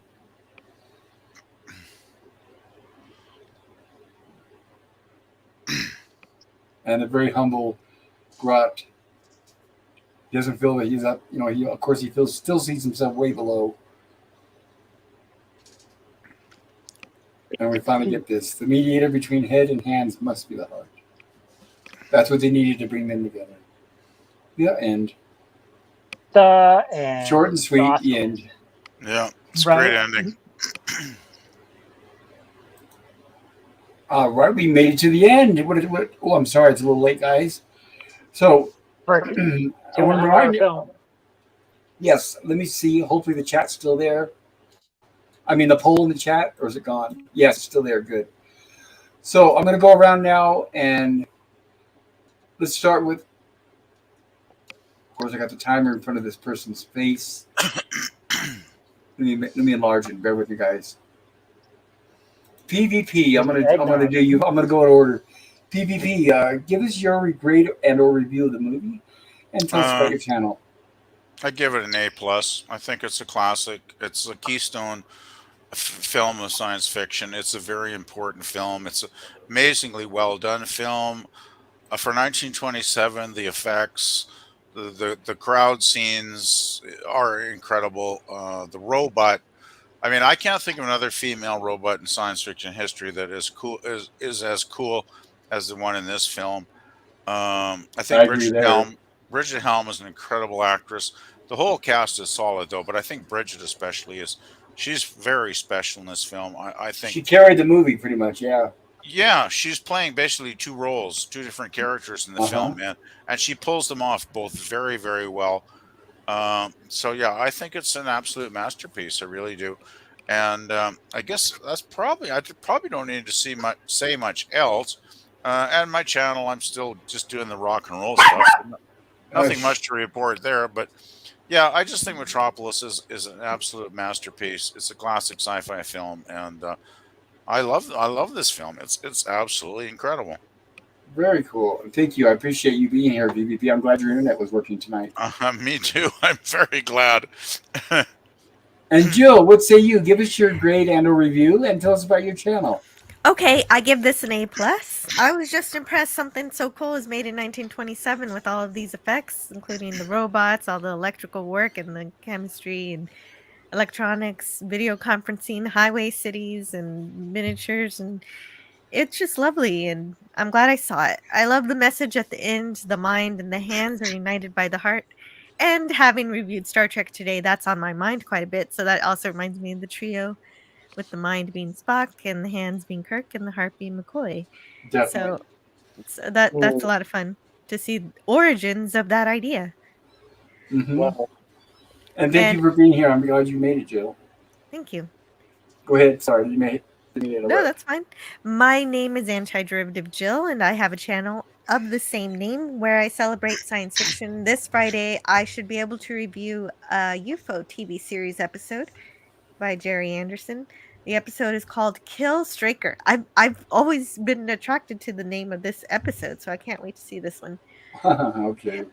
And after we talk about that, we can talk about anything. So it should be fun. It's a good one, Joe. You'll like it. I can't Oh, wait. I Thank gotta you. watch that because I probably pop on Friday, Jill, because I'm not working Fridays anymore. So Yeah, sure. You're welcome. Oh. Especially if you see the episode. Hey, I'll have somebody talk to you about it. I've missed your Friday stream so much for the last 4 months or whatever it's been now. It's been a while. Yeah, no But, kidding. And yeah, also on Tuesday, I'll be talking about the Star Trek original series episode, The Immunity Syndrome. You And did that's all I got. Obsession today, did you not? I did, and it was really wonderful. I love Yeah, it. it was fun. I enjoyed it. I had a great time today. I wish I could have been there, but I had to work. But I think that's in my top 10 possibly tracks. All I was missing was Hungry Boy. Hopefully he's out there and he's okay. Yeah, wherever you are, Hungry Boy, we hope you're doing well. Hope we see you soon. I love Obsession Yeah, because dude. it's the only red shirt episode with an actual character, and he lives. Anyway, I'll shut up now. I'm sorry. I should not go on. That's okay. No, you're fine, and that's all I have for now. All right. Well, thank you, Jill. And next, we're going to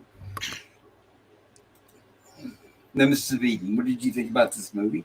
And tell us about your channel if you feel like it. Oh yeah, no worries. A+ for sure.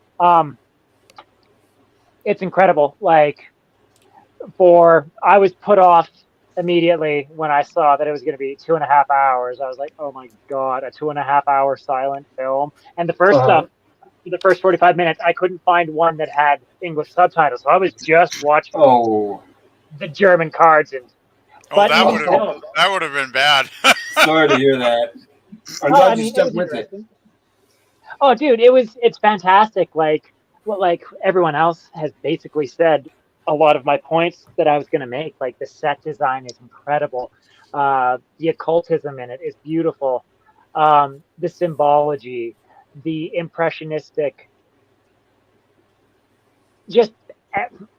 everything about it is impressionistic, of course. But like, just the fact that like German impressionism is its very own unique culture, and to see that this has transcended that specific genre and has influenced so many things, let alone the fact that it was just basically made by like a husband and wife combo, is fantastic. Like, the message between the upper class and lower class, it's still relevant today. The thought of robots and AI taking over and causing deception and discord between humans, that's still relevant today. Like, the overworked workers. Like, there's so many things that are so relevant today in this film from the 20s. It's incredible. And for a film that's 2.5 hours, it flew by. Once you get past that initial like frolicking in the gardens bit, you're fine.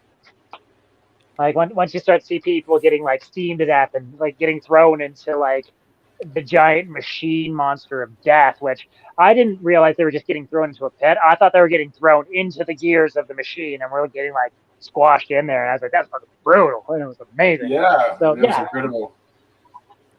No, it's fantastic. Like, it's amazing. Like, it's A+ for sure. Like, I would recommend this to anyone. Like, I've recommended it to Scogli. Hopefully he watches it. And I would recommend it to anyone who's a fan of sci-fi. Really. And I agree, Scogli, if you're still listening. Yes, definitely. We recommend this movie. Would you like to tell us about your channel there, Nemesis?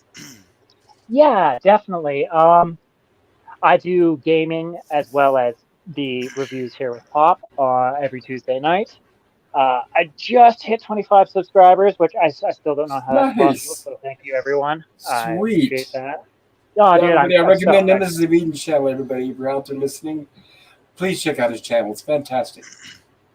Oh, thank you. Yeah, it's amazing. And Hungry Boy, if you're out there listening, I'm worried about you, buddy. I hope you're doing okay. I miss you.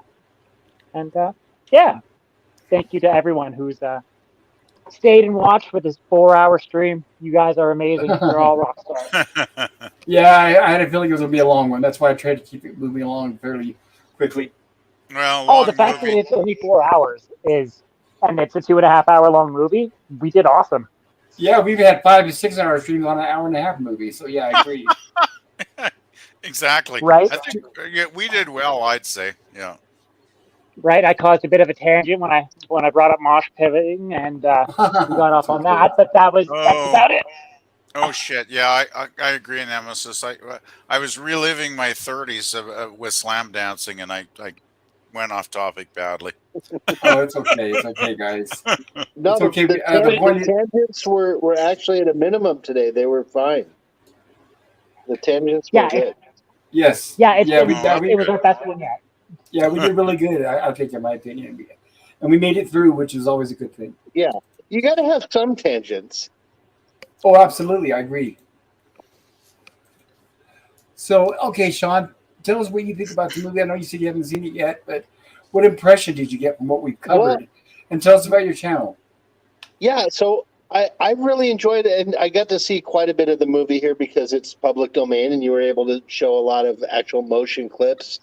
I'm kind of feel lucky that I'm going to be able to watch this whole thing with a fresh perspective, because just from what we've talked about and what we saw, I see so many parallels into our current day, just on what we were seeing and what we were talking about, and it's just riveting. So I really can't wait to go and dive into this movie and learn all about it, and like the stuff that Jill found, it was just fascinating. Yeah. So I kind of feel lucky in a way that I'm going to be able to see this with a fresh eye. Very cool. Yeah, I think you will not regret it.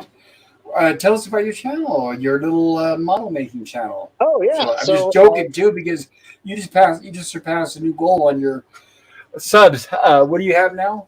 Yeah, I'm at 407. I think is what I saw the other day, and I'm really thankful for that. And it's been stagnant for a few days. Well, it fluctuates. You deserve every bit of it, Sean. Well, I thank you. I appreciate it. I'm trying to have fun.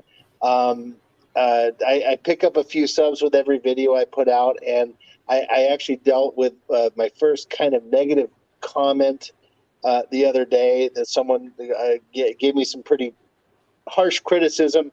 And at first I was kind of mumbling about it, but then I took it to heart, and I'm actually taking their input into heavy consideration here. So I'm hoping it's just going to improve my work and improve the channel. Right, yeah. Negative or positive, that's good criticism. At least they had the intention of improving your channel, not just there to be a troll, right? Yeah, I mean, the comment was a little bit harsh, but, then thinking back, I mean, it's really hard to get content, like people's feelings out of text only, like I'm a big believer in phone calls, like I don't like to text people, I call them. But, and some people have a little trouble with conveying their thoughts without sounding abrasive. Yeah, it's really hard. You have to add like a paragraph of disclaimers and stuff. So, I took it to heart, and the guy had some good criticism. So I'm applying that, and right now I'm building, as we speak, the space station K7. Oh yes, trouble with shovels. Yep, right here. Hey, you still? Are you working on the Jupiter too? If I'm not mistaken, Not yet. So I've got here. I'm gonna hold these here are all the paints that I've bought for it. Okay. And in here, wow, this little guy here has some photo etched metallic parts, like computer consoles and really cool things like that. Oh, nice, amazing. And over here, I'm taking a little tour. Right here are all the resin parts. I've got the robot and the whole family resin parts to go in the freezing tube. Oh, awesome. Nice. I'm so excited. I can't wait. Oh, I'm looking forward to this. Yeah, and then right here in this box is the rotating fusion core. Okay, guys. I put that in Twitter. So yeah, that's going to be out there. And that's going to be a lot of fun. So I'm just waiting on the whole color. And I wanted to show you guys all this. I finally redid my garage here. And I've got kind of like my my setup here. So, Wow. Yeah, it's very nice. It looks fantastic. Oh. I love it. That's the Over the- original Enterprise there, is it not? My God, that's beautiful. Oh, TIE Yeah. Fighter, And X-Wing Fighter. I took some liberty and I put the blue in the nacelles up here. I didn't think that was too much of a stretch. I just thought it was kind of cool. I think it looks and then, great. uh, I think it looks great. yeah, it looks There's beautiful. Enterprise C, she's right here. Enterprise E, and a bunch of Star Wars ships. Another old Enterprise I did. She's up here, and yeah. So, Wow. Very and nice. then here's the old. Gorgeous. Here's the Reliant. Reliant. Yeah. I still think the original Enterprise Miranda is the most class. beautiful starship of all time. I'm just Me sentimental. too. Yeah. I'm very fond of it. I grew up watching it, and I think it'll always be my favorite. Yeah, me too. Yeah, this one, I wish I could have lit this one, but I did this a long time before I got into lighting. Gotcha. Mm. It looks great, though. It looks great. Thank you. So, oh, wait, hold on. So, yeah, here are all of the models I have to build. God. There's your, Oh God. there's your That's Jupiter too. There. There Oh. it is. Wow, that's like a couple years worth of work there. Yeah, oh yeah. You'll always be in It's demand. Amazing. like any collector. I talked to my mom. My mom likes to do quilting. And she's like, yeah, every time I go to the quilting store, I buy material. And Oh you God. talk to a car enthusiast and they go buy a new car. It's just like with anything. But Oh, God. yeah, so it's the sci-fi model guy, if you're interested. And I'm having a lot of fun. All right. And thank you. I'm glad you were able to join us tonight, Sean. Oh, yes, thank you for letting me in. And I know I hadn't seen the movie, but it was a great discussion. Well, the pleasure was all mine. You'll enjoy it when you watch it, Sean. It really is a great movie. I'm sure I will, but I enjoy these conversations more. Oh yeah, we always have fun here. All right. Perfect. And now, or I guess it's my turn. And I know you guys have heard this before, and like it or not, you're going to hear it again. I also give this movie an A+. I've stated many times throughout the viewing why, but I guess if I had to sum it up, I would say lightning in a bottle. The casting was fantastic. The fact that they went for the realism, the scale of it, considering it was 1927, it just blows my mind. It's totally out of this world. The fact that it's going to be around a lot longer than the filmmakers or even us is amazing. I'm glad they were able to rescue a lot of the footage. I can watch this several times and never get tired of it. It would take me a long time if I started listing off all the TV shows and movies that were influenced or directly stole from this. So, without Metropolis, I don't know how the face of our science fiction would look, or our, like I said, everything. It's like Star Wars, everything. It's like our total geek history would be completely different without Metropolis. So, and I want to remind everybody, if you haven't done so already, please vote in the chat and give us your rating on either the movie or you could rate us on how we covered the movie, if you'd like. And I'll be closing that here momentarily. And I want to remind everyone tomorrow night is Gilligan's Island night with Dorilla's Random Thoughts and myself. We're going to cover 2 more episodes from season 2 of The Castaways. And then we'll be back Monday. I'll be putting a poll up to figure out what we're going to watch next. I know we watched the last 3 streams or so of big classics, so I'll put up some options of some more modern things. And I've mentioned it before, but I'm going to try to make it a regular thing where, like, the first Monday, or we call it the first Tuesday of every month, will be classics. I want to make sure we always stick with the classics, and I don't forget about them because there's so many that we can enjoy. And then I believe that's it. I don't want to repeat myself too much. You guys have all heard the same old song and dance before. If you liked what you saw tonight, if you had a good time, please consider hitting the like button. And if you haven't enjoyed it, this is also if you're on the rerun, if you managed to make it to the end, sub to my channel. I think there's going to be a lot of interesting things. There's a lot of interesting things on there, and hopefully more to come. And especially with all these wonderful people you see in the chat and on the panel, and if you check out their channels, it's an endless supply of entertainment.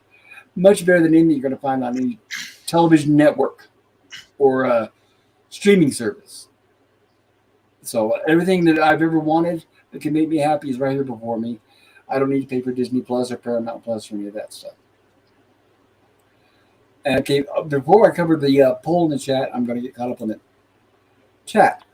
Lemon Pie says, ring my bell. And Mikey says, these fight scenes between Feder and Rotwang, just awesome. Absolutely. It almost looked like they were actually making skin contact. Lemon Pie drops a link to Nemesis of Eden's channel. Thank you, Lemon Pie. And Lemon Pie says, yes, and there's also a link for PvP's channel. And I driven Jill. Thank you, Jill. But she dropped a link to Sean Carter's the Sci-Fi Model Guys channel. welcome. Definitely check that out, everybody. The guy is a genius and he knows what he's doing. He's a master of his work. And also, thank you, Jill. Subscribe to Gorilla's Random Thoughts.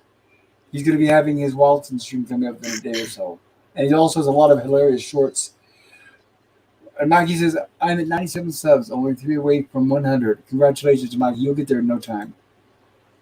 And Jill says, subscribe to Mikey. And they're at perfect timing. There's a link to Mikey's channel, everybody. If you haven't done so already, check it out. Maybe sub. Thank you, Jill, says Mikey. And Jill says, you're welcome. And Lemon Pie says, Canadian Spider-Man. And here's a link to Canadian Spider-Man's channel. And Lemon Pie says, anyone got any grog? I could use some. Hopefully they paid the actors more than just grog. Yeah, exactly, right. Grog for Lemon Pies. Cheers, Mikey says. And Lemon Pie says, Pop, you, the panel and chat, had much to offer about this great film. Thank you. It is my pleasure, Lemon Pie. I'm so glad I was finally able to cover this movie. It's like my channel is not a sci-fi horror review stream without covering Metropolis. So it was like a big missing point. Lemon Pie says, subscribe to Anna Terrific Jill with a link to her chat or her channel. And now I'm going to go ahead and close the poll in the chat. I hope you got a chance to vote. I voted early. Yeah, I voted long ago. Good idea. All right, so let me cover that.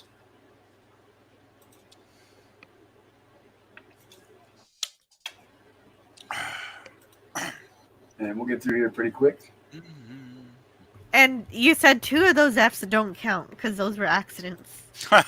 They were accidents, yes. Ignore the Fs.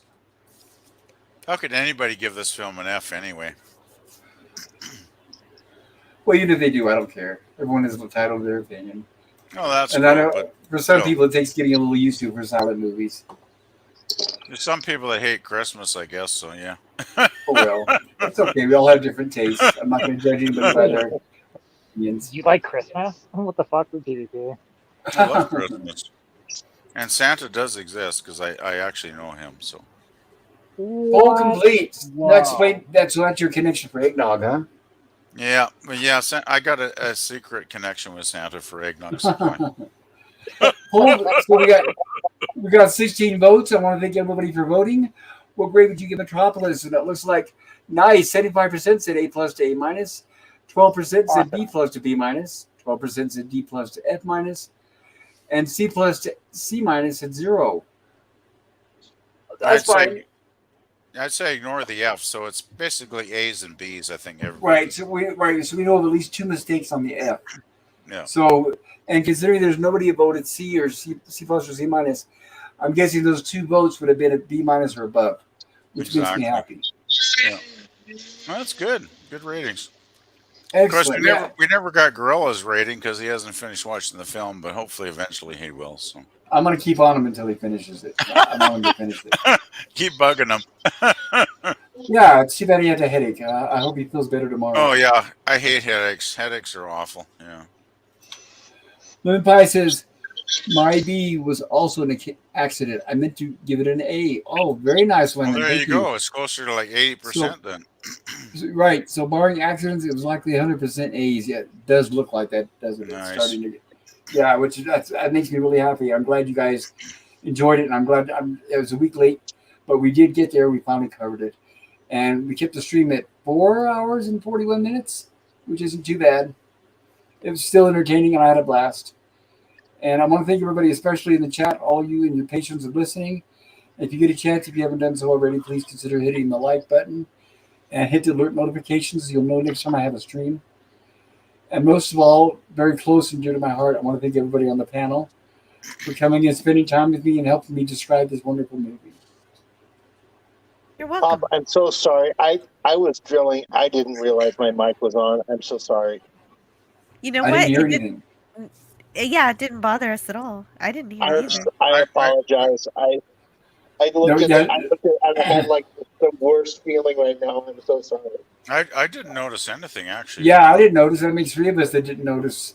Yeah. Oh my god! I was running a Dremel at like half speed, and it was like, I never Well, heard it. So that can't be as bad as the jackhammer I had running earlier on Jill Street. So yeah, you're totally No, fine. even that wasn't that bad.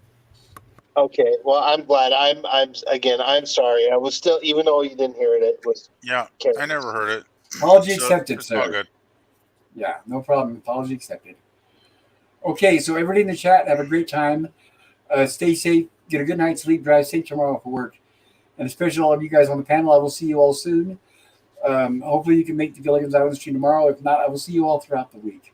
And once again, thank you for your input. You guys made this everything that it is. So good night, everybody. Good night. Good night, guys. Good